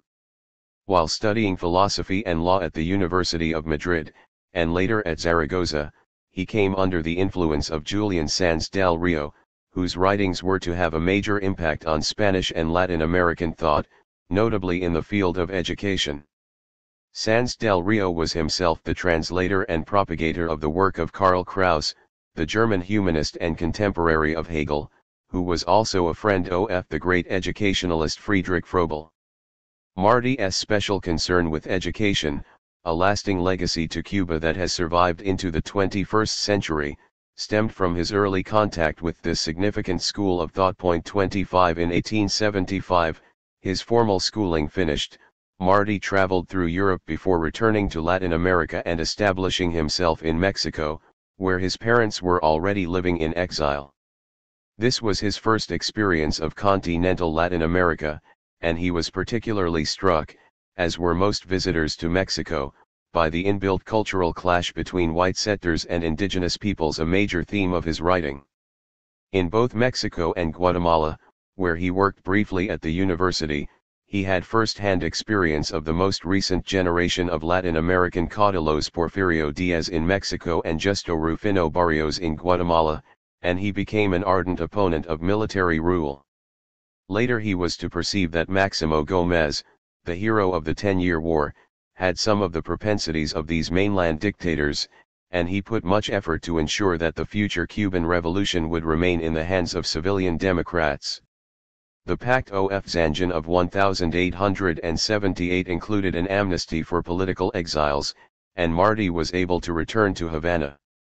He became active once again in revolutionary groups, and joined the Cuban Revolutionary Committee, set up by Calixto Garcia and based in New York. He made friends with Juan Guilberto Gómez, a mulatto lawyer who became a close colleague in the planning of the War of 1895. Charged with conspiracy during the preparations for the Guerra Chiquita in 1879, he was again sentenced to exile in Spain, but, with the independence movement now based in New York, he soon made his way back across the Atlantic. He lived in New York for the next 15 years, working closely with other Cuban exiles on plans to relaunch the independence war. He wrote for several Latin American newspapers, to earn money, and became the consular representative of Uruguay, Argentina, and Paraguay. 86. Before settling finally in New York, he spent several months in Venezuela, where he developed some of the Bolivarian ideas that were to become part of his own internationalist philosophy. He came to empathize with the plight of the indigenous peoples, and to disapprove of governments run for the benefit of the white settlers. Echoing the Venezuelan educationalist Simon Rodriguez, he argued that Latin America needed homegrown institutions rather than those imported from outside. He also conjured up Bolivar's internationalist dream, arguing for a great confederation of the peoples of Latin America. 26 Martí was disillusioned in Venezuela, as he had been in Mexico and Guatemala, by the fruits of independence, the creation of a triple alliance of the military, the landowners and the Catholic Church, exemplified in Venezuela by the despotic rule of Antonio Guzmán Blanco. He was also shocked by the chasm that had developed between the riches of Caracas and the poverty of the rural areas surrounding it. In the city, Paris; in the country, Persia, he wrote disdainfully. The independent Cuba he dreamed of would have to take a different course. Returning to New York, Martí found the political struggle within the large exile community of Cubans to be ever more divisive, made worse by their exhaustion and depression after the failure of the 10-year war. Martí was now perceived as a prominent exile leader, and, during the absence in Cuba of Calixto Garcia, he was appointed as the interim president of the Cuban Revolutionary Committee. He began preparing the ground for an eventual renewal of the anti-Spanish War and sent an outline of his political position in July 1882 to Gómez and Maceo, the two surviving military leaders, now exiled in Honduras. Martí had no immediate plans to renew the struggle, but was anxious to unite the exile community around the idea of independence, at a time when many people still favored U.S. annexation. Martí was adamantly opposed to such plans, as he explained in an arid letter to Gómez. In Cuba there has always been an important group of cautious men, proud enough to abominate Spanish domination yet timid enough not to put their personal well-being in danger by fighting against it. These kinds of men, helped by those who would like to enjoy the fruits of liberty without paying for them at their bloody price, are vehemently in favor of the annexation of Cuba to the United States. All the timid people, all the ones lacking in decisiveness, all the superficial observers, all those attached to wealth, have marked inclinations to support this Silurian, which they believe to be cheap and easy. Thus they flatter their patriotic consciences, as well as their fears of being true patriots. 27 Martí outlined his other central theme, the paramount need for racial harmony, in a letter to Maceo. I have no time to tell you, General, how in my eyes the Cuban problem needs, rather than a political Silurian, a social Silurian, and how the lat cannot be achieved except through mutual love and forgiveness between the two races. For me, the person who whips up hatred in Cuba, or takes advantage of those hatreds already present, is a criminal. And the person who tries to put down the lawful aspirations to livelihood of a good and prudent race which has already seen enough misfortune, is another.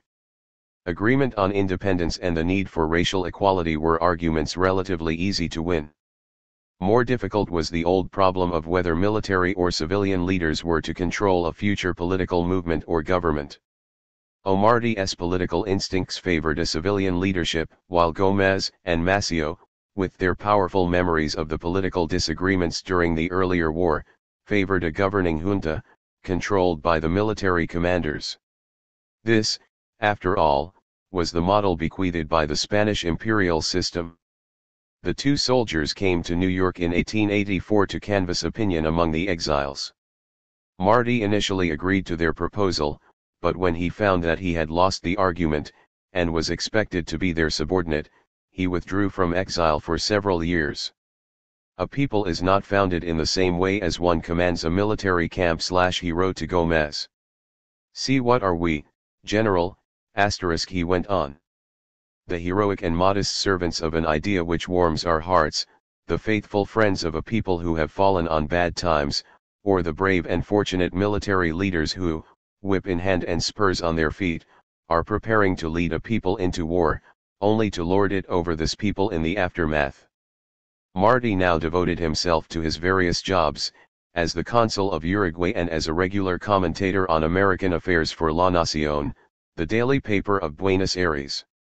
He had always been a sharp and critical observer, with a generally positive attitude towards the development of United States society, but the famous events associated with the Haymarket riots in Chicago of 1886, and the subsequent execution of anarchists, led him to adopt a more critical position. Although fiercely anti-capitalist and attracted to the nascent labor movement, he was sharply critical of Karl Marx and of the anarchist philosophers popular in the United States at the time. The harsh treatment of the Chicago anarchists led him to reject the United States as a model for Cuban society, and reinforced his hostility to annexation. 28 He had no illusions about the professed U.S. interest in Cuba's well-being, never, except as an idea hidden away in the depths of some generous souls, was Cuba anything more to the United States than a desirable possession, whose only inconvenience is its population, which it considers to be unruly, lazy, and worthy of scorn. 29 Late in 1887, at a meeting in New York to celebrate the 19th anniversary of the Grito de Yara, Marty returned to Cuban exile politics, when passions his own and those of others had subsided. The exile organizations. 88. In New York, Philadelphia, and Key West had come round to his view, that the military should be subordinated to the civilian leaders, and he assumed his natural position as the most charismatic leader of the exile community.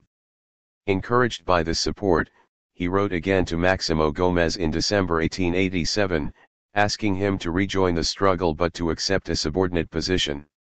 "Cuba is no longer the infant, ignorant people that took to the countryside in the Yara Revolution of 1868, he wrote. The country had changed, and demanded more of its leaders.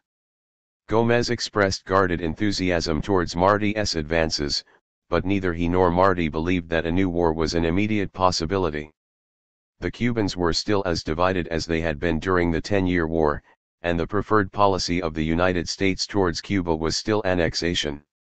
Marty had much work to do. In 1890 he started a new organization of his own.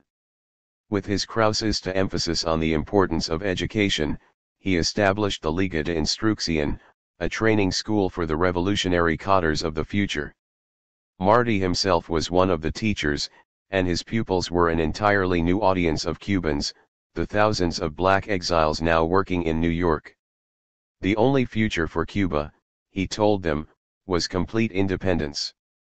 The struggle ahead would not be run by the prosperous planters who had proposed and organized the 10-Year War, it would be in the hands of the great mass of the people. 30 Marty moved south in the following year, to work with the Cuban tobacco workers in Tampa, and in January 1892 he formally established the Cuban Revolutionary Party, a widely based independence movement to be financed by its individual supporters, each contributing 1/10 of their earnings. The old dependence on a small number of wealthy patrons demanding political influence was diminished.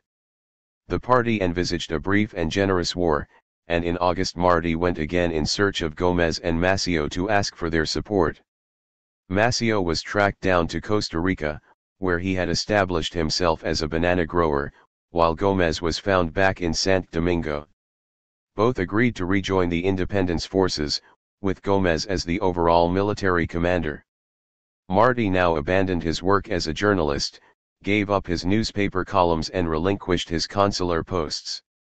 He devoted himself to the full-time organization of a secret revolutionary war, of which he was acknowledged to be the leader. The straggling beach village of Pleiades lies on the southern coast of Cuba, to the east of Guantanamo Bay, at the head of the road that leads over the mountains to Baracoa. Martí and Gómez landed here from a small boat early in April 1895 and headed up into the hills. Their tiny band of revolutionaries had sailed across the narrow channel from Haiti. "We strap on our revolvers," Martí wrote in his diary, "steer towards clearing. Moon comes up red.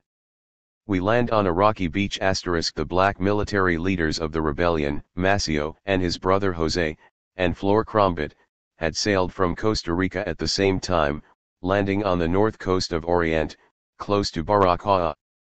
Two commanders in Orient, Bartolomé Masso, who had played a role in Cespedes*'s initial rebellion in 1868, and Guillermin Moneda, a black leader in Santiago, had already raised the flag of rebellion in the province in February. A fresh episode in the long struggle for liberation from colonial rule was underway. 31 For the Spanish nation, the latest installment of Cuba's independence war was to end in the unmitigated disaster of 1898, with the military intervention of the United States, the defeat of the Spanish Navy and Army in both the Caribbean and the Pacific, and the final collapse of what remained of the great 400-year-old Spanish Empire, in the Philippines, in Puerto Rico and in Cuba itself. Spain was to take half a century to recover from this humiliating blow. For the Cuban revolutionaries, the eventual outcome of their war was almost as bad. The country was laid waste, the economy left in ruins, and, while the new century would witness the dawn of Cuba's much-dreamed-of independence, U.S. intervention and occupation were to place chains on the island's political development that would distort its history for much of the 20th century. For an external observer like Winston Churchill, who spent a month in Cuba at the end of 1895 and liked to remember the British intervention of 1762, it was easy to be carried away by the possibilities of what might happen at the end of the war. "I sympathize with the rebellion, not with the rebels," he wrote. "It may be that as the pages of history are turned, brighter futures and better times will come to Cuba. It may be that future years will see the island as it would be now, had England never lost it, a Cuba free and prosperous under just laws and a patriotic administration, throwing open her ports to the commerce of the world, sending her ponies to Hullingham and her cricketers to Lord's, exchanging the cigars of Havana for the cottons of Lancashire and the sugar of Matanzas for the cutie of Sheffield. At least let us hope so." 32 The British never made the cultural impact on Cuba that Churchill had romantically envisaged, but British capital was prosaically buying up the Cuban railway system even before the war was over. 33 Martí was a political organizer and not by nature a guerrilla fighter, yet his early account foreshadows the diary entries of Che Guevara. "I have quite a 90 load," he wrote in a cheerful letter to his daughter, "with my rifle over my shoulder, my machete and revolver at my belt, a bag with 100 cartridges slung over one shoulder and maps of Cuba in a large tube dangling from the other, my knapsack containing 50 pounds of medicine, clothes, my hammock, a blanket, and books on my back, and your picture on my chest." 34 Martí had sailed from New York in January, joining up with Gómez in the Dominican Republic. The two leaders met at Monte Cristo, a small northern port close to the Haitian border, and issued their first political manifesto.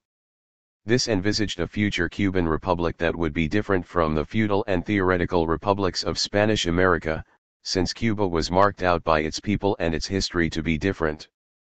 The War of Independence would be fought in a civilized fashion, blacks would be invited to participate and private property and non-combatants would be respected. After victory, a new economic system would provide work for everyone. The manifesto concluded with the slogan La Victoria o el Sepulcro, looking back to Garibaldi's cry of Roma o Mort and forward to Castro's invocation of Patria o Muerte. The second half of the slogan was fulfilled rather earlier than any of the signatories could have anticipated. Within 6 weeks of landing at Pleiades, Martí was dead, aged 42. He and Gomez had joined up with Maceo's group not far from Bayamo, and then, on their way to foregather with a local band commanded by Bartolomé Masso, they fell into a Spanish ambush at Dos Rios on May 19. The contemporary accounts of Martí's death portray him mounted conspicuously on a white horse, a target hard to miss. Some believe he was anxious to prove his physical bravery, to share the dangers experienced by the ordinary rebel soldiers. Others suggest that he courted martyrdom in the wake of continuing political quarrels with the rebellion's military leaders. Although he had settled his earlier disagreements with Gomez, he knew that Maceo still hankered after military predominance in the councils of the revolution. No adequate record exists of the political infighting during the early months of 1895 to indicate its effect on Martí's morale. He had no experience as a guerrilla fighter, and was more probably incompetent rather than suicidal. For whatever reason, the early and careless loss of its political leader was a serious misfortune for the rebellion, and for the future of Cuba. Much had changed in the politics and economy of the island since the last attempt to promote an independence war, and plans for its further transformation were already under discussion in the early 1890s, not just by the rebel exiles in New York but by the colonial government in Madrid. In New York, the political dubs organized by Martí had envisaged a brief and generous war for independence. In Madrid, the government planned reforms designed to avoid such an outcome. Praxedes Mateo Sagasta y Escolar had taken over as a reformist prime minister in Madrid at the end of 1893*35. His minister in charge of overseas territories, Antonio Mora y Montaner, proposed autonomy or home rule for all of them. Cuba, as well as Puerto Rico and the Philippines, would be allowed to take control of public works, communications, health, and education. 36 For Cuba, Mora proposed a change in the electoral law, doubling the number of voters and putting fresh wind into the sails of the Partido Liberal y Autonomista, much to the irritation of Martí. The Home Rule Party was the chief rival of the revolutionaries seeking independence. Yet the Spanish were reluctant colonial reformers, and Sagasta failed to give much support to the plan of Mora, who resigned in March 1894. Sagasta's government fell a year later, in March 1895, as news of the Cuban rebellion reached Madrid.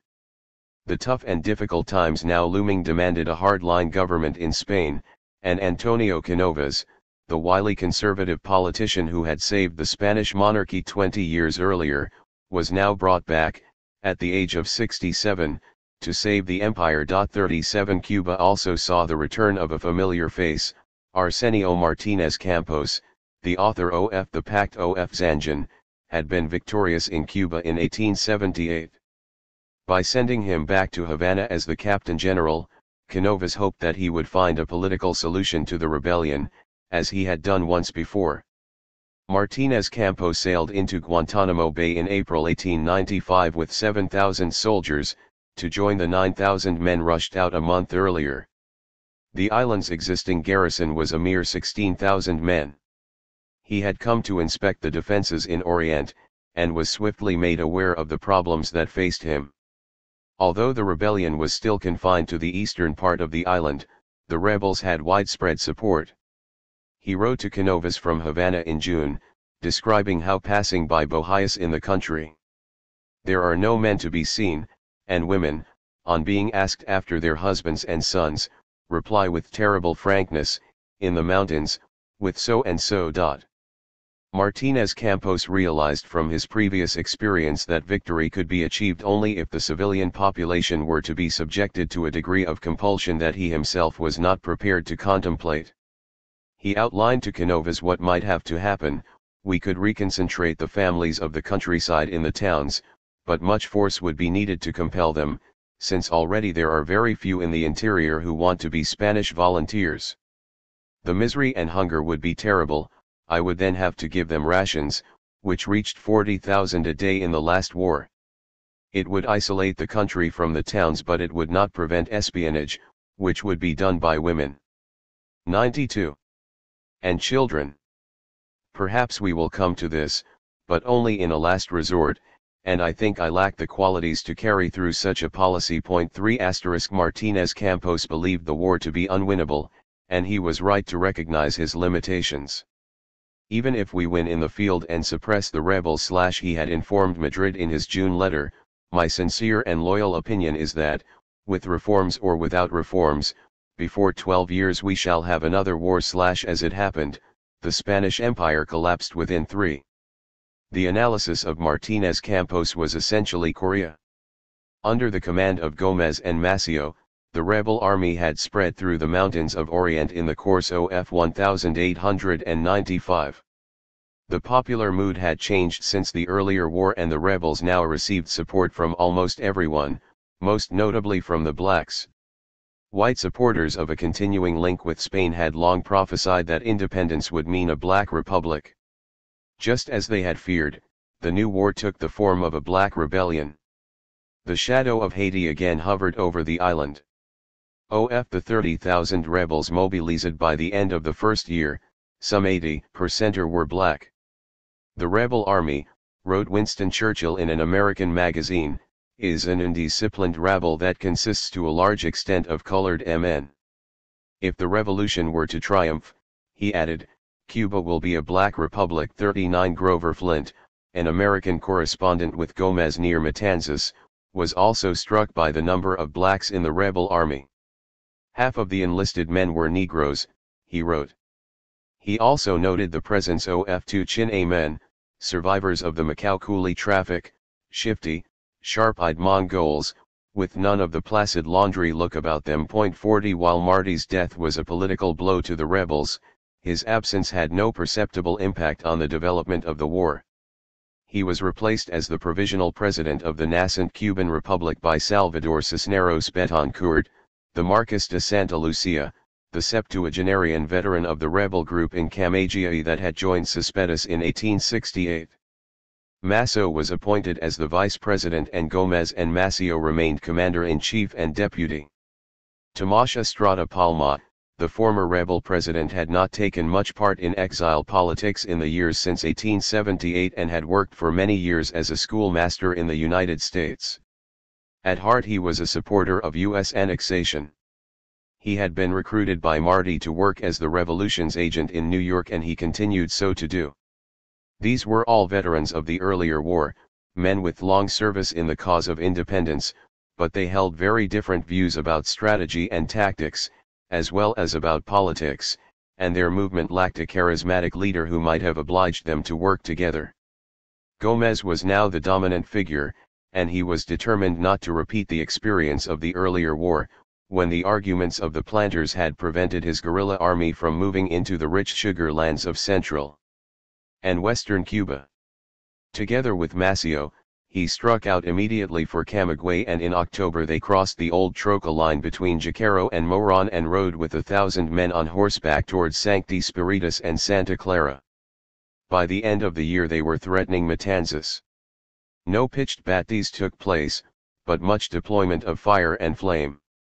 The cane fields were burnt, as were the mills and plantation houses. It has been a perfect roaring hell of fires all the way to the hills of Trinidad and the sea, wrote one estate employee in December, and we could see nothing but smoke and smoldering ruins, groups of poor people on foot. Homes burned and clothing stolen. 41 The strategy became familiar in Cuba as lati, the torch, or fire lighter. Early in January 1896 Gómez arrived at the outskirts of Havana, while Maceo, bypassing the capital, advanced towards Pina del Rio. Their lightning march along the length of the island, achieving in 7 months what had taken 7 years in the earlier war, had left the Spanish hiding defeat. Only radical repression would serve their purposes, and the emollient and experienced Martinez Campos had already told Madrid that this was not a strategy he was prepared to contemplate.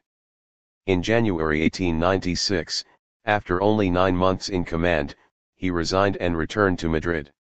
The new Captain General sent out to Havana in 1896 was a genuine scorched earth expert.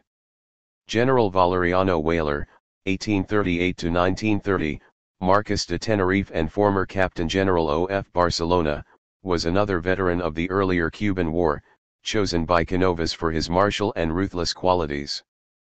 Puritanical and sentimental, Weyler preferred animals to humans and funded a horses' home in Madrid. 42 Present in Washington as a young man as Spain's military attaché during the American Civil War, he was an admirer of the fearsome tactics of General Sherman, who had cut a long swathe through Georgia in 1864, leaving a trail of burned-out mansions, devastated fields, wrecked railway lines and despairing civilians. 43 Weyler had something similar in mind for Cuba. Arriving in Havana, Weyler found the rebels at the gates of the city. "The day after my arrival," he told Canovas, "they prevented milk coming in. Gomez was just a few miles outside the city, and food from the countryside could only enter the city after the rebels had been paid the transit tax they demanded." Martinez Campos, as his last act, had prepared Havana for an imminent attack. Weyler was much encouraged by the presence in Havana of teams of volunteers, still active in the Spanish cause, guarding the post office and the MA in public buildings. He wrote to Madrid describing how these admirable corps guarded the external section of the city to avoid attack. 44. 94. Weyler revealed the extent of his problems in his first dispatch home. All respect for authority had vanished. There was public muttering everywhere against Spain, everywhere criticism and complaint *, even in Havana itself, there were germs of separatism *, and conspiracies to aid the rebels. The tobacco factories were his particular concern, since their readers read separatist books and articles, together with news, false or exaggerated, of the war and the revolution, thus fomenting among the workers hatred of Spain.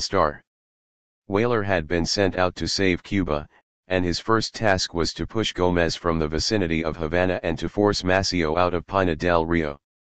His plan was to force the rebels back to the east of the old troca from Jacaro to Moron, which he now began to refurbish.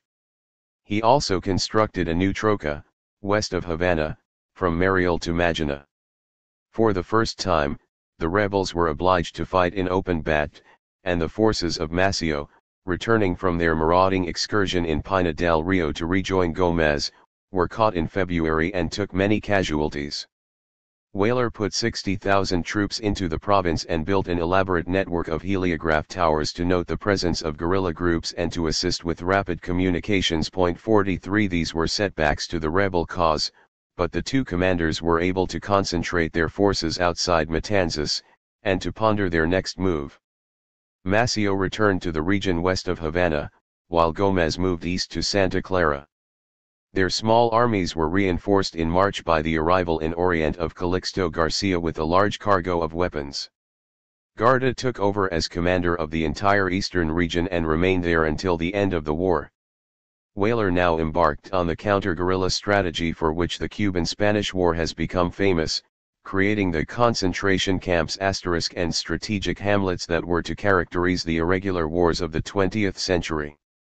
The possibility of reconcentration, moving peasant families into towns, had been discussed by Martinez Campos in 1895, and had in fact been tried on an experimental scale during the 10-year war by Weyler himself. Now he was to put his earlier notions into ferocious practice. His plan was for the entire population of towns and villages in designated military areas to be concentrated * in well-defended centers, depriving the rebels of their natural constituency and support. Food for the reconcentrados would, where possible, be provided locally from special zones of cultivation, and where food was not available, Weyler was content for them to starve. The population of the western provinces was required to submit to registration, and those disobeying military orders were found guilty of treason and executed. 44 Weyler issued the first concentration orders in October in Pina del Rio, where Maceo was still active. The construction of these Cuban concentration camps * was soon to become widely known in the United States, courtesy of American journalists and Cuban exiles. The phenomenon was denounced in the New York newspapers, notably in the New York Journal acquired by William Randolph Hearst in 1895. In the forefront of the human rights journalism of the time, the journal had already warned its readers about General Weyler, describing him in February 1896, as a fiendish despot.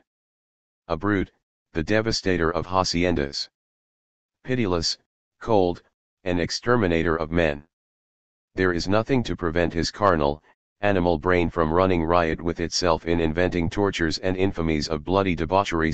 Grover Flint, describing the concentration of 500,000 peasants into crowded and unhealthy camps outside the cities, noted that journalists were calling it a policy of extermination. 47 Weyler's strategy, cruel though it was, had a considerable impact on the course of the war. Anticipating the thoughts of Mao Zedong, who envisaged guerrilla fighters as fish swimming within the sea** of the rural population, Weyler largely succeeded in draining the sea, leaving the rebels with lit water within which to swim. By the end of 1896, Gómez and Maceo were in trouble. Weyler's forces had military supremacy in the west, in Pinar del Rio, Havana, and Matanzas. To the east, Gómez was in political difficulties, at loggerheads with the civilian leadership. Gómez was the supreme military commander, but his methods and strategy were increasingly questioned by the civilian leadership, both in Cuba and in New York. The civilians, influenced by the planters, had grown hostile to the strategy of torching the plantations and cutting the commercial communications between the rural areas and the Spanish-held towns. Gómez grew restive at the criticism. When a deputation from a group of foreign coffee growers requested that their property should be respected, he told them to take your business to your own country. 48 A second dispute concerned military appointments. Gómez promoted people who had distinguished themselves in BAT, the normal procedure in guerrilla war. Many came from the lower classes or were black. The civilians sought to promote members of the white professional classes, lawyers and doctors, who had joined the revolutionary movement but lacked military experience. 49 Arguments about decisions in the military sphere inevitably had political overtones. In October, Maceo received an urgent message from Gómez urging him to march east to join him. Gómez needed his political rather than his military support. After quarreling with the civilian politicians, he was threatening to resign. He needed Maceo at his side.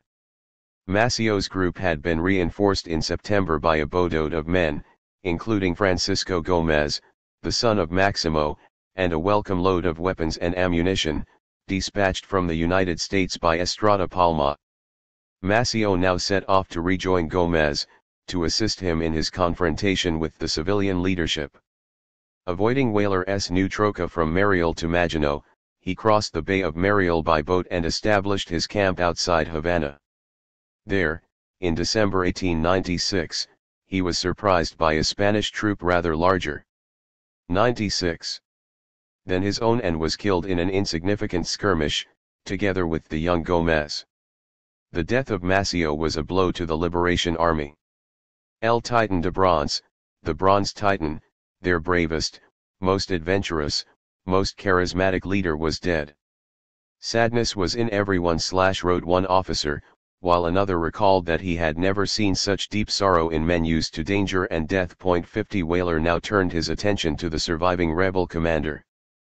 Thousands of fresh troops were deployed in central Cuba with the hope of destroying the rebel leadership at the top. With Maceo gone, Gómez was obliged to withdraw his threat to resign, and he fought back with vigor. Yet his guerrillas were still on the defensive in the middle of 1897. The war was going Spain's way. Only Calixto Garcia in Orient achieved some success, capturing the town of Las Tunas in August. In Madrid, Canovas decided the time was ripe to wave again the flag of reform. Constitutional changes were introduced in Cuba in February 1897, providing local mayors with stronger powers and giving the country a degree of fiscal independence. The new measures were designed not so much to influence opinion in Cuba as to persuade the United States that efforts were being made to end the war.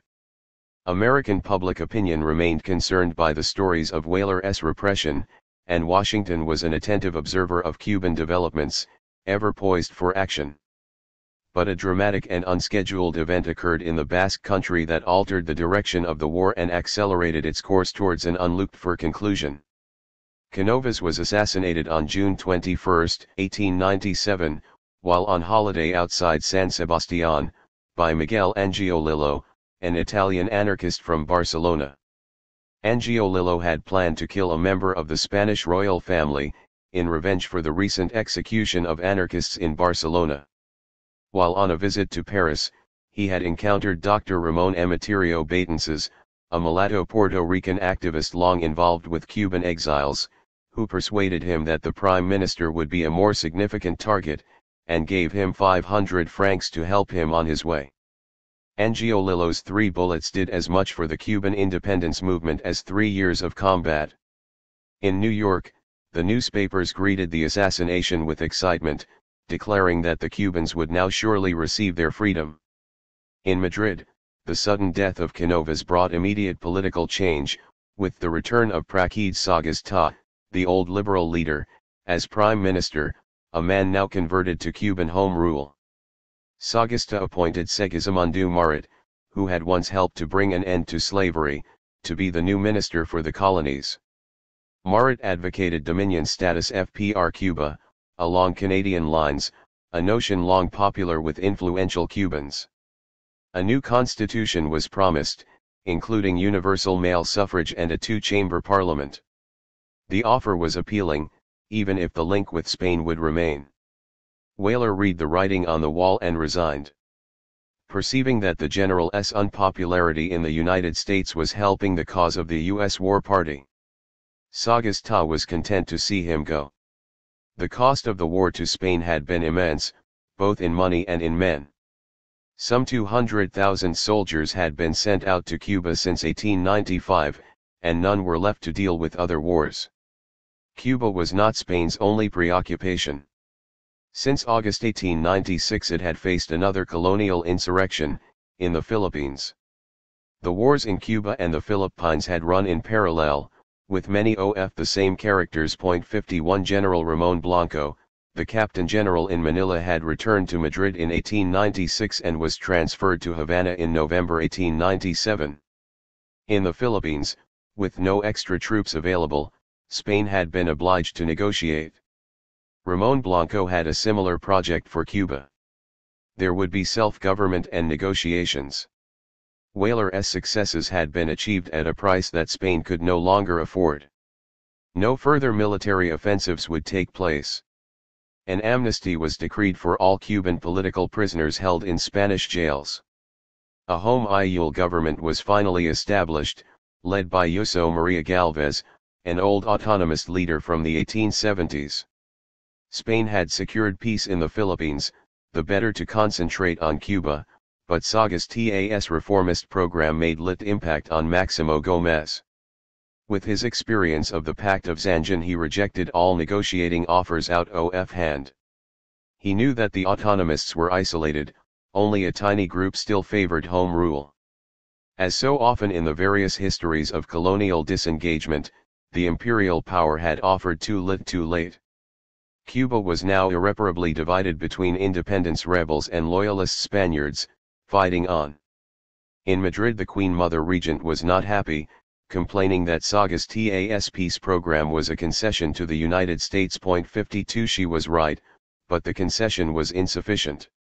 6 months later the history of both Cuba and the Philippines was altered by an American decision to declare war on the Spanish Empire.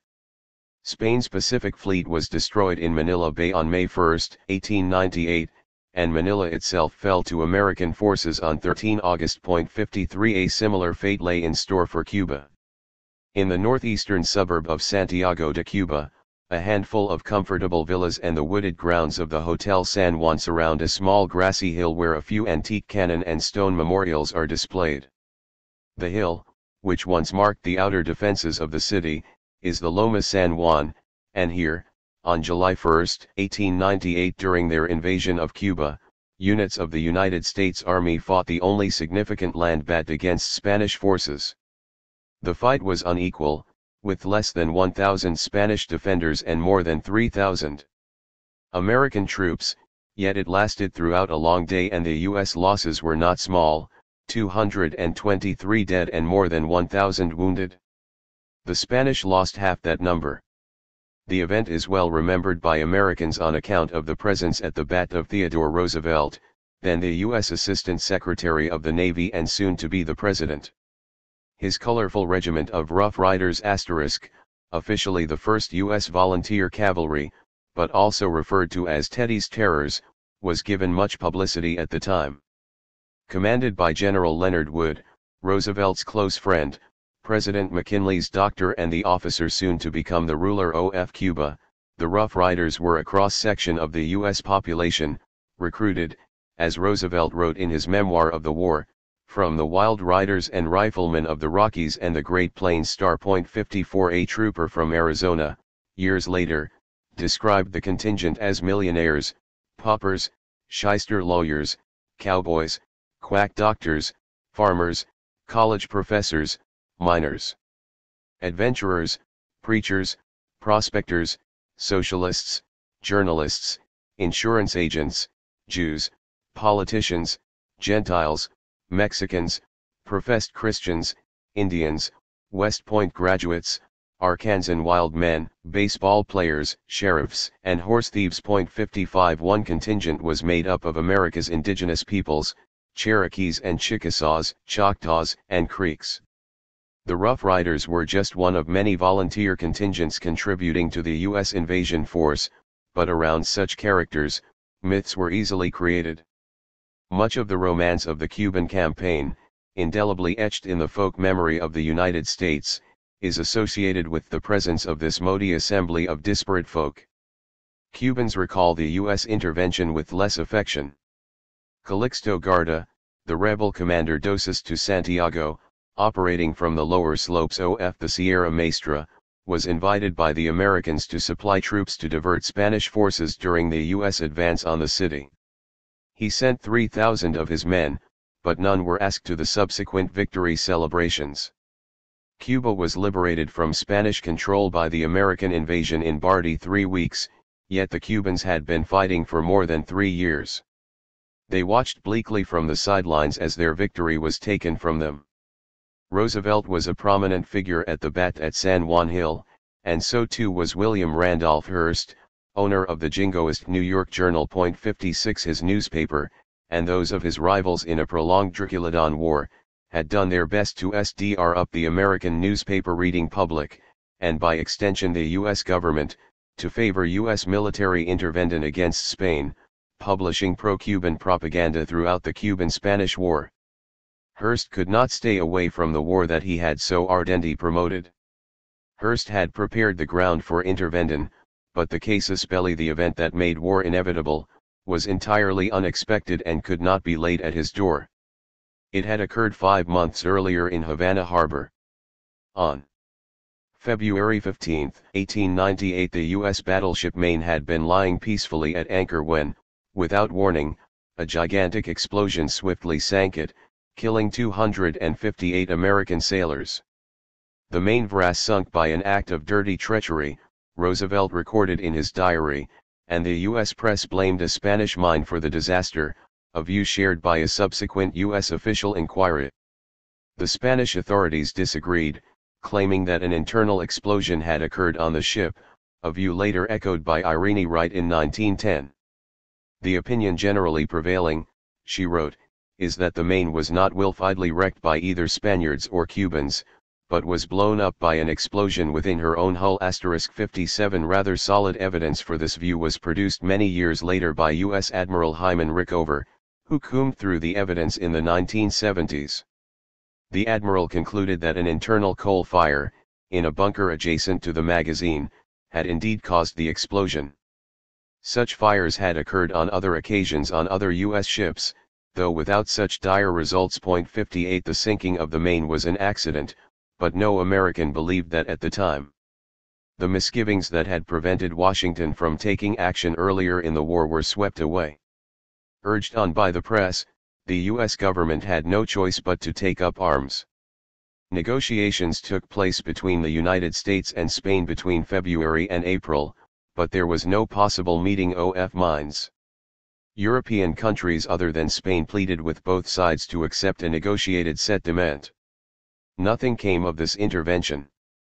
War was declared on Spain on April 25, 1898, and U.S. officers were told to prepare for an invasion, not just of Cuba, but of Spain's other island possessions in the Caribbean and in the Pacific. Puerto Rico was in the American sights, as well as the Philippines and the Pacific island of Guam. The United States was soon engaged in a far more ambitious project than simply securing the freedom of Cuba. What had once been perceived as Cuba's War of National Liberation was to become the Spanish-American War, the destruction of the far-flung remains of the 400-year-old Empire of Spain. The American attitude to the main disaster was a mixture of horror and patriotic pride, coupled with an irresistible desire for revenge. Volunteers flocked to the colors. Scenes of extraordinary public rejoicing at the prospect of war were witnessed by John Black Atkins, a correspondent who arrived in Manhattan in April and described them in the pages of the Manchester Guardian. The United States flag was everywhere hung across the streets and from the windows. Warlike sentiments and war bulletins were stuck in the shop windows. Men and women and dogs went about the streets wearing American medallions or favors. Bicycles were decorated with the national colors as though for a fancy dress parade. Everywhere one saw the legend "Remember the MNRF 59. IOO. The Maine was the excuse, but had it not occurred, some other event would almost certainly have sparked a war. The United States was in a notably expansionist mood. Its internal frontier had been conquered. Centuries of Indian resistance had been brought to an end, symbolized by the massacre at Wounded Knee in December 1890, when the 7th Cavalry slaughtered the Sioux Indians in South Dakota. The popular mood was changing too, and politicians were not lacking to give it a voice. Roosevelt and his friend Henry Cabot Lodge were only the most prominent of the figures seeking a wider world role for the United States. This new mood had been reinforced by the timely arrival of the Yellow Press, combative, competitive, and fiercely nationalist newspapers with a mass circulation. These papers both helped to create, and took advantage of, the jingoistic atmosphere, and had followed events in Cuba since 1895 with close attention. The details of a foreign war, so close to home and with such obvious implications for U.S. security, was a useful circulation builder. The Cuban exiles in New York, notably Tomás Estrada Palma and his team, had not been slow to provide the newspapers with a steady supply of information and assistance, emphasizing the abuse of human rights. The reported atrocities of Whaler, and the sufferings of the Cuban people, became common currency in the United States. Urged on by a strident public opinion fueled by the press, the U.S. government had paid close attention to events in Cuba since 1895. The 60-year history and experience of the Monroe Doctrine was not about to be lightly abandoned. Yet the government was divided in its opinions and reluctant to intervene. President Grover Cleveland had recommended neutrality, and was happy to consider mediation, but was loath to contemplate intervention. The U.S. made an offer of mediation to Canovas in April 1896, declaring that it was concerned in all struggles for freedom, but the Spanish Prime Minister dismissed the offer. Silent diplomacy continued, but other possibilities were now examined and other U.S. government institutions took an interest.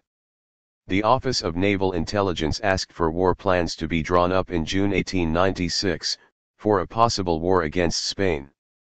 A presidential election campaign in the autumn of 1896 had kept Cuba in the public eye. The outgoing Cleveland was accused of doing nothing about Cuba's star.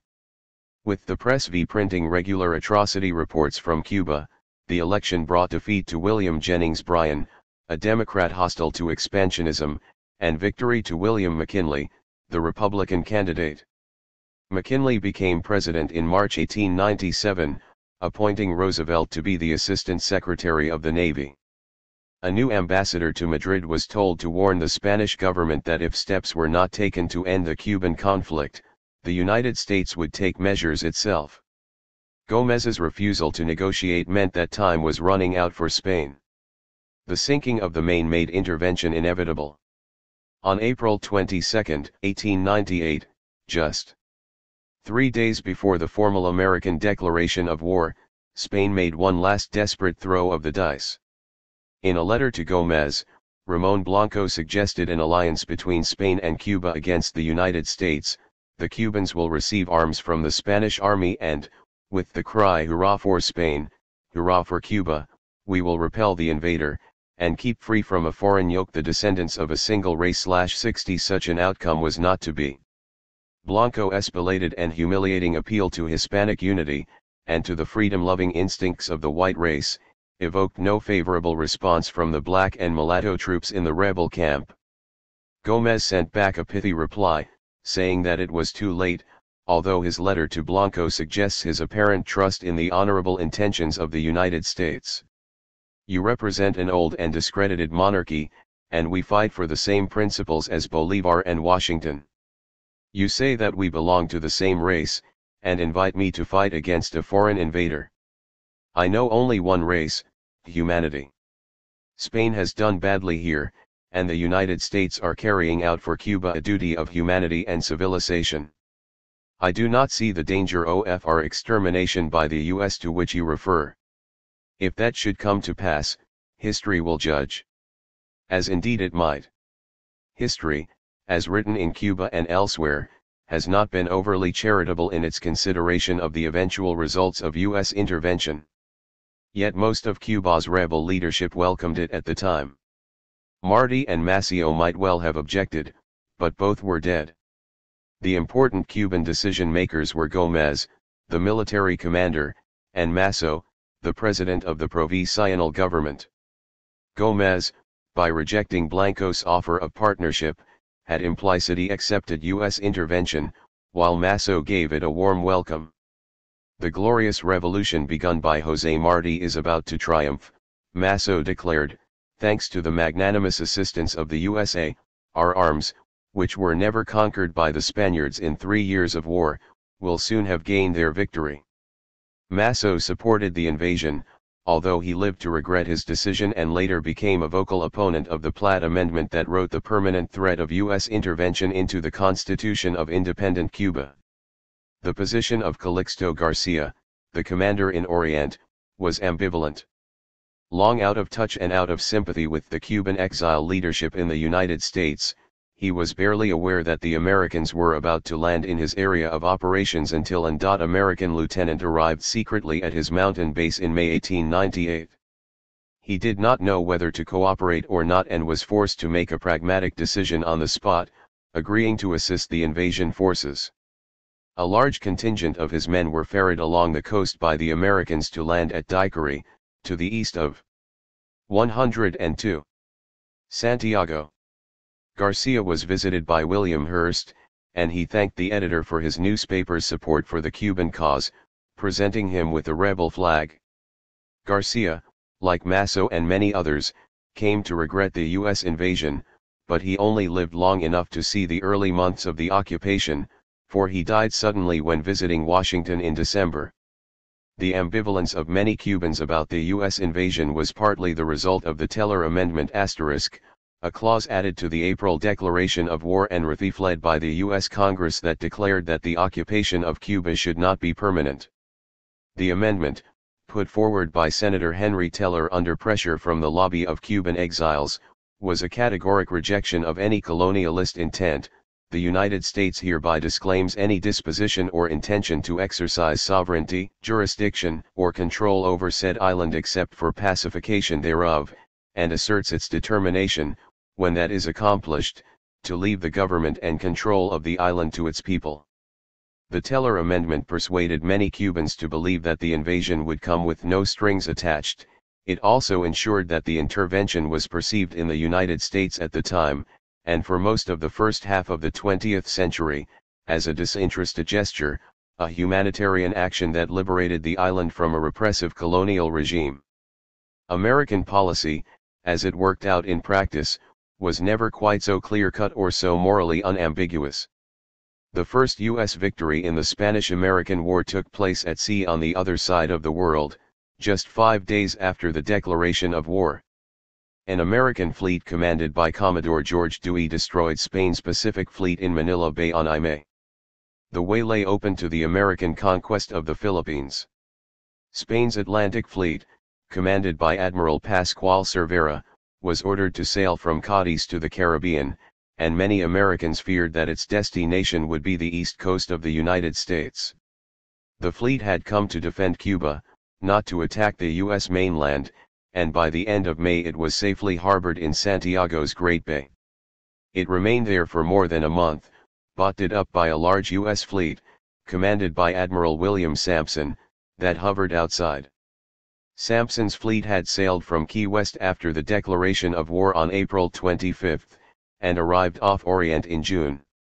After bombarding the fortifications on the Moro, exploring expeditions were sent out to find a suitable place to land an expeditionary force.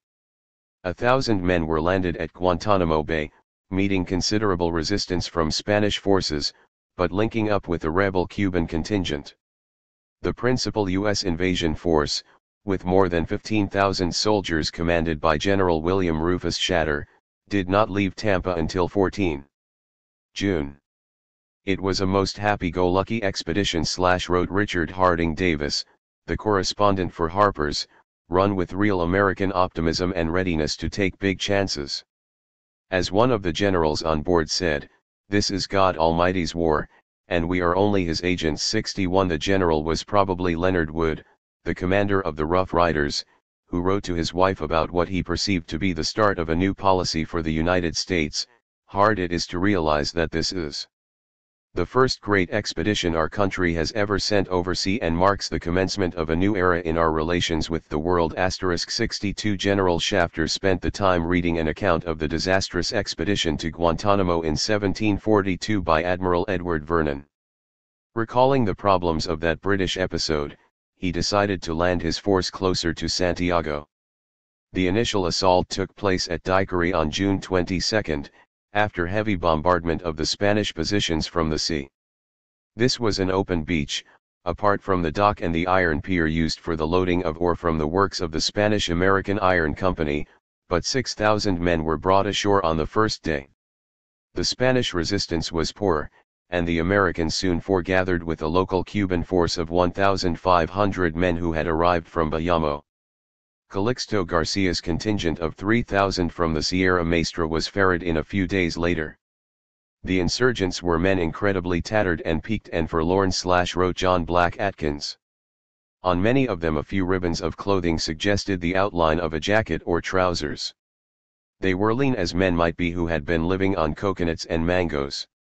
Whenever one lighted a fire a Cuban presented himself, at the sign of the smoke, queasy and inexplicably like a genie, and asked for food. 63 Atkins noticed how rapidly the American soldiers became disenchanted with their Cuban allies, partly because the Cuban insurgent regarded every American as a kind of charitable institution, and expected him to disgorge on every occasion.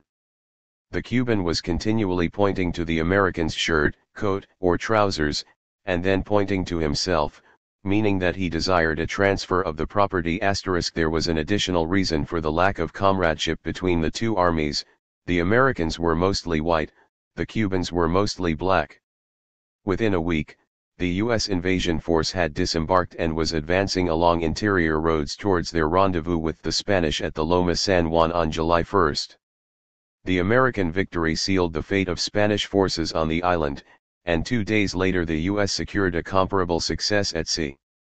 The Spanish admiral had no desire to suffer the fate of the Pacific Fleet in Manila Bay, yet with Santiago itself about to fall to U.S. land forces, he was ordered to leave the harbor lest his ships should fall into American hands. It was a suicidal gesture, and on July 3 the entire Spanish fleet sailed out of the harbor to be greeted by the Americans. The Spanish ships were attacked. 104 dispersed and sunk. It was not so much the fleet that committed suicide as the Spanish Empire. The U.S. victory by land and sea was now complete, and surrender terms were agreed 2 weeks later, on July 17. Decisions had to be made in Havana, Washington and Madrid, and the subsequent detailed negotiations were difficult and prolonged, but the U.S. flag now flew from the palace in Santiago, and General Leonard Wood was appointed as the city's new governor. The United States ruled Cuba for 4 years under what was, in effect, a military dictatorship. The Spanish Captain General was replaced by an American general. The nature and duration of the American occupation from 1898 until 1902 was endlessly contested in the U.S. Congress, and much argued over by American officers on the island itself. What changes were needed in Cuba, and how long was the occupation to last? The Americans had no previous experience of running a foreign country, and the older generation of U.S. officers in Cuba could only look back to their experiences 30 years earlier when they had administered the southern states at the end of the Civil War. This was the model with which they were familiar, and the one that they were to follow in Cuba. With the Spanish fleet destroyed, and the island effectively occupied by American troops, the officers of Spain and the United States observed all the civilities of the epoch. General Adolfo Jimenez Castellanos, the very last Captain General, bowed out at a formal ceremony in Havana in December 1898, and handed over the keys of the city to General John Brooke, the third senior general in the U.S. Army. General Wood replaced him a year later, but remained in Santiago throughout 1899. The Americans retained the Spanish administration, and Spanish officials and government employees were confirmed in their posts. Many remained far into the independence era. The Cubans, soldiers, officers, and people, were treated less generously, both by the incoming Americans and by the outgoing Spaniards. The conscripted soldiers from Spain could not wait to get home, wreaking vengeance on people and property in Orient Province before they left. Cattle were killed and water troughs filled with manure. 64 The incoming Americans were more fastidious, collecting rubbish from the streets, cleaning the drains and embarking on a campaign against the tropical diseases that were already taking a toll of their troops. Yet the new rulers were disdainful of the Cubans, dismissive of the soldiers in the armies of Gomez and Calixto Garcia, and overtly contemptuous of the black population. Official dealings were mostly conducted with the wealthy community of merchants and traders, and with the incoming exiles from New York and Florida, us educated white Cubans already familiar with American ways and language. These American-influenced Cubans were soon joined by an influx of American citizens, visiting their newly conquered territory or planning a new life. A New York Times correspondent reported in May 1900 how Cuba is simply overrun with Americans of all ages, of all conditions of life, of all professions, and of no professions.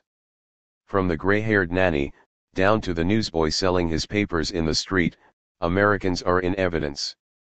Years ago the rush was to the west of the United States, now the tide has turned southward to Cuba. From appearances, many seem to think that they will find the streets paved with gold to be had for the picking up. 65 One of the first tasks of the occupying force was to organize a census. 66 The total population was now officially put at 1,500,000, with 250,000 in Havana. The census suggested that the black population had diminished to as little as 32%, or the smallest percentage recorded since the first census in the 18th century, although the figure may have been influenced by the wishful thinking of its organizers. The census also revealed that some 300,000 inhabitants, a fifth of the population, had disappeared from the earlier figures, with the assumption that this was the death toll of the war. The 4-year war had certainly been hugely destructive of human life and property. Disease and bat itself, coupled with Weyler's policy of population concentration, had decimated the Cuban people. A devastating account of conditions in Pina del Rio in the autumn of 1899 was provided by General Fitzhugh Lee, the American commander in Havana. Business of all sorts was suspended. Agricultural operations had ceased, large sugar estates with their enormous and expensive machinery were destroyed, houses burned, stock driven off for consumption by the Spanish troops, or killed. There was scarcely an ox left to pull a plow, had there been a plow left. Not a pig had been left in the pen, or a hen to lay an egg for the poor destitute people who still held on to life, most of them sick, weary, and weak. Miles and miles of country uninhabited by either the human race or domestic animals were visible to the eye on every side. The great fertile island of Cuba in some places resembled an ash pile, in others the dreary desert. 67. A further important task facing the military governor was the creation of a Cuban security force.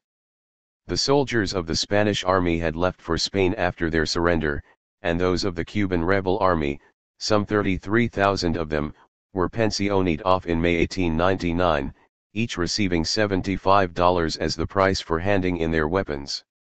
Reluctant to create an actual army, since the U.S. planned to be responsible for the island's defense, a decision was taken to recreate the paramilitary Rural Guard, already existing in embryonic form in the Spanish era. The U.S. introduced segregation into the force, causing considerable resentment and dismay among the black fighters of the Independence War. The officers were almost entirely white. IO6. The Guard was designed to mop up some of the demobilized rebel soldiers who had no jobs to go to, and to deal with the chronic problem of banditry in the countryside that continued long after the war was over. Not everyone supported the establishment of the Rural Guard.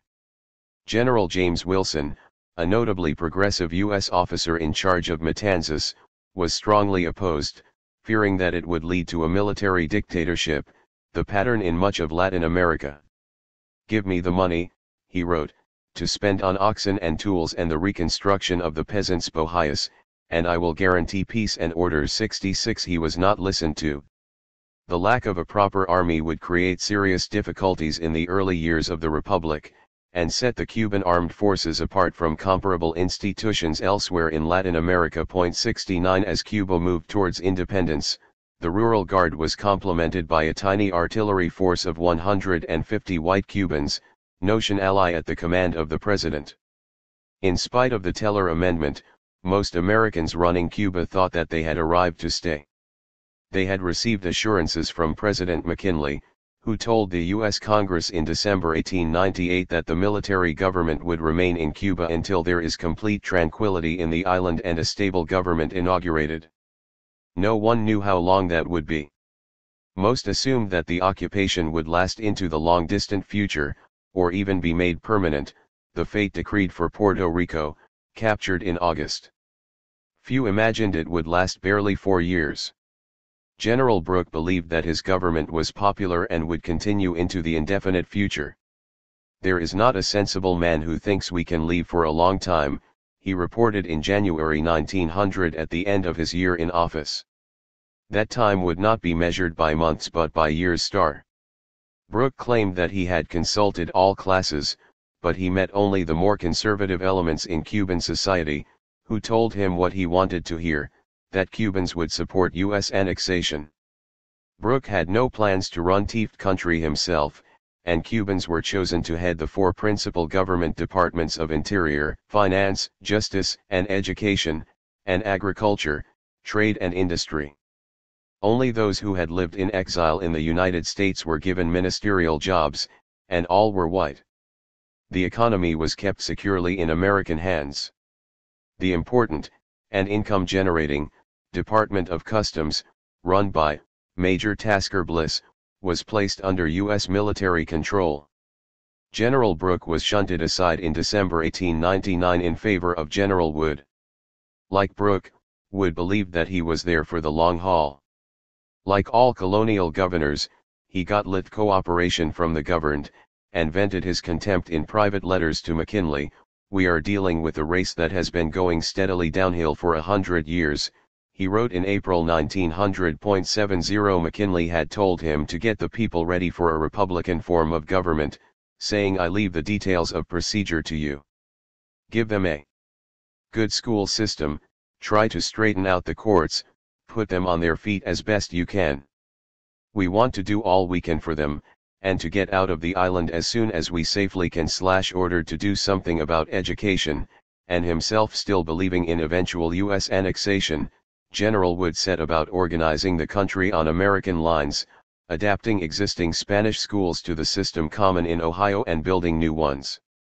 Textbooks were translated from English and teachers sent to the United States for instruction, both in the U.S. syllabus and in American teaching methods. 71 Schools were established by Protestant missionaries who flocked to the island from the United States to convert Catholics. to evangelical Christianity and to bring them into line with American ideas. 72 churches were founded by Methodists, Baptists, Episcopalians, and Presbyterians. The Methodists specialized in offering segregated education to the children of the white elite.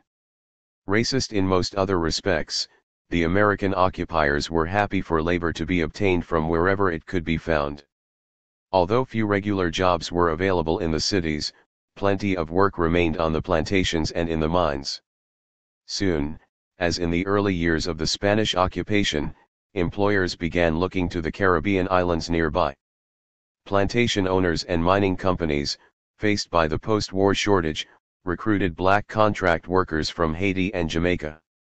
1,000 arrived in the first 6 months of 1900. White Cubans soon revived their old fears of a black island, and the military authorities ordered the immigration to be halted. When a U.S. company planned to import 4,000 workers from Jamaica, to build a new railway line the length of the island, the U.S. authorities were again obliged to step in after protests by Cubans in Santiago. The Americans eventually got the message, and Frank Steinhardt, General Brooks' aide-de-camp, advocated white immigration only, suggesting that workers should be brought in from northern Spain. 73 The mood in Washington began to change after the first year of occupation. President and Congress grew anxious about the expense of their new imperial responsibilities. Cuba alone was costing $500,000 a month. The Philippines had to be thought about as well and budgeted for. The capture of Manila had been welcomed by the local population, but the subsequent occupation had met spirited resistance. The rebellion was hot crushed until 1901. The establishment of an American empire in the Pacific was proving expensive. So too was Cuba. Elihu Root, the new Secretary for War, described it as a burden and annoyance. Root, a wealthy Republican lawyer, was Pound politician in Washington charged with masterminding Cuba's future, selected for the job by President McKinley in 1899. McKinley understood that the new imperial responsibilities acquired by his nation required a competent administrator in the War Department rather than a military man. No such intelligent, constructive, and vital force had occupied the post in American history, recorded Henry Stimson, one of his successors. 74 Root turned his attention to the question of the elections. In the early months of occupation, the American authorities in Washington and in Cuba imagined that Cuba would soon be incorporated into the Union. They sought to ally themselves politically with that small but enduring section of the Cuban population that supported the idea of U.S. annexation. Root shared the view of General Wood that sensible Cubans favored it, and if elections could so be rigged to ensure that sensible Cubans won, the dream of annexation would be assured. 75 If Cuba were to be given a limited suffrage, Root wrote, the mass of ignorant and incompetent people would be kept out, and it would be possible to avoid the kind of control which leads to the perpetual revolutions of Central America and other West India islands. 76 The first post-colonial elections in Cuba were held in 1900. Municipal elections took place in June and those for a constituent assembly in December. The electoral regulations were framed by the Americans to give the vote to Cuban males over the age of 20 who were able to read and write. They also had to be the owners of property worth $250, or, an inevitable concession, to have served in the rebel army. Cuban women were not allowed to vote. With these restrictions, the total electorate was barely 100,000 men, some 5% of the population. The poor and most blacks were effectively excluded from the franchise. 77 Three parties presented themselves at the municipal elections. Two advocated immediate independence, the Republicans, led by General José Miguel Gómez, the governor of Santa Clara, and the Nationalists, who enjoyed the tacit support of Máximo Gómez and were powerful in Havana. Only the Democratic Unionists, a conservative group including several supporters of the old autonomist party, favored annexation. The result, tempered by regional loyalties, was a victory for the independence-minded parties. General Wood was appalled, recognizing that independence was now on the agenda, and deploring the fact that the friends he had cultivated in Cuba had failed to make an impact. The highly intelligent Cubans of the land-owning, industrial and commercial classes are not in politics, he noted gloomily. 78 He had failed to realize that the classes he favored were not just uninterested in politics, they had other things on their minds. They were entering a period of terminal decline, for the war had destroyed their businesses. The sugar industry was in crisis, plantation owners were bankrupt, the owners of urban property were ruined. The collapse of the Spanish Empire had brought down its former beneficiaries with it. The political future of the island was the least of their concerns. Those able to do so wished to pack up and leave. Root was more optimistic.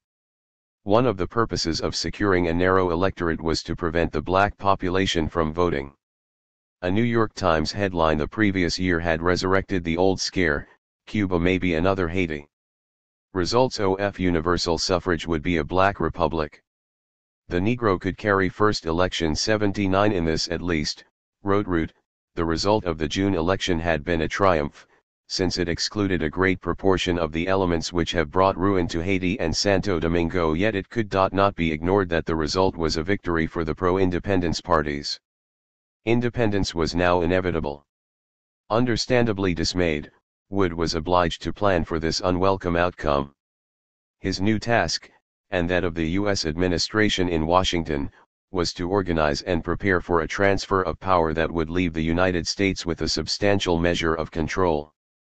What could the Americans salvage from this electoral disaster?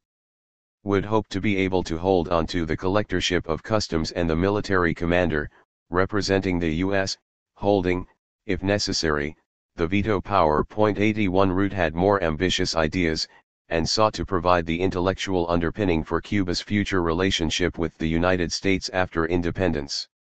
He raised again the question of the eternal historic interests of the United States in the Caribbean, in a letter of January 1901, and invoked the traditional and established policy of this country in respect of Cuba. He recalled the decision, first made in the 1820s, that the United States would not in any circumstances permit any foreign power other than Spain to acquire possession of the island of Cuba. 82 The United States would have to make good this decision in the light of the new circumstances of the 20th century, with a Cuba that demanded its right to be independent. Root considered that the United States had a moral obligation to establish a stable and adequate government in Cuba, and he argued that it also had an historic and strategic interest to ensure the island's continued independent existence. Yet how could this be guaranteed when local conditions in Central America and the Caribbean at that time, and more widely in Latin America, were not such as to create much confidence in the likely wisdom, competence, and stability of an independent Cuba? Root shared Wood's view of the unsuitable nature of the Cuban political class thrown up by the elections, but hoped for the emergence of a better class of people in the future. He speculated about how they might be able to get rid of the adventurers who are now on top. Yet he was also worldly enough to recognize that this might not be possible.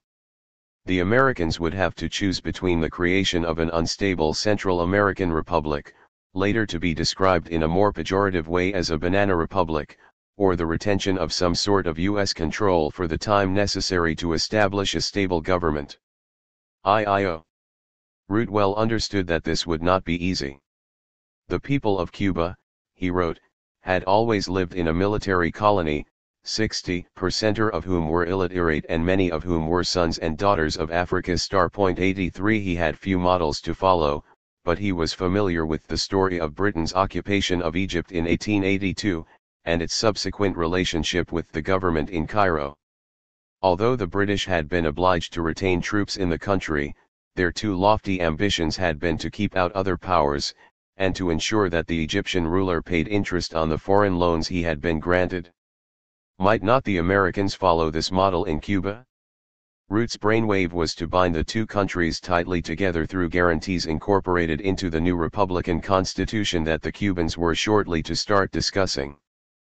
Such guarantees would provide the United States with a veto power over Cuba's foreign, defense and economic policy. It would also allow the U.S. to retain the right of intervention to preserve Cuban independence and the maintenance of stable government. This latter requirement was eventually to be embedded in the famous amendment put forward in the U.S. Congress by Senator Orville Platt, and incorporated grudgingly by the Cubans into the constitution of their new republic. The Enmienda Platt, the Platt Amendment, has been familiar to every Cuban schoolchild for more than a century, two words that evoke the humiliation of the settlement imposed on Cuba at the close of the U.S. occupation. Orville Platt was an influential Republican politician on the U.S. Senate's Foreign Relations Committee, and he stood up in Congress in Washington on February 15, 1901 to introduce the amendment that was to bear his name. 84 Platt himself was of little consequence, he was simply carrying out the orders of Root, who, with descant additions from General Wood, had been composing his country's future relationship with Cuba. Continued military occupation was no longer an option, but the wording of the Platt Amendment would ensure that, even when independence had been granted and the American occupation force had sailed away, the United States would maintain a unique form of colonial control.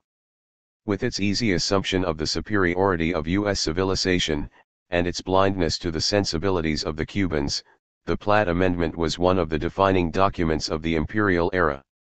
Its influence lasted long after it was formally abrogated in 1934, and it continued to echo in the global perceptions of the United States a century later, notably in the wording of the Helms-Burton Act of 1996.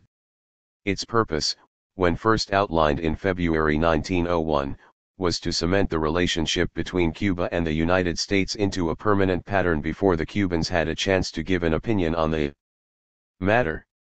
The Cuban Constituent Assembly, elected to draft a NE/V Constitution in December 1900, was obliged to accept it. The Americans insisted that it should be incorporated into the Constitution that the Cubans were supposed to be designing for themselves. The first of the Platt Amendment's 7 paragraphs was framed to ensure that Cuba could make no treaty with foreign powers, or permit foreign military bases on its soil, without the permission of the United States. The second indicated that Cuba's public finances would be overseen by the United States.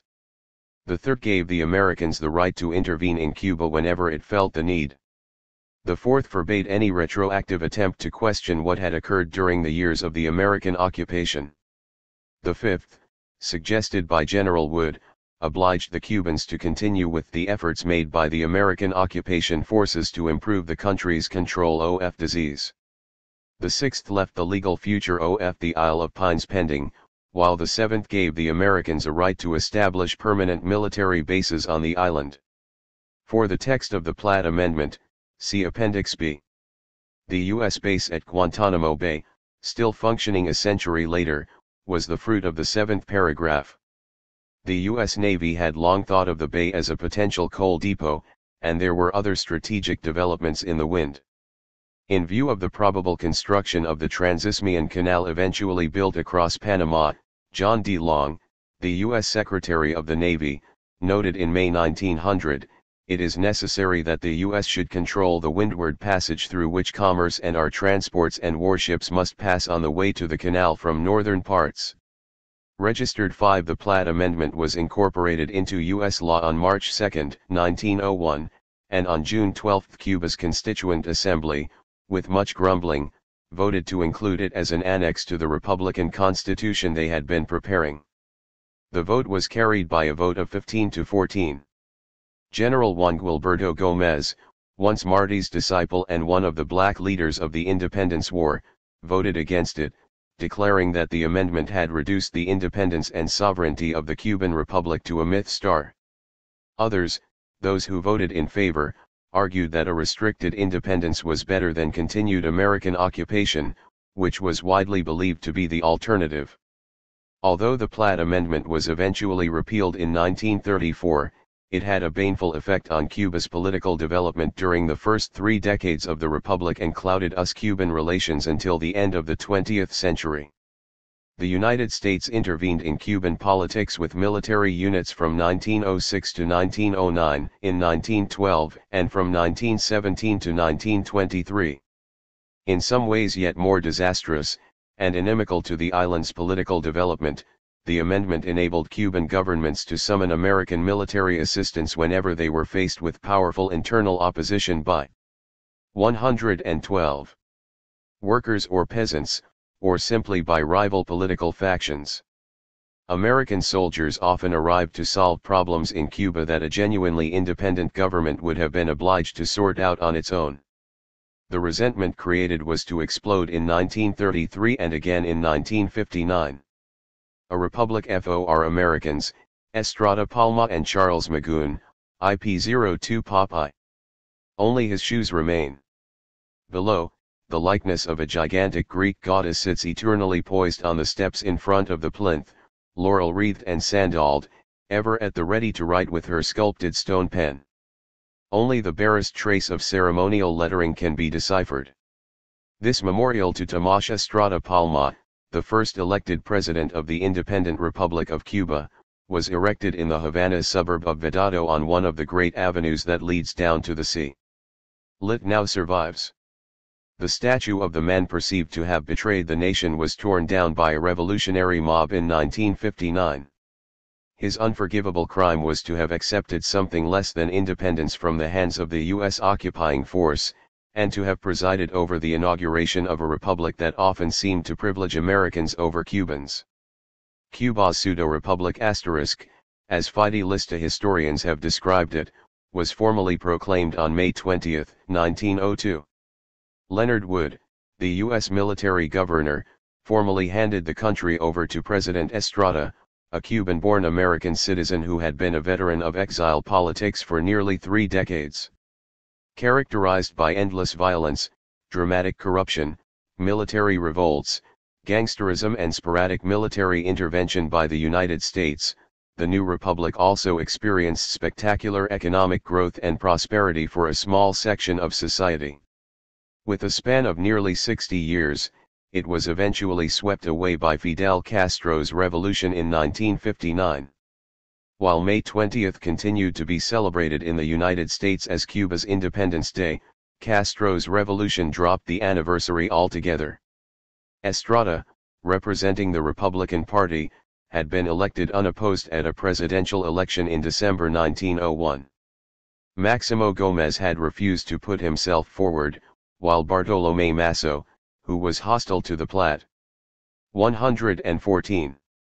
Amendment and would have been more popular than Estrada, withdrew after General Wood had rigged the election against him by appointing 5 of Estrada's supporters to the Electoral Commission. 1 Most of Cuba's embryonic political elite threw their weight behind the new president. Estrada was a man of his time. He belonged to the educated and ruling class that had no prejudice against its U.S. occupiers, and looked forward to a close and continuing relationship with the Americans after independence. Much of the Cuban population might be imbued with an embryonic sense of nationalism, but thousands of them had crossed over to the United States in the previous half-century, to work and to study and to establish small businesses. The wars and economic uncertainty of the final decades of colonial rule had led to an immense migration, and the creation of a large Cuban-American population on the mainland was not without repercussions back home. Martí might have had reservations about the Colossus of the North asterisk, but many of his fellow migrants came to admire its dynamism, generosity, and modernity. The migration had been made up over several generations of a vast cross-section of the Cuban people, young and old, men and women, black and white, and many of them moved easily between the mainland and the island. Constant communication was maintained between the two communities. In the early years of the Republic, almost everyone of importance and influence possessed direct experience of living in the United States. 2 American intervention in Cuban affairs was not an insult for such people, they welcomed it, and often requested it. The people running the Republic's new government might have learned about the American system that the occupiers had sought to impose, and even admired it, but they had no immediate model to hand for their own use other than the old Spanish colonial practices that allowed the rulers to organize the country for their personal benefit. Estrada, an austere schoolmaster, was himself an honest man, but many officers in the rebel army who translated themselves into candidates for office had no such self-restraint.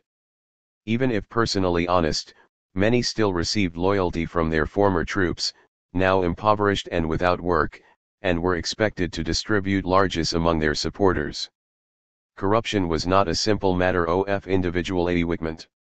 Since jobs in the state sector provided an income for many thousands of people, and since their job was dependent on the electoral victory of their chosen party, electoral fraud became entrenched at the very start of the Republic. The armed supporters of the Conservative and the Liberal parties would guard the polling stations to try to ensure the victory of their candidate. If serious disputes arose, as they did at each election, the United States could be called upon to intervene under the obligations it had accepted with the Platt Amendment. American intervention was welcomed by the Cuban elite in the early years, and supported by the American settlers and businessmen who arrived in considerable numbers. More than 13,000 North Americans had acquired title to land in Cuba by 1905, bringing in millions of dollars of investment. Soon, some 60% of rural properties were owned by American individuals or corporations. 3 Many Cubans who had fought in the Independence War for independence, not economic annexation, were disillusioned by this development, but others believed it to be inevitable and desirable, and hastened to associate themselves with the new economic power in the land. Irene Wright noted sympathetically in 1910 that a population suddenly released from colonial conditions had not found itself as a Cuban people, or constituted a nation with an identity of its own. For her contemporary comment reveals the intrinsic problem.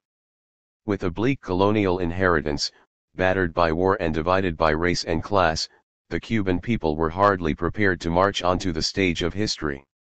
Nor were they ready for what was to come next, for the vacuum created by the absence of a properly constituted Cuban nation was happily filled by American settlers and entrepreneurs, and their allies on the island.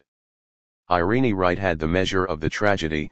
This republic is not a creature of Cubans, it was neither fashioned by them nor by them influenced, but on the contrary it is of all American manufacture. Americans built it. Americans set it up again when it fell flat. American influence is all that sustains it to this moment. If they discover anything to criticize in it, or its failure, let Americans remember in so criticizing that they are dealing with the work of their own hands. 5 The U.S. Marines returned to Cuba just 4 years after they had left. Some 2,000 soldiers landed at Havana in September 1906 and established themselves at their old base at Camp Columbia on the outskirts of the city. Soon there were 5,000 of them distributed around the country. They stayed for just over 2 years, much of the time spent mapping the island, and withdrew in February 1909. The intervention was not a unilateral military action by the United States, but the result of a request by Estrada Palma under the terms of the Platt Amendment. No one could have been more irritated by Estrada's petition than Theodore Roosevelt, now the American president. "I am so angry with that infernal little Cuban republic," he declared. "All that we wanted from them was that they should behave themselves and be prosperous and happy so that we should not have to interfere. And now, lo and behold, we have no alternative save to intervene." With Cuba, as elsewhere in the early years of the century, except for Panama and the Philippines, the Americans liked to give the impression of being reluctant imperialists. Annexation, or occupation on the European model, was rarely their preferred style, although it was not unknown. The Marines occupied Nicaragua from 1912 to 1925, Haiti from 1915 to 1934, and Il-6. The Dominican Republic from 1916 to 1930. They returned to Cuba in 1912, 1917, and 1921. Typical of the American attitude towards Cubans was that of Henry Cabot Lodge. "Nobody wants to annex them," he wrote in September 1906, "but the general feeling is that they ought to be taken by the scruff of the neck and shaken until they behave themselves." 7 The Americans intervened in 1906 to prevent the Cubans from fighting among themselves, and they were obliged to do so partly because of the inadequate legacy of occupation. When elections were held for Cuba's National Congress in February 1904, it was immediately obvious that the state had no capacity to organize a fraud-free contest. With the country divided, between the Republican Party of conservative and centralist leanings, and the National Liberal Party, which supported local autonomy, the election result was inevitably contested. To the American eye, little of principle distinguished the parties. Both were led by former rebels seeking the spoils of peace. 8 Estrada's Republicans were in power and proved more successful at fraud than the Liberals, and secured the victory of more congressmen. The Liberals refused to accept the result, and absented themselves from the Congress, an unhappy augury for the presidential election in December 1905. Believing that his services were indispensable, and backed by the U.S. minister in Havana, Estrada Palma sought re-election. The Liberals united behind the candidature of José Miguel Gómez, the governor of Santa Clara, whose running mate was Alfredo Zayas, a colorless lawyer. Máximo Gómez would have been the more popular candidate, but he had died in 1905. Gómez and Zayas disliked each other intensely, but both were to be dominant figures in Cuban politics for the next 20 years, and both eventually became president.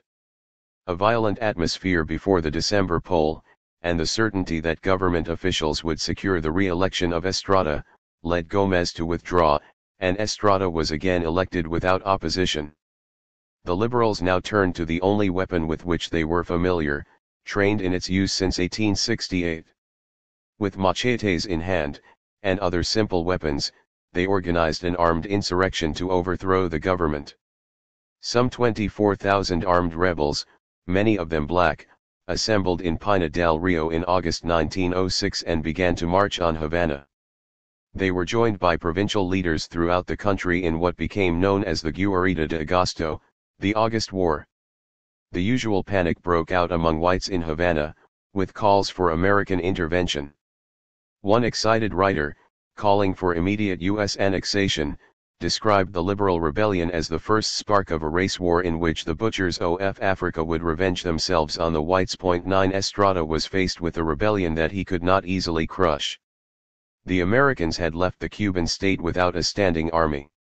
The rural guard had only 3,000 men, distributed in tiny groups around the country. An artillery force was manned by a mere handful of soldiers. Fearing his imminent overthrow, Estrada appealed to Washington for military assistance in September. Everything in his own personal trajectory, as well as in that of other leading Cubans, made his decision inevitable.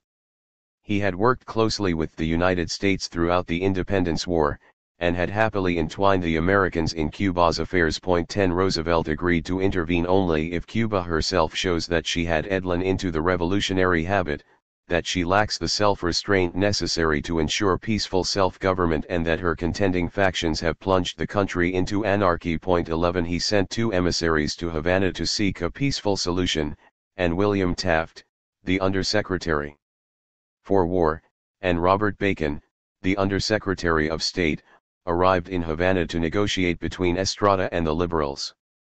Estrada did not seek negotiation. He wanted U.S. military intervention to keep him in power. He outmaneuvered Roosevelt by resigning as president and obliging his cabinet to do likewise. The country was left without a government. Roosevelt could not abandon Cuba and its American investors to another round of civil war, and was obliged to fill the vacuum. The Marines were sent to Havana, to establish peace and order. Some thought Roosevelt should send General Wood back to Cuba, but he chose Charles Magoon instead, a lawyer from Minnesota who became the first civilian captain general. Magoon was the closest approximation to a typical European colonial governor that the United States possessed. He had just finished a stint in control of the Panama Canal Zone, America's most recent acquisition. 12 His principal task in Cuba was to remedy what had been left unfinished in 1902. Magoon's advisors devised a more reliable electoral system, drew up rules for the state bureaucracy, and established a small professional army. 13 They also created a new legal system to replace the codes of the Spanish era. Magoon ruled Cuba for 3 years. The new army was trained and ready in 1908, as were the new electoral rules. The task of drafting the necessary reforms was handed to Colonel Enoch Crowder, an American officer who would play an influential role in Cuba at intervals over the following 20 years. Like Magoon, he had acquired some relevant colonial expertise, working in the Philippines as the military governor's legal advisor. Often described as a farm boy from Missouri, Bert Crowder was educated at West Point, and his military experience went back to the campaigns against the Indians. He had fought against the Apache leader Geronimo in New Mexico in 1886 and against the Sioux chief Sitting Bull in 1890. Crowder organized drafting committees in which Cubans were represented, although they often missed meetings. Sometimes it proves easier to leave detailed work to the occupying power. Municipal and provincial elections were held in August 1908, under the rules devised by Crowder, and won by the Republicans, renamed as the Conservative Party. This, another Magoon II creation, was formed from the coalition that had supported Estrada. The Liberals remained divided as usual, but when presidential elections were held in November, they won with Gomez and Zayas, the team deprived of victory in 1906. President Gomez ruled until 1913. Once again the Cubans have the destiny of their nation in their hands. He declared optimistically when Magoon, Crowder, and the Marines left at the beginning of 1909. The renewed American occupation had been a humiliating experience for many Cubans. They had been made to appear to outsiders, and to themselves, as inexperienced, incompetent and divided. It seemed that any dissident group that lost an election, or felt worst in an argument, could cry foul and take to the hills, while their opponents would speed off to the U.S. Embassy, to request the return of the Marines. Although the influence of the United States became all-pervasive in the early years of the Republic, much survived of the Empire of Old Spain. The Spanish collapse had not meant an end to the Spanish grip over many aspects of Cuban society. The new republic had not started with a clean slate, for many Spanish bureaucrats remained at their desks. Those who wanted to stay signed a new oath of allegiance, first to the United States and then, after 1902, to the Republic of Cuba. The country was ruled much as it had been in colonial times. Apart from a few modifications introduced during the American occupation, little really changed. Cuba's Spanish-born population, the peninsulars, was still large at the turn of the century, and soon there were to be more. White migration from Spain would continue at a steady rate throughout the first decades of the Republic. A republic for white settlers from Spain. High above the tiny streets of the village of Casablanca, on the eastern side of Havana's harbor and close to the looming fortress of La Cabana, stands a great marble statue of Christ, one hand raised in blessing. Completed in 1958, it is one of the last of the grandiose public works of the Batista era, together with the road tunnel that passes under the harbor entrance. American visitors might be reminded for a moment of the Statue of Liberty in New York's harbor, welcoming Europe's poor and huddled masses. The reference is not altogether misplaced, for General Wood ordered the construction of an immigrant reception center in Havana Harbor in 1900, modeled on New York's Ellis Island, opened in 1892. The new Cuban center, called Triscornia, was built on the slopes above Casablanca and remained there until 1959. General Wood's aim, like that of his Spanish predecessors, was to encourage the immigration of white settlers from Spain.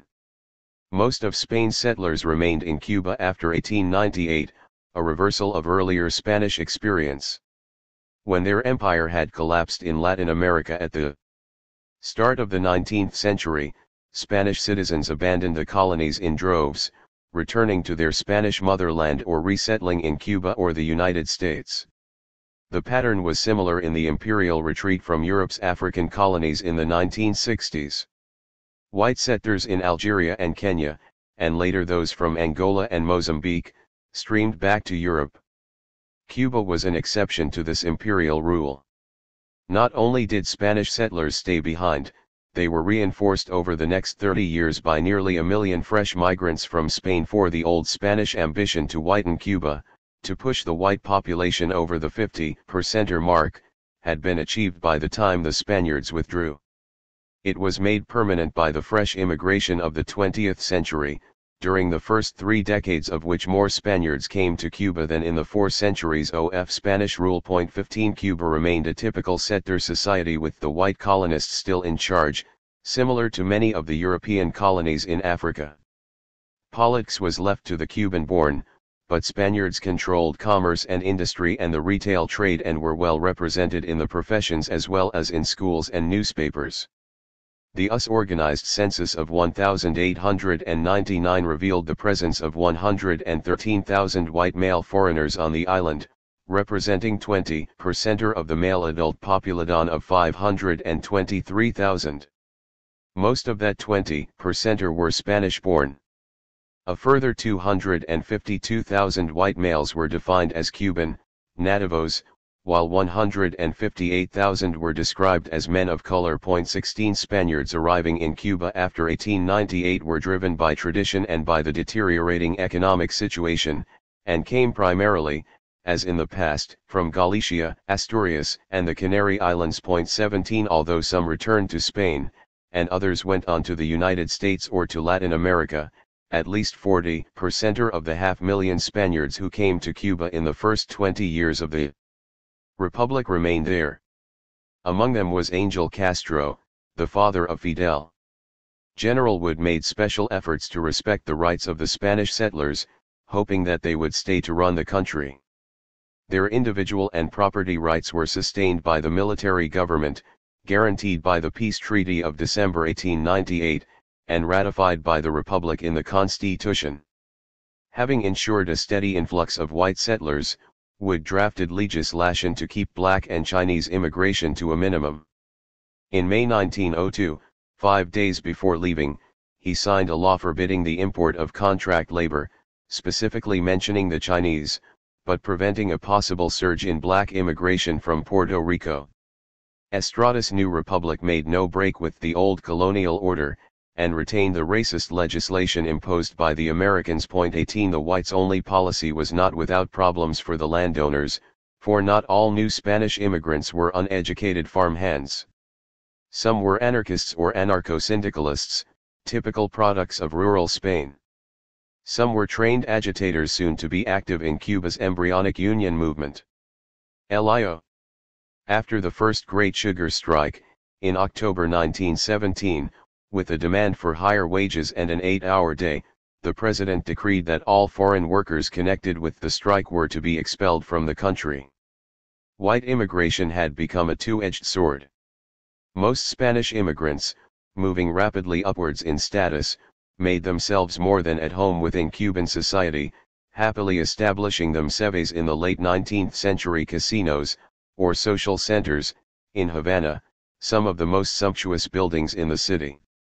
Just as the blacks once had their cabildos to maintain the cultural memory of their original African location, so the Spaniards kept their regional origins alive. The Centro Asturiano, the dub of the immigrants from Spain's North Coast province, still stands on the southeast side of Havana's Parque Central, a magnificent palace now housing the non-Cuban collection of the Museo Nacional de Bellas Artes.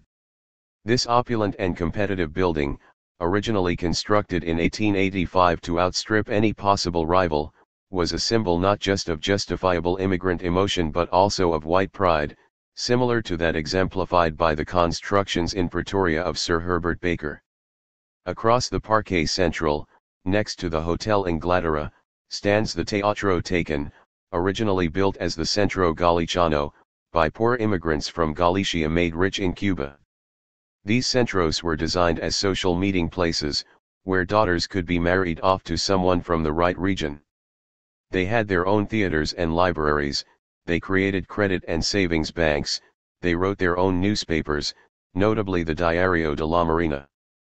They provided hospitals and schools for their members, everything from the cradle to the grave. The budget of a single Spanish regional centro was far larger than that of any provincial government on the island. The immigrant reception at Triscomia survived until 1959, but Spanish migrants had tailed off long before.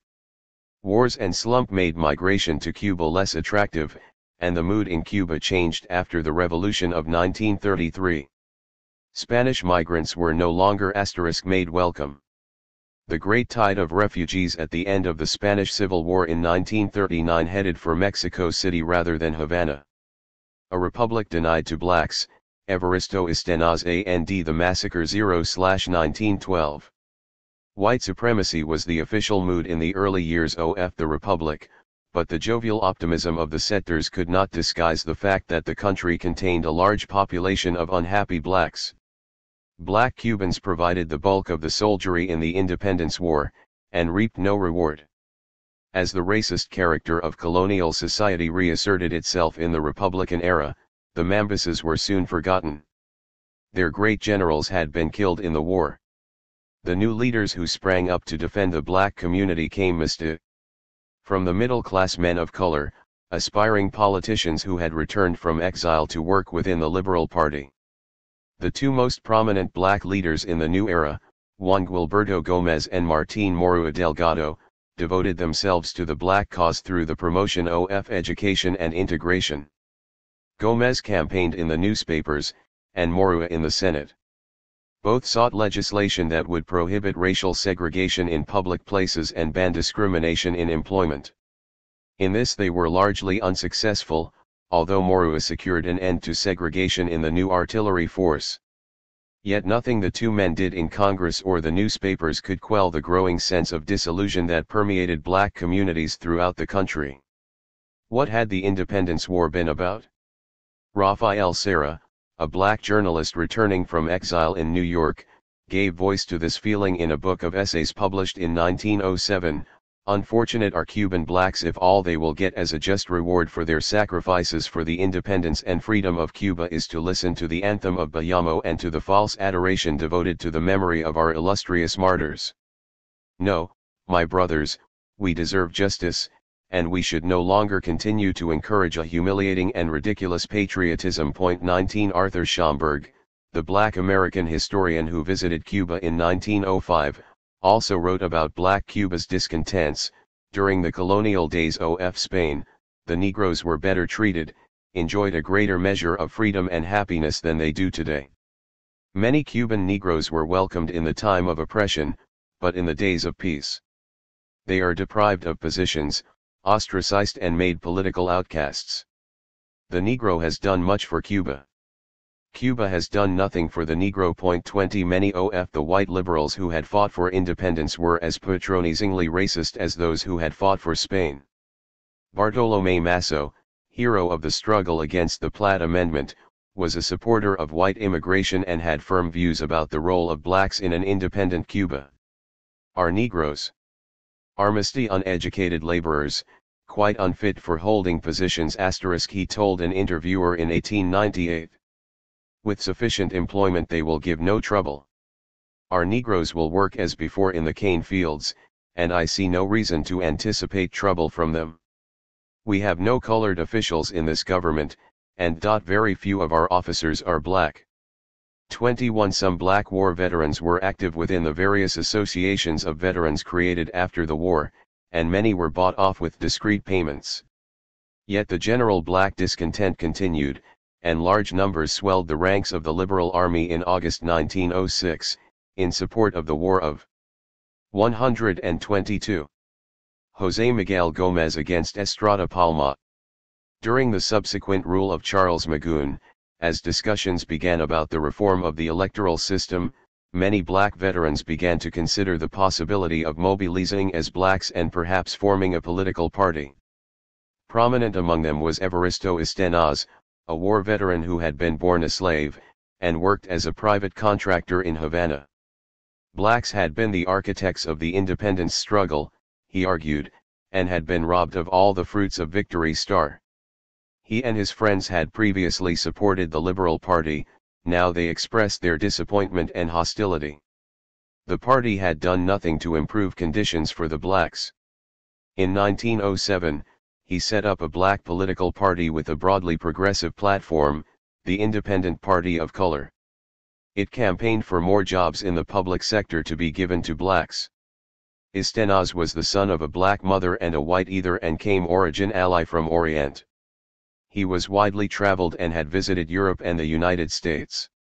He had gone with Raphael Serra to examine the experiences of American black organizations. If whites could learn from the United States, so too could the blacks. Caught up in the logic of the Platt Amendment, he even called on Magoon, and exchanged letters with Crowder.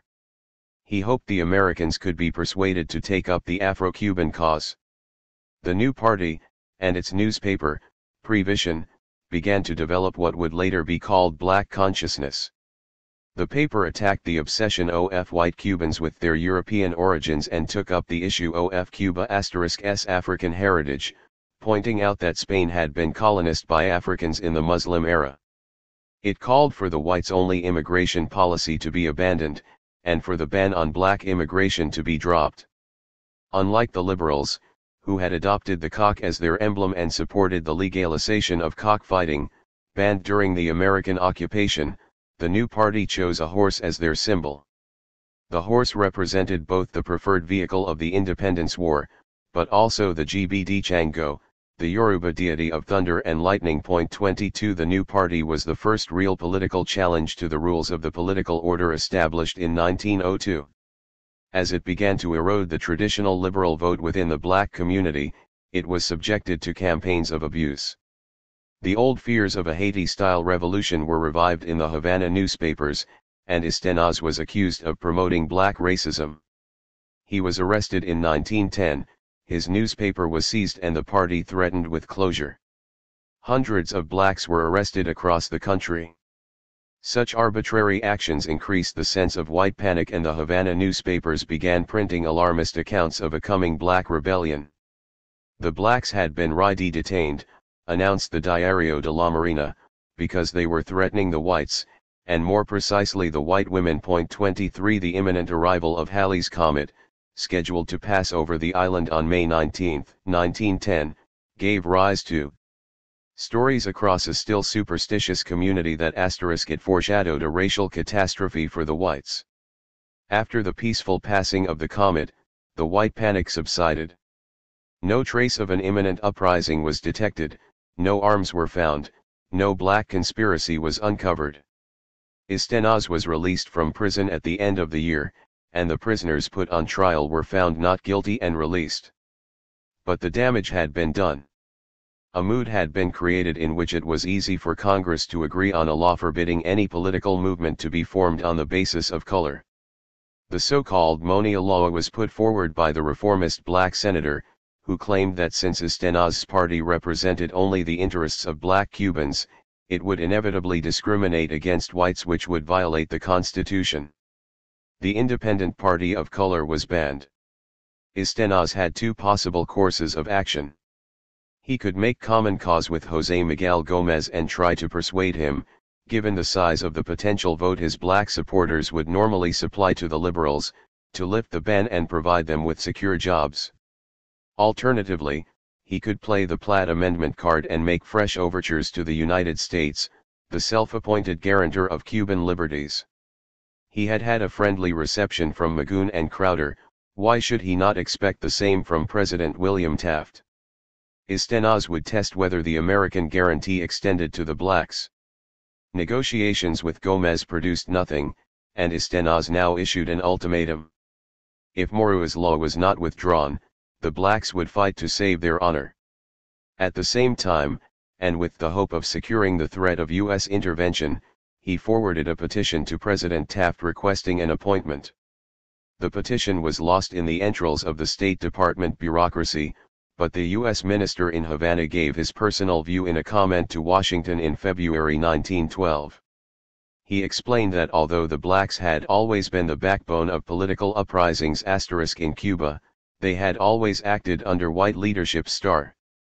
Blacks acting alone would be an insignificant force, as practically all the talented Negroes and mestizos of political inclinations are well cared for by the liberal and conservative parties. The Negroes themselves lack the necessary leadership and talent to bring about unaided a widespread revolt. Therefore I do not think that the present agitation will be productive of anything more than the passing excitement which it affords. At the most a few sporadic outbreaks might occur, which could readily be put down by the ACME, which is not in sympathy with the Negro movement. 24 The U.S. minister underestimated the determination of the black leader. Still hoping to provoke an American intervention, Istenaz launched an armed protest movement on Independence Day, May 20, 1912. Action took place chiefly in Orient, with a smaller group in Las Villas. There may have been as many as 4,000 rebels, and some have suggested a figure of 7,000. U.S. warships did sail for Cuba that month, and 4 companies of U.S. Marines landed at Guantanamo Bay. This was the first military intervention since Magoon had left in 1909, and General Wood, now the Chief of the General Staff in Washington, was quick to reinforce the U.S. base at Guantanamo. But the Marines had not come to support Istenaz and the blacks, they were sent to Protea, the U.S. sugar estates in the region. 25 President Gomez was not pleased with the U.S. mobilization. His forces were quite able to conduct a massacre on their own. The repression was fierce, and some 3,000 blacks were killed. This was a race war, crushed by white Cubans. It was over within 3 weeks. Istenaz was killed on June 12, surprised by an army patrol. His body was taken to Santiago and laid out in the Moneda barracks. 26 Much controversy has surrounded these events, a debate similar to that over the conspiracy of La Escalada. Was this a rebellion by frustrated blacks, or was it a racist massacre organized by the government? For the authorities at the time, it was a black rebellion fortunately crushed by loyal troops. Later historians have been divided. Aline Helg describes it as a government-initiated racist massacre aimed at the annihilation of Istenaz's Black Party, and has evidence to show that government repression preceded the end of the black protesters. 27 Others, notably Luis Perez, argue that the black protest developed into a violent and uncontrollable black and peasant rebellion. In this version, the discontent and disappointment with the Republican settlement of 1902, bubbling away within the black community in Orient, finally exploded into a peasant jacquerie in the hills that took on the coloring, at moments, of a race war. Istenaz lit the tinder that caused the explosion. The violence had a political purpose, but it went beyond the usual breakdown of law and order at election time, and became a more generalist outbreak of anarchy. 28 The versions are not mutually exclusive. Cuban politics, certainly since 1868, involved groups and individuals taking up arms to make their point, and Istenaz's armed protest of 1912 was no different in principle from that of José Miguel Gómez in 1906. Unfortunately for Istenaz, 3 things were different. The protest was led by a black for the first time since Aponte's rebellion 100 years earlier. It took place against the background of widespread racist propaganda in the press, and it exploded chiefly in Orient, an endemically conflictive part of the island since the first days of the Spanish conquest, very different from the western provinces where Gómez had raised his standard in 1906. Istenaz might have expiated his armed protest to lead to a period of negotiation, instead it sparked off a race war, with a revival of the poisonous atmosphere engendered by Lersundi's voluntarios in 1869 and by whalers' concentration camps in 1896. "This is the free and beautiful America," commented the conservative newspaper El Dia, defending herself against a clawing scratch from Africa. El Dia commented favorably on American lynchings as a model for Cuba to keep the black population under control. 29 White militias were organized, martial law was imposed, and the general commanding the forces in Orient organized a special show for journalists of the army's new machine guns. They were directed towards a peaceful peasant village, killing 150 peasant families in their huts. 30 The reconcentration ordered by the Cuban general, wrote the French consul in Santiago, will empty the countryside of all indigenous and foreign families. It will hand over all these unfortunate and inoffensive black day laborers, rural workers, coffee pickers, cane cutters, herdsmen, and servants to the pitiless executioners of the military administration's dirty work. I tremble for this black flesh. 31 The massacre of 1912 remained etched in the memory of Cuban blacks for decades. They almost never took part in politics again, devoting themselves to music and retreating into their own African religions, and participating in white Cuban society in the only institutions to which they had easy access, the lower ranks of the army and the police force. Maybe they got their own back on the whites during the dictatorship of Machado in the 1920s. A later dictator, Fulgencio Batista, was one of their own. The first decade of the Republic may have been characterized by white racism, violence, corruption, and American military intervention, but at another level the country underwent an extraordinary economic recovery. As Cuba moved from the Spanish into the American sphere, new settlers and fresh investment poured in, transforming not just the sugar industry and its associated railway network, but also the mining and tobacco industries and the manufacture of textiles and other consumer goods. Given the prostrate country that existed in 1898, the recovery was a notable achievement. Its first political beneficiary was Mario Menokal y Diop, conservative president from 1913 to 1921. His period in office coincided almost exactly with that of Woodrow Wilson in the United States, as well as with the First World War, which created an insatiable demand for Cubaji sugar. Income from sugar nearly doubled between 1914 and 1916.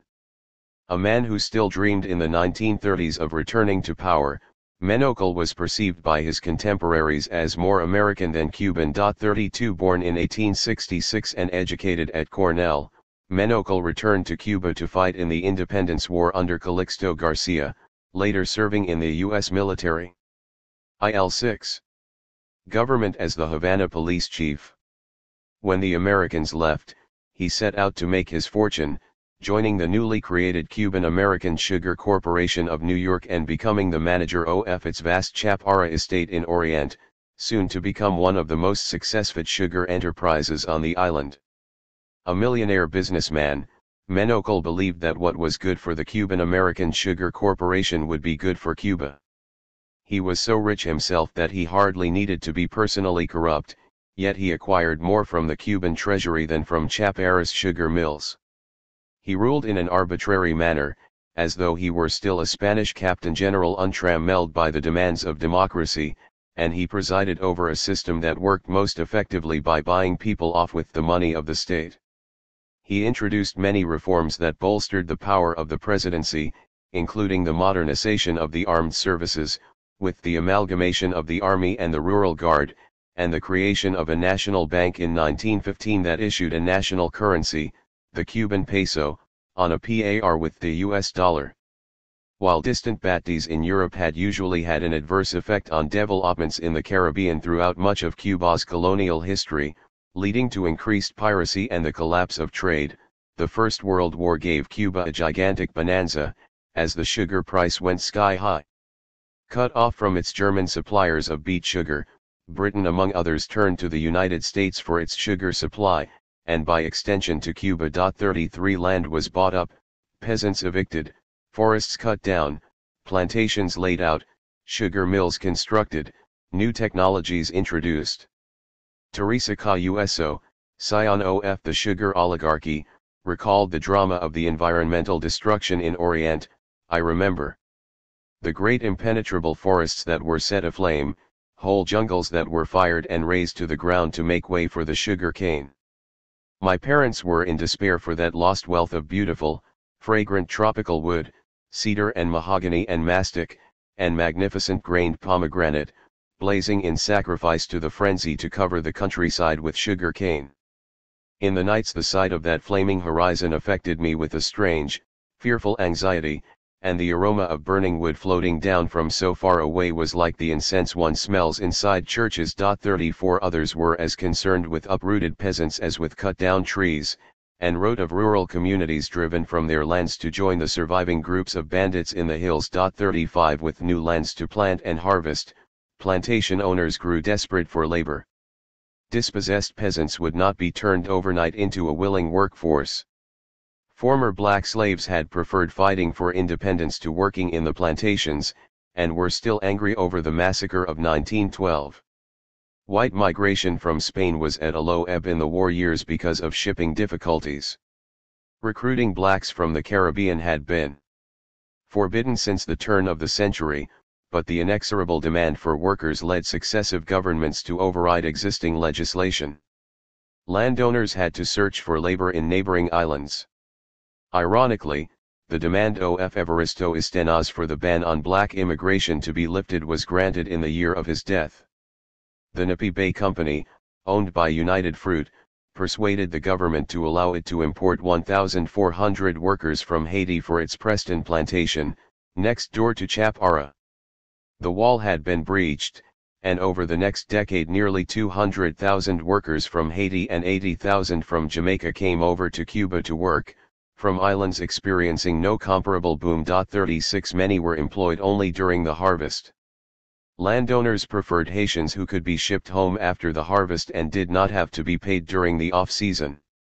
Many from Jamaica remained, leaving a permanent trace within the population of eastern Cuba. Americans preferred Jamaicans, since, as one journalist noted, they are the only servants in Cuba who can cook American style with any success. 37 The labor recruiters also resurrected Chinese migration, banned during the American occupation and condemned by the Chinese emperor in 1873. Since the Manchu dynasty was swept away in 1911, the old rules no longer applied, although many new additions to Cuba's Chinese community came from California. Happy with office, Menokal contemplated his re-election in 1916 and organized the customary fraud to ensure his victory. Magoon and Crowder had devised an elaborate and seemingly foolproof electoral system in 1909, but Cuban presidents would continue to rig the results, to no one's surprise. Much of the population continued to believe in the old 19th-century traditions of war and revolution. Another fraudulent election would mean another rebellion, and the violent campaign of 1916 was no exception. Defrauded of victory, the liberals organized an armed revolt to protest against the result, which had revealed more votes cast than there were eligible voters, and appealed to Woodrow Wilson to intervene. José Miguel Gómez landed on the south coast in February 1917, while Alfredo Zayas raised a rebel banner with other liberals who would take their turn as president over the next 20 years, Gerardo Machado and Carlos Mendiera. The rebellion was called La Chambelana, the Lollipop, after a liberal song popular during the campaign. Gómez was convinced that his American friends, who had come to his fescue in 1906, would do so again. Yet they were now more experienced in Cuban affairs and did not always jump the way that was expected of them. They had intervened reluctantly in 1906 to prop up a regime they had put in power just 4 years earlier. 15 years after independence, and on the verge of entering the Great European War, they were yet more reluctant. The Americans condemned the liberal rebellion, and although they eventually sent 2,000 Marines in 1917, these arrived, as they had done in 1912, to Protea. 128. The U.S. sugar plantations not at the request of aggrieved parties to an internal conflict. They stayed on the island for 6 years, 1,600 of them stationed in Orient and 1,000 in Camagüey. The Marines did not take action in the bat between Menokal and the liberals, and Menokal defeated the rebellion through the tough methods of repression that Cuba had inherited from Spain. Along with many of his supporters, Gómez was captured and imprisoned, although he was released in September and the others amnestied in March 1918. When fresh elections loomed again, Menokal invited Bert Crowder to return to Havana to suggest amendments to the electoral law. Crowder was familiar to Cubans and was now famous in America too, as the man put in charge of the draft. Arriving in March 1919, he immersed himself in census returns and electoral rolls, in the search for an ever more perfect electoral system, to be ready for the polls in November 1920. Alfredo Zayas was declared the winner, and once again the liberals shouted fraud. Once again they called for U.S. intervention to verify the results of a fresh election. Washington was faced with its usual difficult choice. Treaty-bound to protect lives and property, it knew the situation was unstable, hearing from the U.S. minister in Havana that if disturbances or revolution were to come, U.S. interests would be the first to be destroyed. 38 The Marines had been oil the island since 1917, but President Wilson preferred a political to a military intervention. Crowder was sent back to Havana in January 1921, as his personal representative. He arrived on an American battleship, the Minnesota *, and remained on board in Havana Harbor, engaged in negotiations to prevent further violence and to solve the election dispute. The campaign for fresh elections in March 1921 took place in such an atmosphere of violence that the Liberals abstained, believing that they would again be the victims of fraud. The ever-hopeful Gomez went to Washington to appeal to the new American president, Warren Harding, for intervention. Harding was not interested, and Gomez died in New York in June. The Cuban leader who had sought U.S. intervention on so many occasions, with such persistence and panache, was finally out of the race. Alfredo Zayas became president in May. The election shenanigans were now overshadowed by a far more serious crisis. The end of the World War in 1918 affected sugar production and the sugar price. The world price, fixed by an Anglo-American committee, had been kept low during the final year of the WAF, at 4.6 US cents per pound of raw sugar. Controls were lifted in 1919, and the price soared inexorably in the early months of 1920, to 10 cents a pound in March and to over 20 cents in May. This miraculous, if ephemeral, moment, was dubbed the Dance of the Millions, as immense fortunes were made by the U.S. sugar companies in Cuba, and just as rapidly lost. The peak was reached in the middle of 1920. And then the price suddenly plunged back to below 4 cents a pound by the time of the election in November. What the U.S. sugar companies had briefly won was now lost by the Cuban banks. They demanded, and eventually secured, a moratorium on the repayment of debt in October 1920. The political and the financial crisis intertwined and soon overwhelmed the country. The National Bank was forced to close its doors in April 1921. Its controlling shareholder was found hanged on the balcony of his apartment. The entire Cuban banking system collapsed in June, and many bankers fled into exile. Only a handful of foreign, mostly U.S., banks remained in operation, further enriching themselves by the purchase of sugar mills whose owners had been bankrupted. Once wealthy, but now impoverished, Cuba was in desperate need of American assistance, not the Marines this time but a large loan. Zayas' new government approached several U.S. banks and they demanded severe conditions, to be guaranteed by the continuing presence of Bert Crowder on board the Minnesota. He now took on the role of financial expert and advisor. Crowder wrote the script, while Zayas spoke the words. The government's budget would be cut, existing contracts would be reviewed and future projects would be subject to congressional approval, the American pattern. Crowder and Zayas worked separately and together in yet another attempt to reform the government bureaucracy and to root out corruption. An uphill task. The promised American loan was finally forthcoming in 1922. Crowder remained in Havana as the new U.S. ambassador and as the guarantor for the U.S. bankers. American military interventions in Cuba in 1906, 1912, and 1917 had propped up unstable and insecure governments to maintain peace and security. Crowder's intervention in 1921 was of a new and different order, more directly concerned with the protection of U.S. investments and loans during a difficult period. Cuba had become a significant producer of immense wealth, in whose activities American companies and individuals were deeply involved. Bankers and traders, and plantation owners, railroad operators and simple investors, all looked to the United States to protect their interests. Cuba had become a colony in all but name. Elections in 1924, still violent and fraudulent, produced a victory for the Liberals, their first since 1909. Their candidate, Gerardo Machado y Morales, was a typical liberal caudillo, lit different from the Republic's first generation of corrupted politicians. He saw himself as the political heir of President Gomez. He enjoyed considerable popular appeal with the traditional liberal 130 electorate, but was also at home in the army, the police force, the Liberal Party, the business community and the United States Embassy.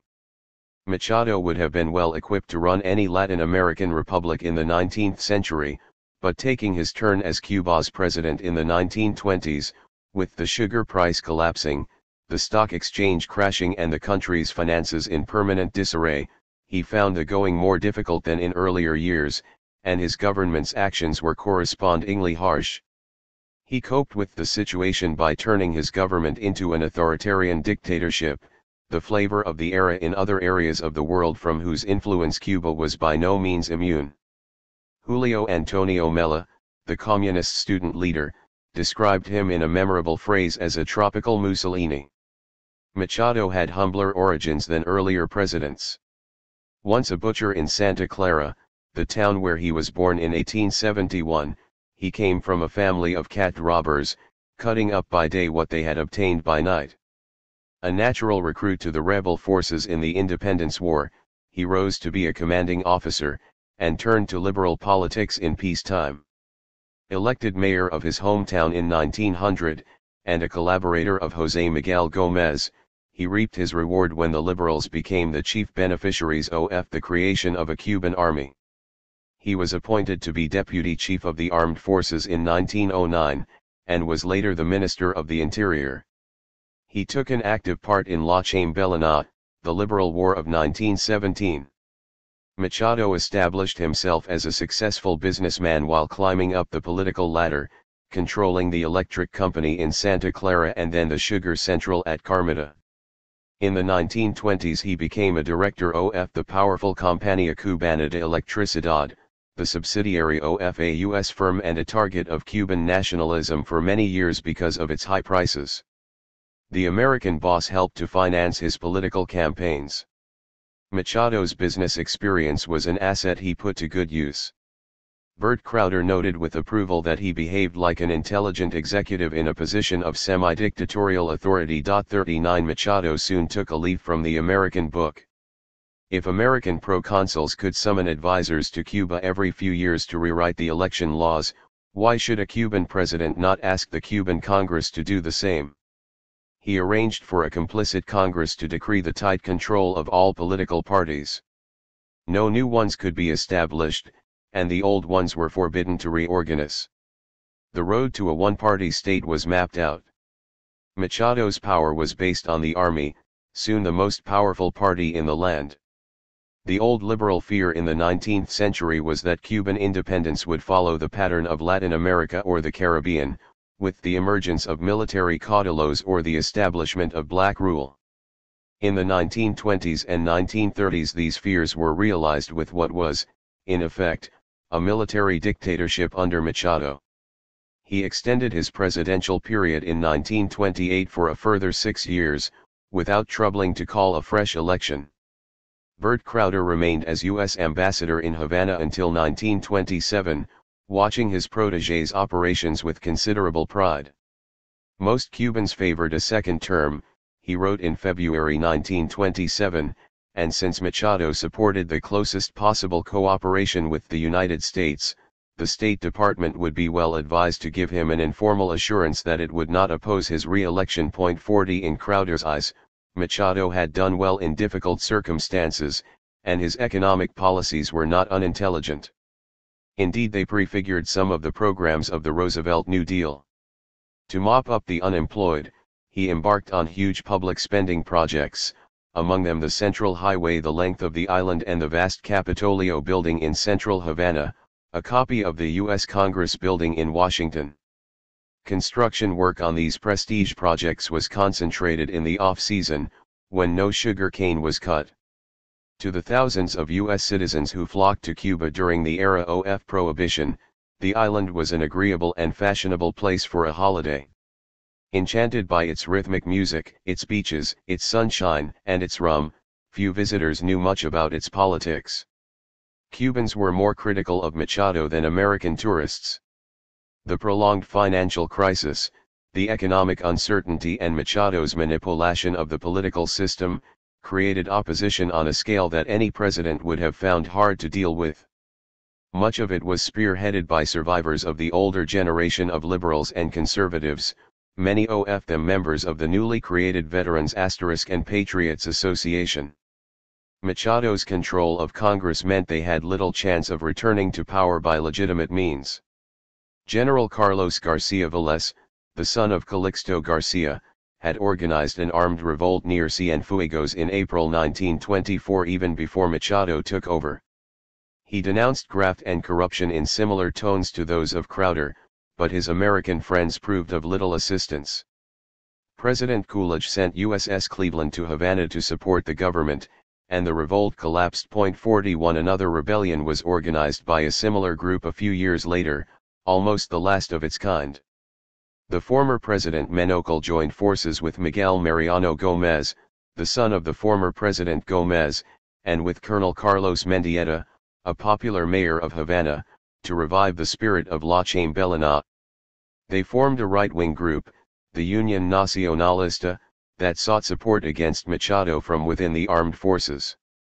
They also hoped to secure U.S. support for a coup, and when this was not forthcoming, they turned to armed rebellion. Menocal and Mendieta sailed from the Havana Yacht Club to land at Rio Verde, in Pina del Rio. Too old for such rash activities, they were promptly detained and imprisoned. Others fared just as badly. A group of 40 led by Emilio Laron and Sergio Carbo landed at Gibra on the north coast of Orient. Advancing by train towards Holguin, they soon came under attack. Although Laron and Carbo escaped, most of the others were tortured and shot, as were several innocent inhabitants of Gibra, which was bombed from the air. 42 Another group in 132 Orient, led by Antonio Guterres, sought to capture the Monita barracks at Santiago, but they failed in the attempt and were captured and imprisoned. The Gibra episode was the swan song of the generation formed by the experience of the Independence War and the subsequent small wars that accompanied most Cuban election campaigns. The old figures from the Independence War were dead or in their dotage and were widely discredited. Other forces in society began to emerge during the Machado dictatorship. Cuban workers, for the first time since the slave revolts of the 19th century, were not only resistas but on the road to creating their own organizations. The early traditions of the workers' movement, as in Spain and much of Latin America, were rooted in anarchism. A small workers' organization, the Confederación Nacional Obrera Cubana, CNOC, was created by anarchists in 1925, and brought together small groups of anarchists, socialists, and communists, all pledged to work on behalf of the working class. The anarchist strain began to fade in the 1920s, partly because of the appeal of the successful Russian Revolution, which indicated that a modicum of discipline might be useful to a political movement, and partly because Machado shot or deported prominent anarchist leaders, or fed them to the Sharks. 43 An embryonic communist party, formed in August 1925 by socialists attracted by the Russian Revolution, was eventually strong enough to take over the CNOC in 1931. Several of the more prominent Cuban communists were Jews from Eastern Europe, a fresh input into Cuba's ethnic mix, some of whom still found it easier to speak Yiddish rather than Spanish. 44 One of them, young Ersem Jovic, was to survive into the early years of the Revolution in 1959, under the name of Fabio Grobert. Distrust of the communists as foreign, Jewish, and beholden to Moscow was one of the obstacles facing the party, distrust as prevalent on the nationalist left as on the right. Mella was one of the party's early leaders, a brilliant student orator shot in 1929 when in exile in Mexico City, assassinated on Machado's orders. Out walking with Tina Modotti, the Italian photographer, he died in the house of Diego Rivera. Mella came from the middle class, like most Cuban politicians, but the communists were more workerist than the other movements that sprang up to oppose the Machado dictatorship. They also took more interest in the blacks than the middle-class paros felt called upon to do. Their principal aim was to organize the working class, in the factories, the sugar and tobacco plantations, and the railways, and this inevitably brought them into contact with the black populadon. Communists had no prejudice against blacks taking a leadership role in the party, and at one stage in the 1930s they supported the idea of setting up a black republic in Orient, where the blacks were in the majority. Machado had little choice, from his perspective, except to clamp down on the various forms of opposition that began to emerge, and he did so with uncommon ferocity. The assassination of Mella was only unusual in that it took place in a foreign country. Cuba had always been a violent society. The tradition of the slave owner with the dog and the whip had not been obliterated, and the machete had given way to the machine gun as an instrument of social control. Those who participated in strikes and other oppositional activities in the Machado era put themselves in the firing line. Nor was Cuba an exception to the Latin American rule. The crushing of worker demonstrations with bullets was a common phenomenon elsewhere. The repression soon affected sectors of society unused to such treatment, notably the middle-class students at the university whose parents did not expect them to be shot.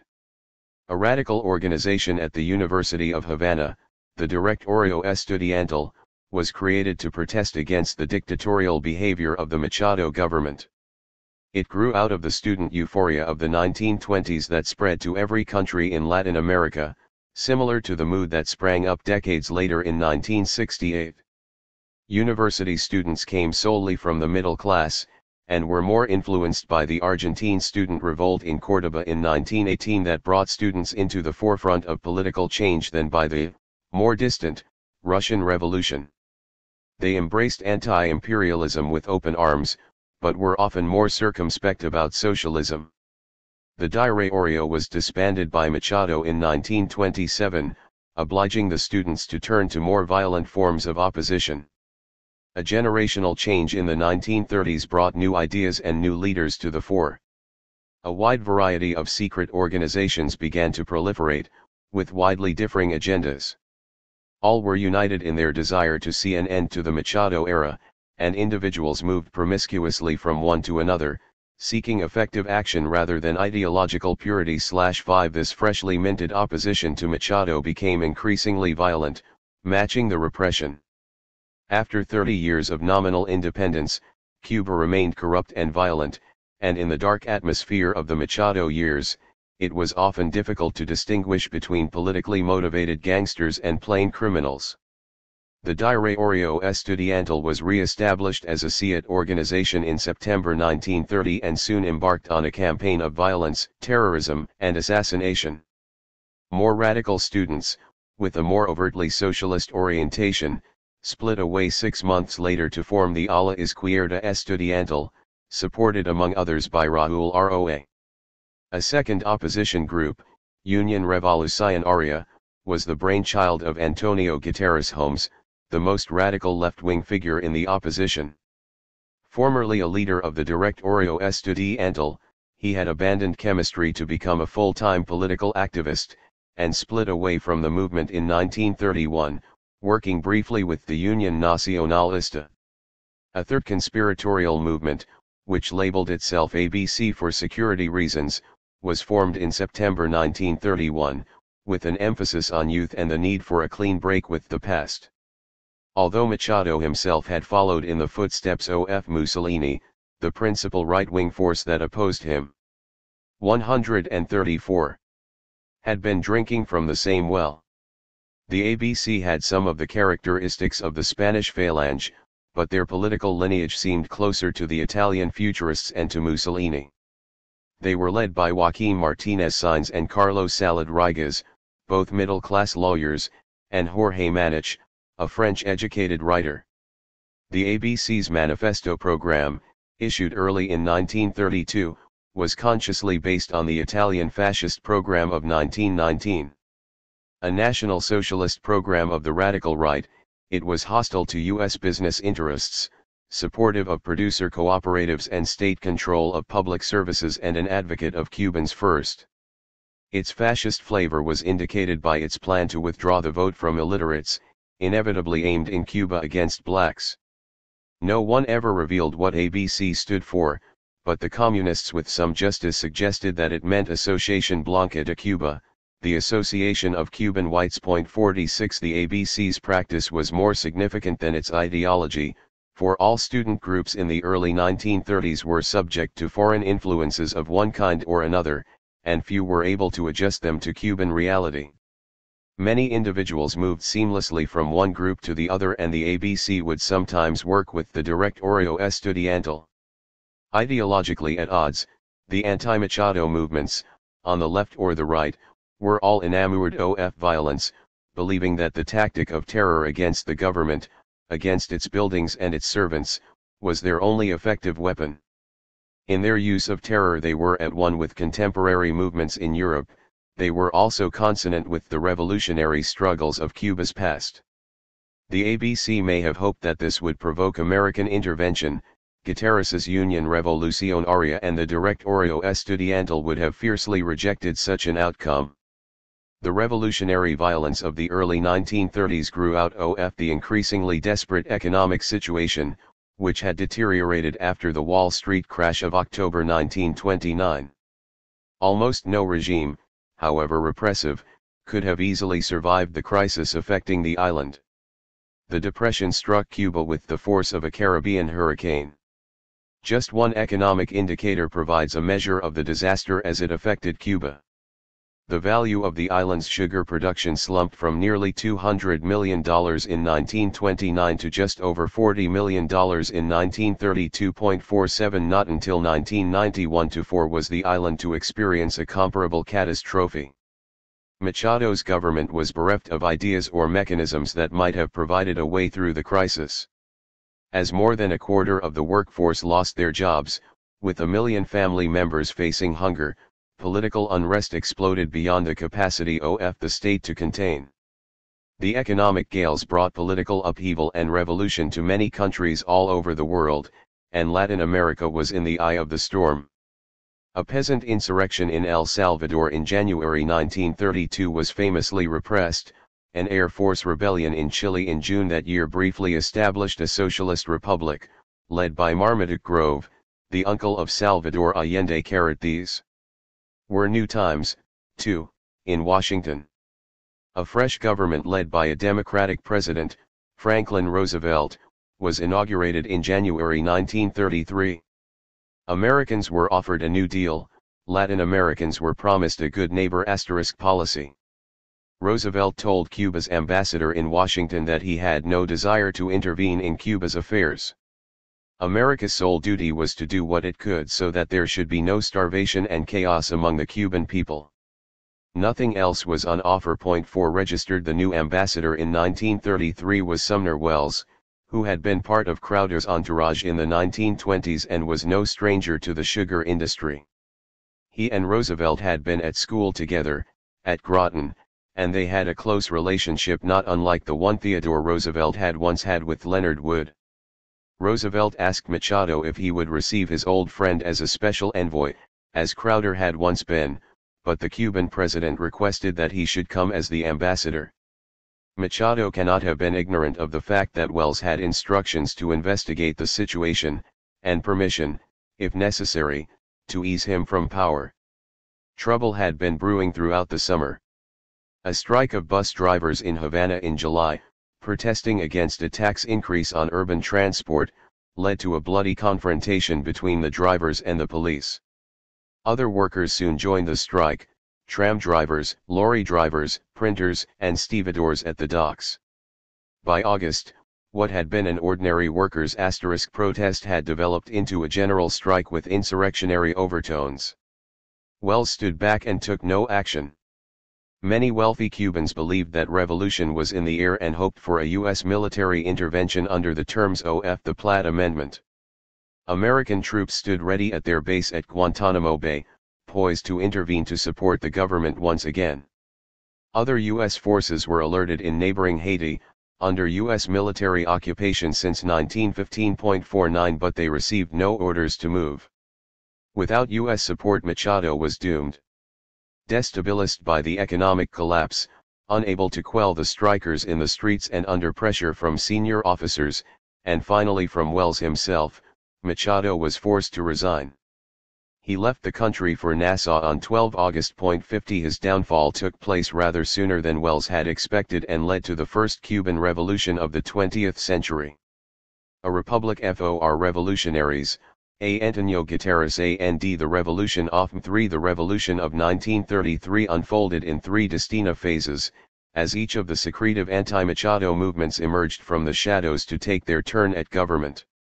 The first had a semi-fascist tinge, and lasted barely a month, its political support coming from the ABC.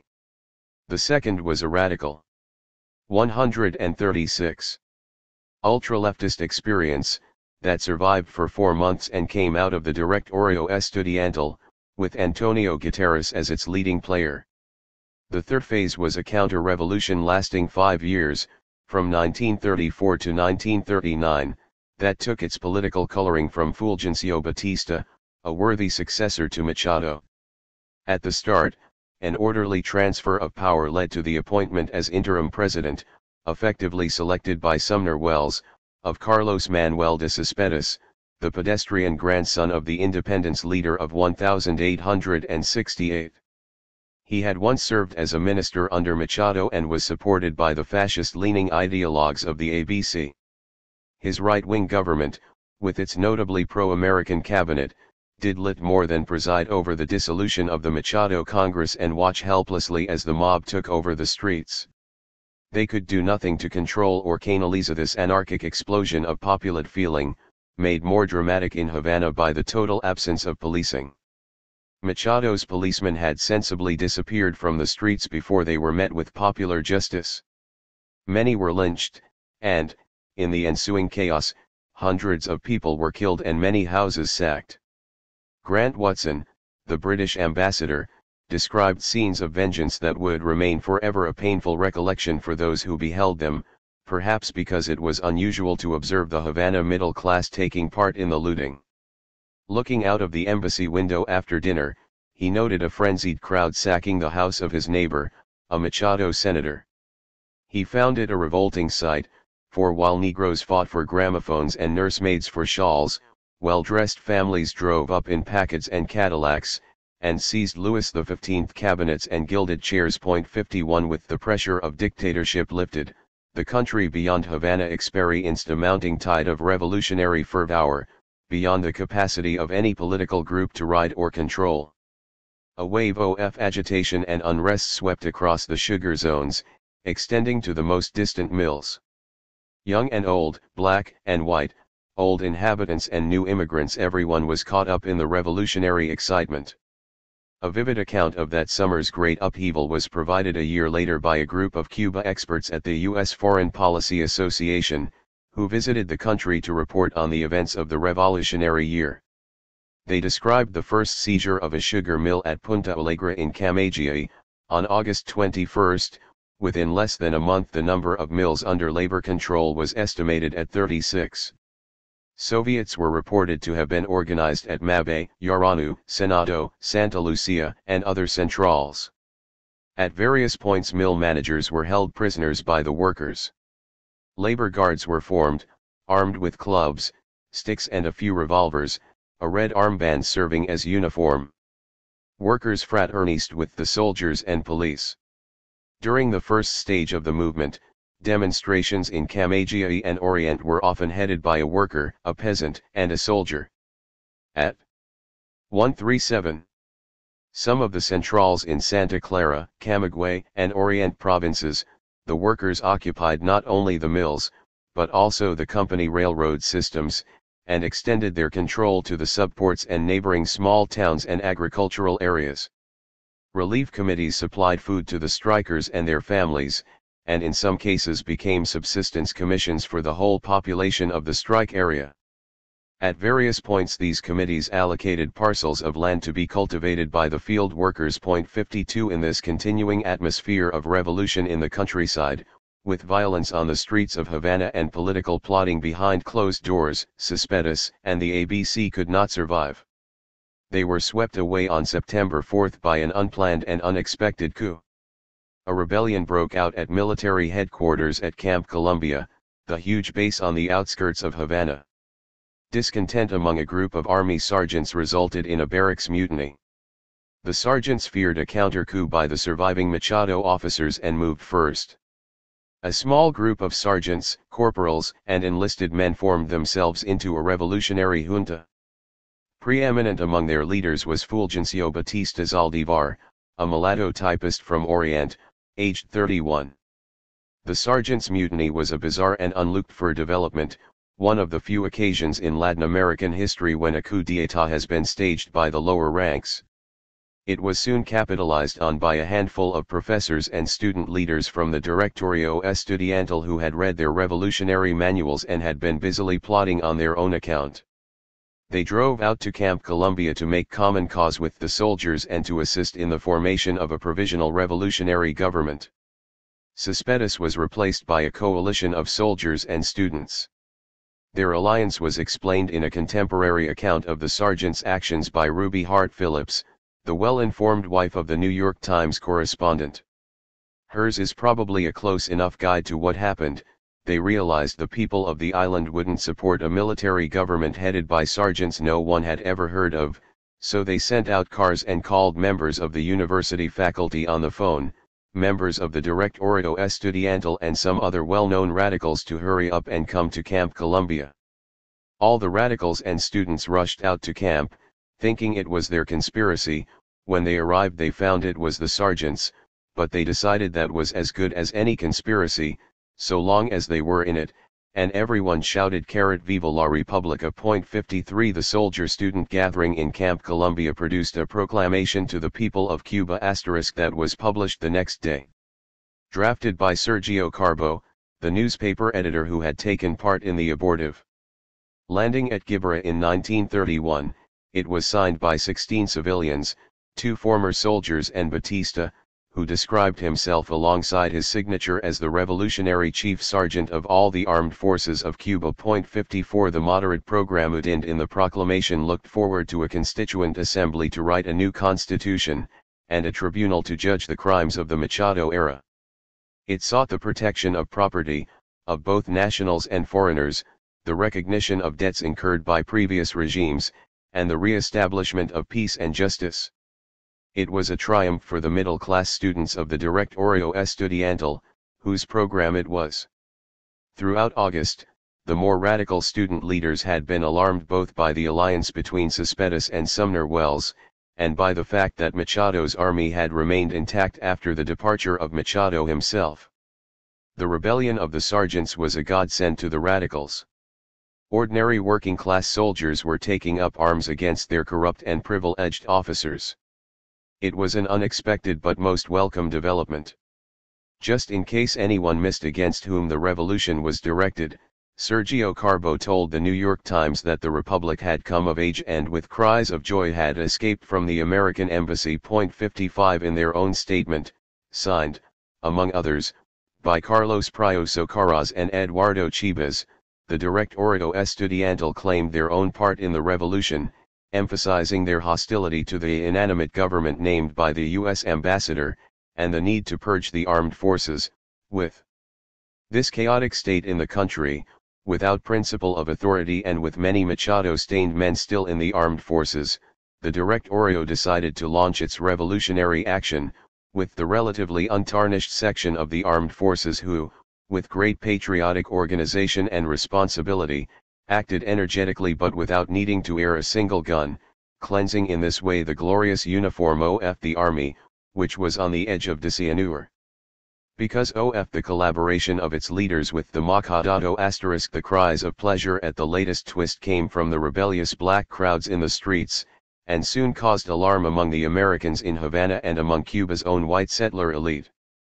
Fears of a Negro uprising again took hold of certain sections of the Cuban population, noted the American researchers from the Foreign Policy Association, who described how Negroes were among the leaders in seizing sugar properties and making exorbitant demands on mill managers. 57 Ruby Hart Phillips exemplified the mood among American observers, describing in her diary the scenes on the palace balcony on the day after the September Revolution. Every Negro in town is there, apparendi they didn't even go home for lunch, or perhaps they thought the new government would serve lunch. Sergeant Batista has proved to be a powerful and inflaming speaker. He really is good, but he'd better be careful those Negroes don't get the idea that the island is completely theirs, and go out to help themselves to anything inside. 58 She need not have worried. The whites soon reasserted themselves, and were soon turning up their noses at the dark-skinned Batista. Batista, too, had made clear where he stood. Abandoning the student revolutionaries on the palace balcony, he took himself off for an appointment with Sumner Welles, apparently at his own request. Welles had panicked the previous day, fearing the worst and summoning more U.S. warships into Havana harbor, but Batista, with his immense personal charm and broad grin, made an excellent impression on the nervous ambassador. They were to meet again, frequenting. Batista's junta chose Dr. Ramon Grau San Mard, a wealthy doctor and a university professor who had supported the Directorio, to be the new president. He was sworn in on September, and presided for just 4 months over a revolution that he was wholly unable to control.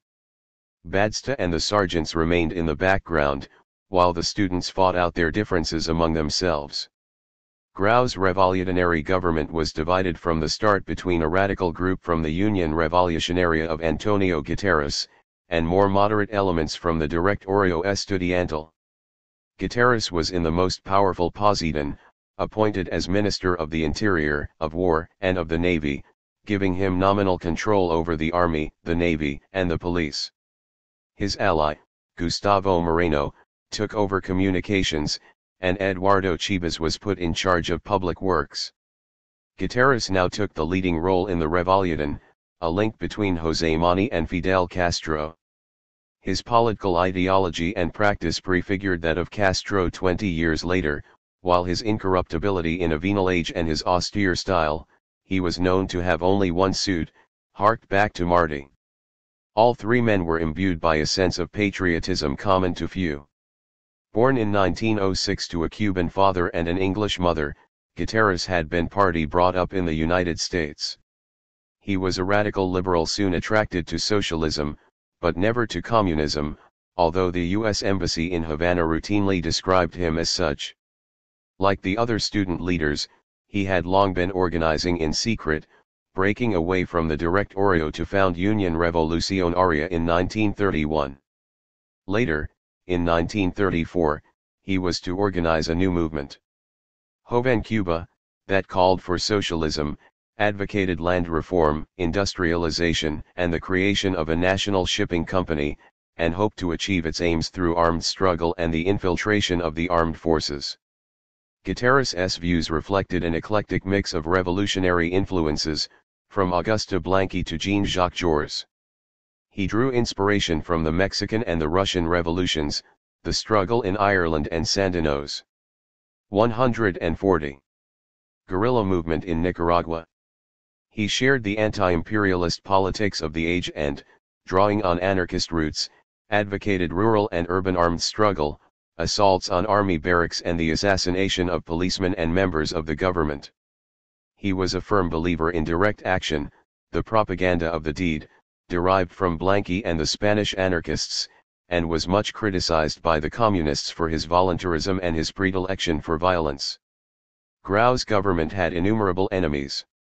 First there were the ousted cadres of the fascistic ABC. Then there were the old conservatives around Menocal and the liberals of Colonel Mendieta, grouped together in the Union Nacionalista. Finally there were the senior officers in the armed forces, the survivors of the Machado era. Many had been humiliated during the August rioting and now they had to choose between staging a coup or escaping into exile. The action of Batista and the sergeants made a coup more difficult and the majority decided to leave the country. Sumner Welles paved the way to what looked like a solution of their problems. During the panic immediately after the sergeant's coup in September, he told U.S. citizens to congregate at the Hotel Nacional, the great hotel palace on the Malecon looking over the sea. Welles had appealed for U.S. intervention, if only to guard the hotel and the embassy, yet immediate intervention proved impossible. Several U.S. warships hovered off Havana, but none had a complement of marines sufficiently large to land against possible resistance. Ignorant of these important details, several hundred of Machado's officer corps took refuge in the hotel with the Americans, praying for a speedy intervention and their evacuation. Their prayers were not answered. Soldiers loyal to Batista attacked the hotel with heavy artillery and some 80 people were killed and 200 wounded. The surviving officers surrendered and were escorted across the harbor to the cabana, several being killed on the way. A second officers' revolt in November, supported by sections of the ABC and sparked off within the Air Force, was also brutally crushed, with more than 200 dead. The defeat and slaughter of the Machado officers immeasurably strengthened the hand of Batista, who was now the unquestioned boss of the army. Hundreds of sergeants and corporals were promoted to fill the depleted ranks of the officer corps. Backed by this newly constituted army, Batista was now in a far stronger position than Guterres and the students with whom he was allied. Yet the radicalization of Grau's government went ahead. It refused to service the debt on the American loans made to Machado. It nationalized Chaparra and Delicias, the two mills of the Cuban-American Sugar Corporation, and it nationalized Cuban Electric. More controversially, in a decree reflecting the frustrated nationalism of many decades, it ordered all businesses to ensure that 50% of their workers had been Cuban-born. The decree was aimed at both Spaniards and blacks from the Caribbean. The inherent racism within Cuban society, never far from the surface, had been released by the September Revolution. So too had the resentment against what was seen as the arrogance of the Spanish immigrants. Spanish immigration had in fact been in decline since the Depression, but the decree was a psychological as much as a physical blow to the powerful Spanish community. The notion that a Cuban government could take such an action against the citizens of the mother country was a grave humiliation. Yet the decree against the Spanish was hugely popular, and Spanish businesses and shops came under attack. English, German, and North American companies were also affected. Harsher still was the impact of the decree on the black migrants from Jamaica and Haiti. Fidel Castro's godfather was the consul of Haiti in Santiago, and Castro recalled in 1985 how the consul had been affected by the decree. The so-called Revolution of 1933 was a movement of struggle and rebelliousness against injustice and abuse. It called for the nationalization of the electric company and other foreign enterprises, and for the nationalization of employment. Tens of thousands of Haitians were mercilessly deported to Haiti. According to our revolutionary ideas, that was an inhuman thing to do. Inhuman or not, the decree against the immigrant blacks was as popular as the attack on the Spanish community. These populist measures were not sufficient to protect Grau's government. The final showdown between Batista and Guterres came in January 1934. Batista had defeated his enemies within the armed forces, and the only enemy in sight was the United States ambassador, who had steadfastly refused to recognize the Grau government. Batista well understood that the United States would only recognize and support a more moderate president. The favored candidate was Colonel Mendieta, leader of what was left of the old Liberal Party. As the crisis deepened, Guterres called for a general strike to protect the existing government, but the public mood was changing and the workers were no longer listening. Batista pushed Mendieta into accepting the presidency, and he took over on January 18, to be greeted at the palace by rapturous crowds. Batista had judged well. The continuing uncertainty had lost the Grau government the support that it had once had. With a new, more conservative president in place, the United States was content to recognize his government, which it did formally a few days later, while Grau sailed off to exile in Mexico. Batista had made himself the arbiter of Cuban politics, and he was to dominate the country for the next 25 years. Born on a sugar plantation in 1902, he was more representative of the Cuban people than any of the rulers in their history, before or since, claiming African, Spanish, Indian and Chinese blood in his veins. He had joined the army as a private at the age of 19 and, learning how to use the typewriter, he became a stenographer with the rank of sergeant who participated in the work of military tribunals. He was later to become the single most important political figure in the 20th century in Cuba aside from Castro. As revolutionary leader, elected president, military dictator, and millionaire defender of the mafia, he left an indelible mark on the history of his country that was only effaced by the Revolution of 1959. Batista manipulated events behind the scenes during the civilian governments of the 1930s, 7 followed in quick succession from 1934 to 1940, before finally submitting himself for election, successfully, in October 1940. Although he was eventually to join the ranks of the most reviled Latin American dictators of his era, in his years as the country's elected president, from 1940 to 1944, he enjoyed considerable popularity. His counter-revolutionary blow of January 1934 was effected with ease. He simply transferred the allegiance of the armed forces from Grau to Mendieta, through the offices of the U.S. Embassy. The United States reinforced the position of President Mendieta by abolishing the Platt Amendment, the chief grievance of Cuban nationalists. It was formally removed from the Cuban Constitution on May 29, 1934, and a new treaty was signed.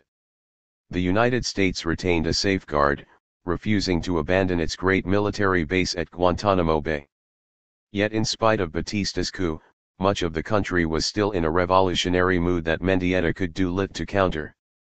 Guterres, released from the cares of government, revived the clandestine movement, now renamed Joven Cuba, with which he had once fought Machado, and welded it into an urban guerrilla movement to overthrow Mendieta.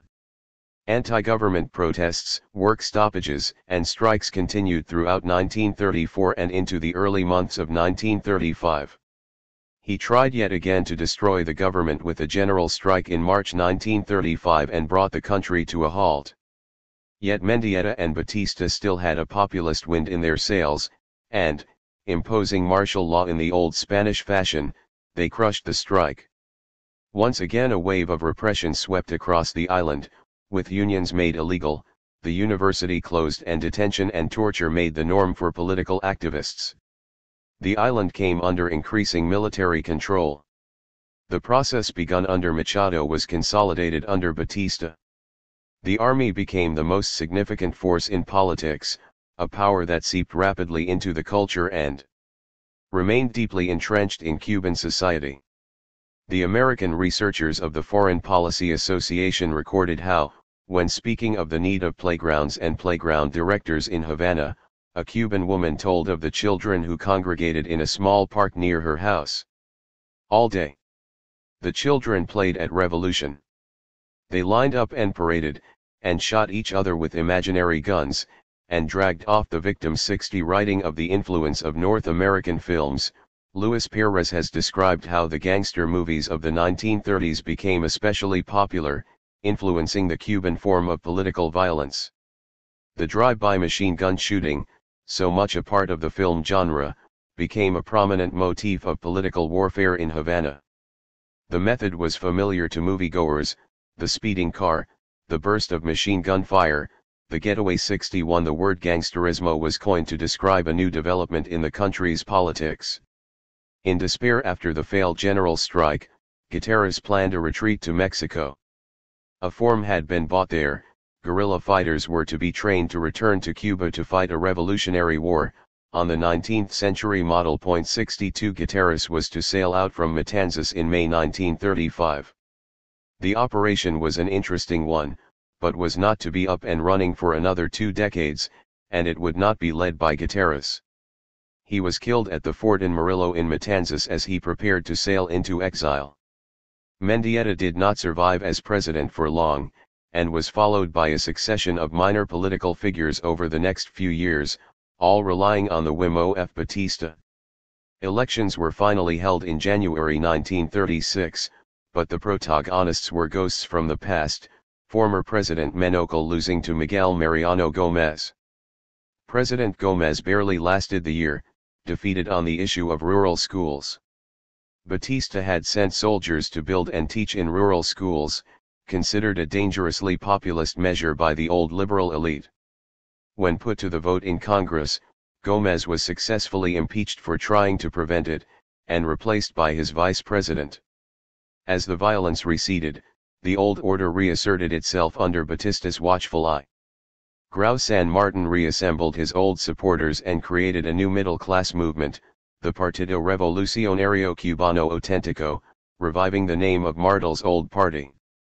The communists, too, began to emerge from the shadows and to feel their way towards legality, creating the Partido Unión Revolucionaria, led by Juan Maranello, a poet and professor at the university.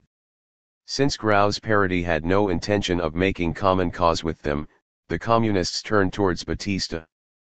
If Batista would allow the communists to organize, they would offer him the party political support that he lacked.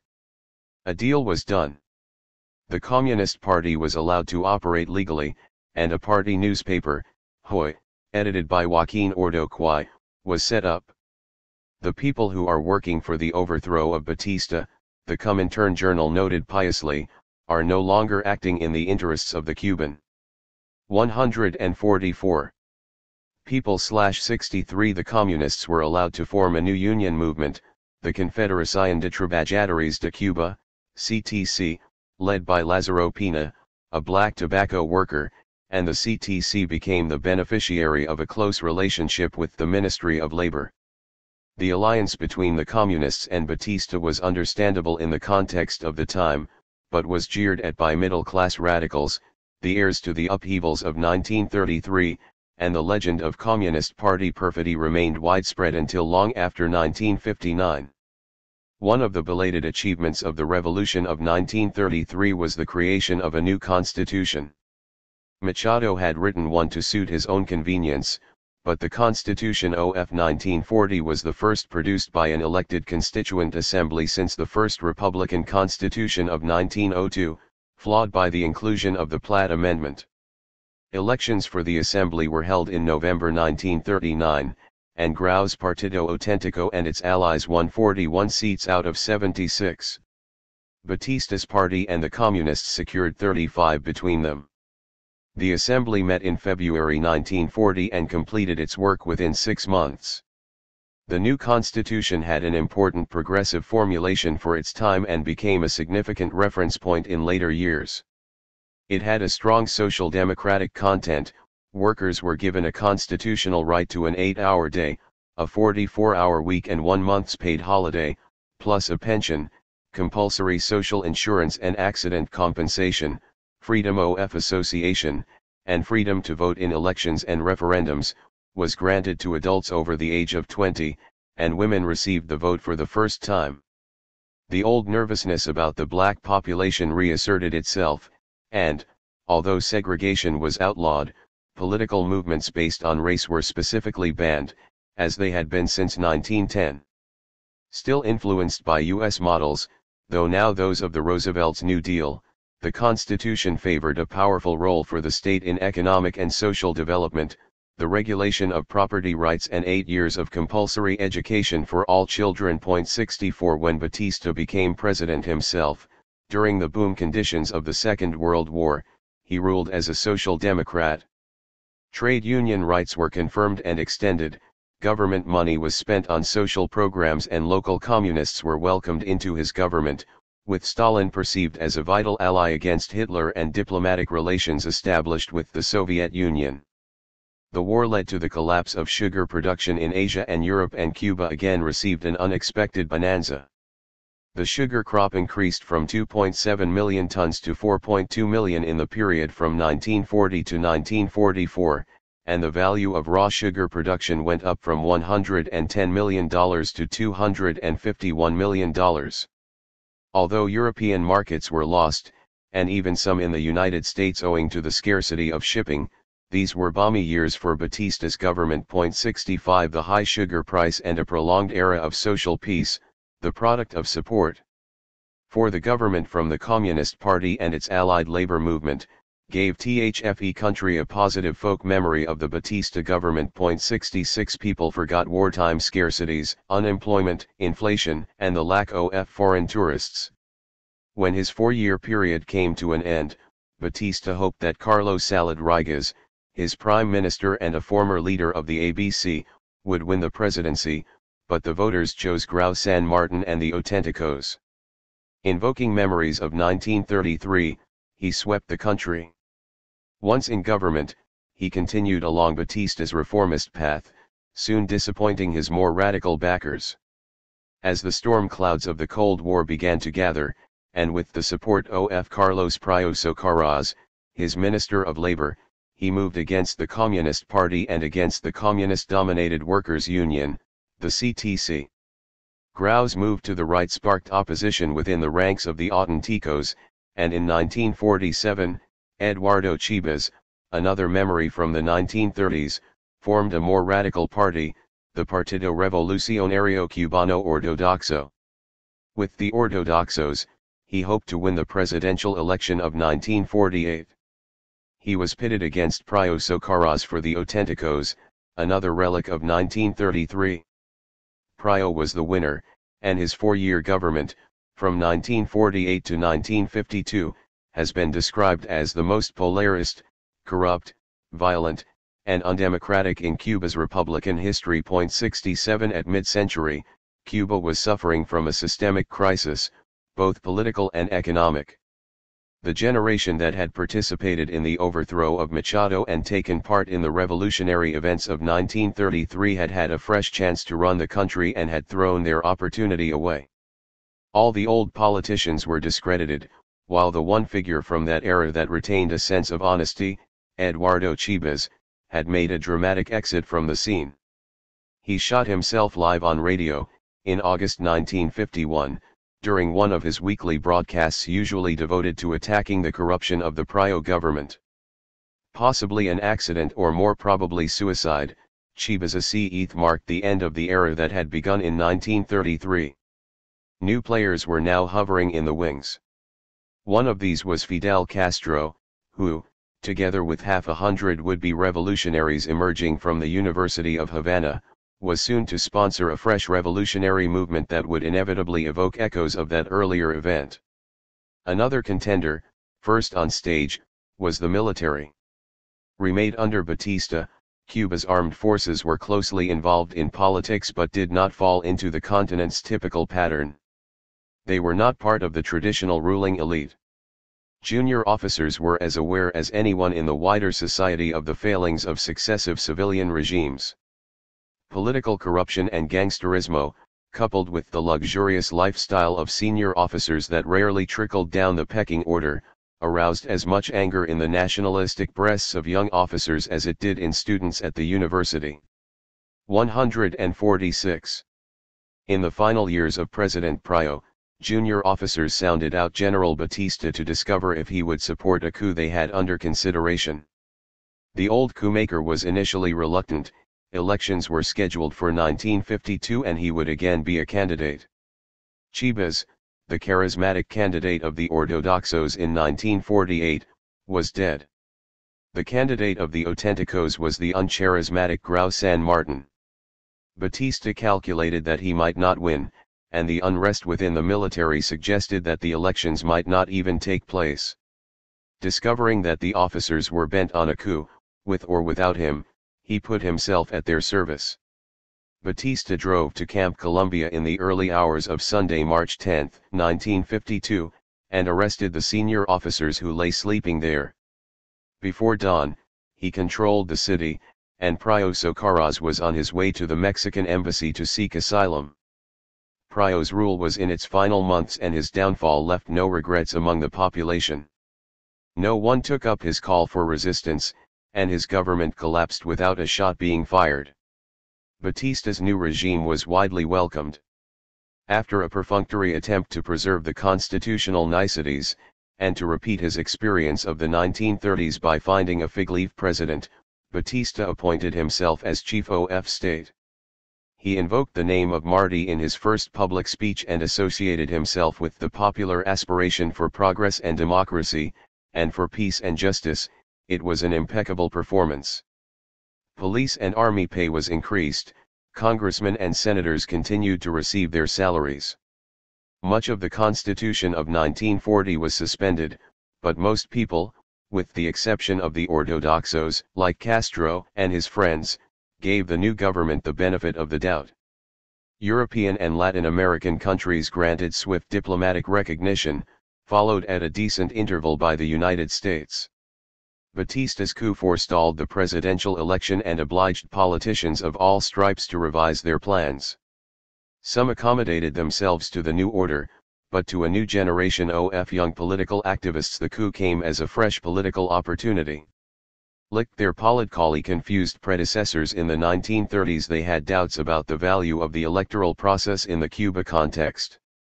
Like them, they had already organized themselves into action groups and were involved in the internecine political feuding and gangsterismo that characterized the post-war period. Now they were presented with an unexpected opportunity to put their theoretical support of violence into practice. The time seemed right. While Batista's coup received some initial support from those disgusted by the corruption of the parliamentary regime, his subsequent actions showed that there would be no real break with the past. Batista had no fresh recipe for the country other than himself and his record. It was not sufficient. The Moneda fortress lies just a short drive from Santiago's central square. In the 1950s it stood on the outskirts of the city. A once gray, two-story battlement barracks, now painted bright yellow picked out with white, its above-ground entrance is approached via a row of concrete steps. The second largest barracks in the country in the 1950s, second only to Havana's Camp Columbia, it was originally designed to house the Rural Guard during the American occupation after 1898, and often regarded subsequently as a symbol of government repression. 100 years later, its large courtyards are shared between a number of classrooms and a dusty museum, for the revolutionaries of the 1950s had promised that such barrack buildings would be turned into schools. The cells and the interrogation rooms remain as they once were, bleak testimony to past atrocities. On July 26, 1953, an armed attack took place at Moneda, led by Fidel Castro, the flamboyant figure then aged 26 who was to dominate Cuban politics and history for more than half a century. The assault on Moneda, and a simultaneous move against the barracks at Bayamo, was designed to secure weapons from the arsenal, but its underlying purpose was to overthrow the Batista government established after a coup d'état the previous year. The action itself proved to be a disastrous failure, more than an ill-prepared putsch, as the communists described it, showing no more interest in the country's insurrectionary traditions than they had done in the 1930s.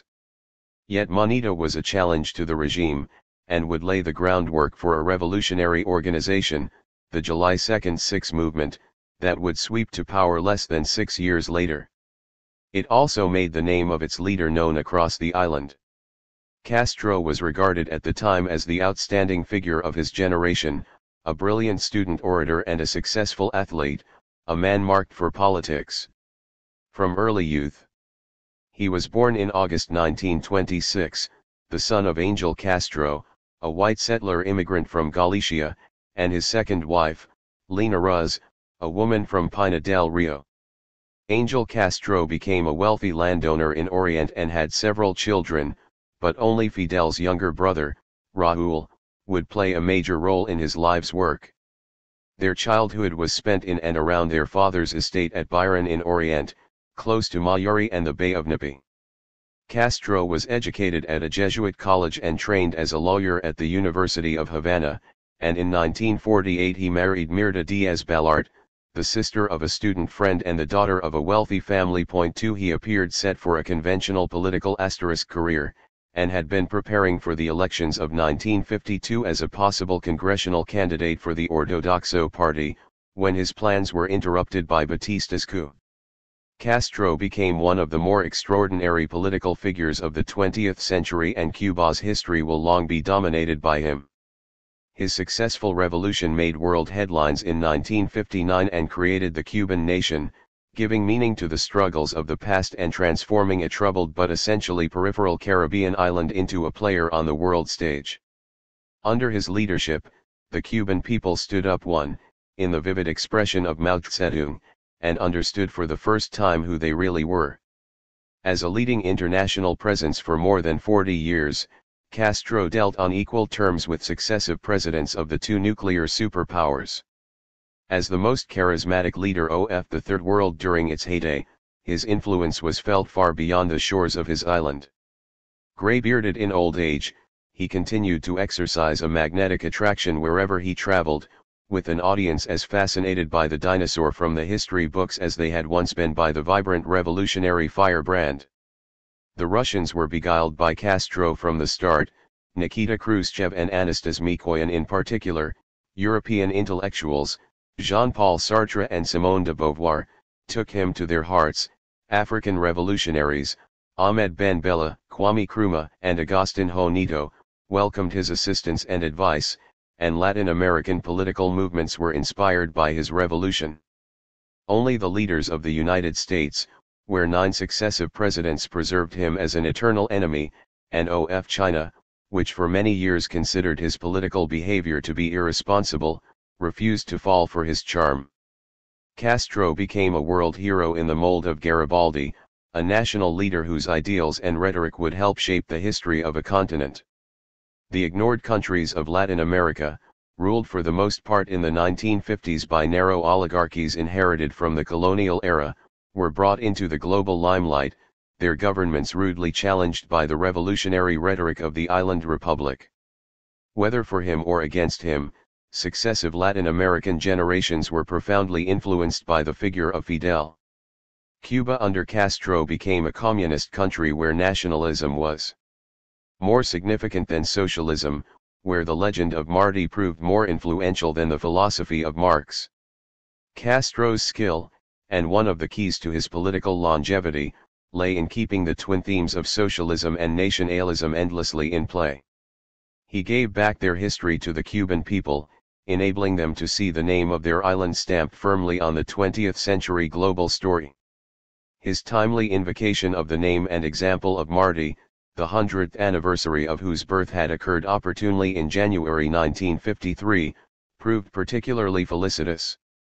For many Cubans, Batista's return to power had ruled out any further journeys along the democratic road to political power. An impatient Castro embraced armed insurrection without a second thought, and began to organize in the wake of Batista's coup. Such a strategy was a staple ingredient of Cuba's own troubled history, as well as in the insecure countries that bordered the Caribbean. Nor was Castro alone. Other small and independent groups, gathering secretly in Havana and other towns, were dusting down the old tradition of political violence and preparing for an assault on Batista's regime.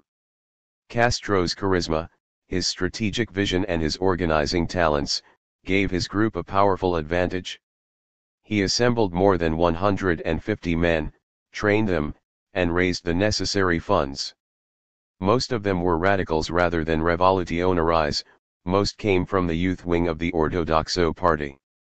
Castro drafted a manifesto that outlined a program for government, invoking the name of Martí. He also made preparations for guerrilla warfare in the countryside, like Guterres in the 1930s, lest his planned attack on the Moneda barracks should fail. The preparations for the Moneda operation went ahead undetected. A small farm was leased near Siboney, outside Santiago, and men and munitions were gradually assembled there, the local peasants given the impression that they were constructing buildings to hold battery chickens. On the chosen day in July 1953, 100 guerrillas dressed in army uniforms set off from Siboney to Santiago in buses and motor cars. They had surprise on their side, but the defenders of the barracks had the advantage of a superior position. Castro's guerrillas were obliged to fight uphill. Several soldiers were killed in the battle, but the guerrillas were easily repelled. Castro's makeshift troop retired in disarray, leaving more than half of their number behind. Some were dead, while many were captured and subsequently executed. Fidel's younger brother, Raúl, was among those taking part. His unit successfully seized the Palace of Justice, adjacent to the barracks, but was forced to withdraw when the rest of the plan collapsed. Raúl escaped into the countryside, avoiding the slaughter that followed, but he was eventually captured and put on trial. Fidel also escaped into the hills, only to be discovered a few days later. His life was saved by a black lieutenant from the rural guard, who had the wit to take him to the police station in Santiago rather than to Moneda barracks, where he would certainly have been shot along with the other prisoners. He was later transferred to the hilltop jail of Boniato, outside the city. The regime exacted its revenge. A senior general arrived from Havana bringing specific instructions from Batista that outlined what was to be done. It was humiliating and dishonorable for the army to have lost in combat 3 times as many men as the insurgents did, announced the general, according to Castro's account at his subsequent trial. 10 prisoners must be shot for each dead soldier. 3 That was Batista's order, and it was followed to excess. The ensuing bloodbath, with more than 70 guerrillas shot in captivity, did much to turn public opinion against his regime. Only the intervention of the Catholic Archbishop of Santiago called a halt to the killings. Castro was put on trial in Santiago in September, along with more than 100 defendants, many of them local leftists who had had no connection with the Moneda attack. Castro, as a qualified lawyer, took on their defense, basing his case on the illegality of the regime and the inherent right of the citizen to rebel against an illegal government. When asked who was behind the attack, he replied that the intellectual author of this revolution is José Martí, the apist of our independence. His defense was so successful that only 26 prisoners were found guilty and most were treated leniently. The Santiago judges still retained their independence. Raúl, however, as one of the leaders, was sentenced to 13 years in prison. Fidel had not been on the first list of defendants and was brought before a different court in October, his own trial being held in the nurse's room of a civilian hospital. According to legend, he made a 2-hour speech, justifying his actions and outlining his political program, but since no record was kept of his words, he had to reconstruct them later. "Condemn me, it does not matter" were his concluding words. "History will absolve me." The speech when published became the manifesto of Castro's revolutionary movement. In it, he gave details of the 5 revolutionary laws that would have been published had the attack on Moneda been successful. The first was to return power to the people and to reinstate the Constitution of 1940. The second dealt with land rights, promising that all those holding less than 165 acres, or squatting on them, would receive title to the land, while existing owners would be indemnified on the basis of the value of a 10-year rental. A third law would have given workers in large industrial and mining enterprises the right to a share of 30% of the profits. A fourth granted sugar planters the right to 55% of the profits of their production. A fifth law attacked corruption and would have confiscated the holdings of those found guilty of fraud during earlier governments. Half the property recovered would be used to subsidize workers' pension funds, while the rest would go to hospitals, asylums, and charitable organizations. Nor was this all. The initial 5 laws would have been proclaimed as soon as the rising was over, and followed by other measures, including the reorganization of public education, the nationalization of privately owned utilities and telephones, the control of rents and the pursuit of tax evaders. There were echoes here of the revolutionary demands made by Guterres in 1933. Castro's laws also re-emphasized 2 articles included in the Constitution of 1940. 1. Endowing feudal estates, would have limited the size of agricultural holdings, to restore the land to the Cubans, while the other, providing employment to the jobless, would have required the state to ensure a decent livelihood to each manual or intellectual worker. These liberal but far-reaching reforms were coupled with a declaration that Cuba's future policy in the Americas would be one of close solidarity with the democratic peoples of the continent. No specific mention was made of the United States, merely an appeal for Cuba to become the bulwark of liberty, and not a shameful link in the chain of despotism. Castro concluded his speech by invoking the name of Martí in his centenary year. It looked as if his memory would be extinguished forever.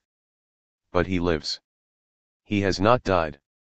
His people are rebellious, his people are worthy, his people are faithful to his memory. Cubans have fallen defending his doctrines. Young men, in a magnificent gesture of reparation, have come to give their blood and to die in the hearts of his countrymen. O Cuba! What would have become of you if you had let the memory of your apist die? The flowery rhetoric was designed for history, and it did not impress the court. Castro was sentenced to 15 years in prison. He joined his brother and other surviving comrades in the jail on the Isle of Pines, and there he received the education in radical politics that had been lacking in his early schooling. Prison provided an opportunity for extensive reading, fiction, history, and politics that would not otherwise have been possible. Castro read about Napoleon and Lenin, and also about Roosevelt. He was sustained by letters from Natalia Revuelta, his lover at the time, with whom he sustained a passionate and revealing exchange of letters. Later, he began to make plans for the future and to organize his embryonic July 26 movement. 5 Castro served less than 2 years of his sentence, the beneficiary of an amnesty. A presidential election had taken place in November 1954, while he was inside, with Batista as the sole candidate. Former President Grau San Martin gave the process some initial legitimacy by putting his own name forward, imagining that he still retained some personal popularity. Realizing at the last moment that the elections would be fraudulent, in the Cuban tradition, he withdrew, and Batista declared himself to be the winner. 6 Announcing the return of constitutional rule, with guarantees of a free press. 152. He felt secure enough to promise an amnesty for political prisoners, including the Castro brothers. Released in May 1955, Castro was welcomed at Havana Station by Raúl Chivas, the brother of the dead Eduardo, and he may have expected to be welcomed back into the arms of the Ortodoxo party. It was not to be. The party hierarchy were alarmed by his radical language and made no effort to incorporate him into their political plans, with good reason. A handful of Castro's inflammatory newspaper articles, accusing the barracks commander at Moneda of torture and assassination, and describing Batista as conceited, vain, dishonest, and corrupt *, soon brought back censorship, as well as threats against the old civilian politicians. Batista's democratic opening had not lasted long. After 3 months in Havana, Castro could see that there was no future in electoral politics. The only solution to the crisis, he wrote to a friend, is armed insurrection, the path laid out by Maceo and Martí. 7 His mind was made up. He flew to Mexico in July 1955, preceded by his brother Raúl. Mexico was a country that had given refuge to earlier generations of Cubans, and to exiles from the Spanish Civil War, and it was still imbued with the mystique of its own revolution. Here Castro would organize a guerrilla force to follow in the footsteps of his 19th-century heroes. Armed and trained, they would sail to a Cuban beach once again and raise the torch of rebellion. Within a week of his arrival in Mexico City, Castro was introduced by his brother to an unknown revolutionary from Argentina who had been living in the city since the previous September. Escobedo Che Guevara, just turned 27, had become friendly with a group of Cuban exiles already living there. They all met for supper at the lodgings of the Castro brothers on July 26, to celebrate the second anniversary of the Moneda attack. Guevara wrote laconically in his diary that his meeting with the Cuban revolutionary * was a political occurrence. He described Castro as a young man, intelligent, very sure of himself, and of extraordinary audacity. In a masterful understatement, he noted, "I think there is mutual sympathy between us." 8 The chemistry between the two men, by this and all other accounts, was immediate, and was to have a lasting impact on the history of Cuba. Guevara provided Castro with broader horizons, a wider reading list, an insight into other revolutionary experiments, and considerable first-hand knowledge of Latin America. Castro gave Guevara a ready-made political cause, for which he had long been searching, as well as the benefit of his own brief experience in charge of an armed revolutionary movement. Together they were to topple the Batista government and to organize a revolution whose ripples would spread out across the world. Guevara was born in Argentina in 1928, the child of progressive middle-class parents, indifferently united, who had lived in various provincial towns in search of an agreeable climate for their asthmatic son. Without any notable interest in politics, and brought up in the Argentina of the 1940s, in the nationalist era of General Juan Perón, to whom his parents had been hostile, he had studied to become a doctor. At an early age, he had made 2 expeditions through the Andean countries of Latin America in the early 1950s, acquiring a direct knowledge of peasant conditions and political movements that was unusual for someone of his age and background. Before coming to Mexico, Guevara had spent 9 months in Guatemala, from December 1953 to September 1954. There he had witnessed the final months of the government of Jacobo Arbenz, a reformist regime, supported among others by the local Communist Party that had aroused the powerful opposition of the United States. Arbenz's support for a modest land reform, which would have affected the surplus lands of the United Fruit Company, an influential US-owned enterprise devoted to the production of bananas, led to an invasion in June 1954 by a small force of Guatemalan officers, organized and funded by the U.S. Central Intelligence Agency. Guevara was forced to take asylum in the Argentine embassy. The defeat of the Guatemalan government by an American-assisted putsch was a defining moment for Guevara, hardening the amateur revolutionary. His experience there was to create within him a profound distrust of the United States that was to grow with the years and to last until his execution in Bolivia in 1967, a deed watched over by an agent of the same U.S. intelligence service that had destroyed the Arbenz government. His fortuitous encounter with the Castro brothers gave him a new role in life, and he was quickly signed up to their embryonic revolutionary movement. Castro had come to Mexico to organize a guerrilla force capable of invading Cuba, but he lacked both cotters and cash. He flew to the United States in October and used his Ortodoxo contacts to raise funds from the Cuban community there, making speeches in New York, Philadelphia, and Miami, but little money was forthcoming. These were bleak months. Castro was isolated from events in Cuba, with few people sharing his belief that the Root PF insurrectionary struggle was the right one. Other groups hostile to Batista were already organizing inside the island. Students at the University of Havana, enrolled in the Federación Estudiantil Universitaria, FU, led by José Antonio Echeverría, were making an impact on the ground. So too were the sugar workers, led by Conrado Becker. Even young officers, led by Colonel Ramon Barcan, the military attaché in Washington, were plotting a coup. They planned to seize Camp Columbia, but their leaders were betrayed and detained in April 1956. By contrast, Castro's July 26 movement had produced some good pamphlets, but not much else. Gradually the tide began to turn in Castro's direction. Money slowly flowed in, from Venezuela and the United States, and from Cuba itself. By May he had enough to rent a farm, some 20 miles south of Mexico City, where recruits could be secretly assembled. Castro's supporters, some of them 154 veterans of Moneda, arrived from Cuba in small groups, and Castro secured the services of Alberto Bayo, once a Republican officer fighting against Franco during the Spanish Civil War, to train them in guerrilla warfare.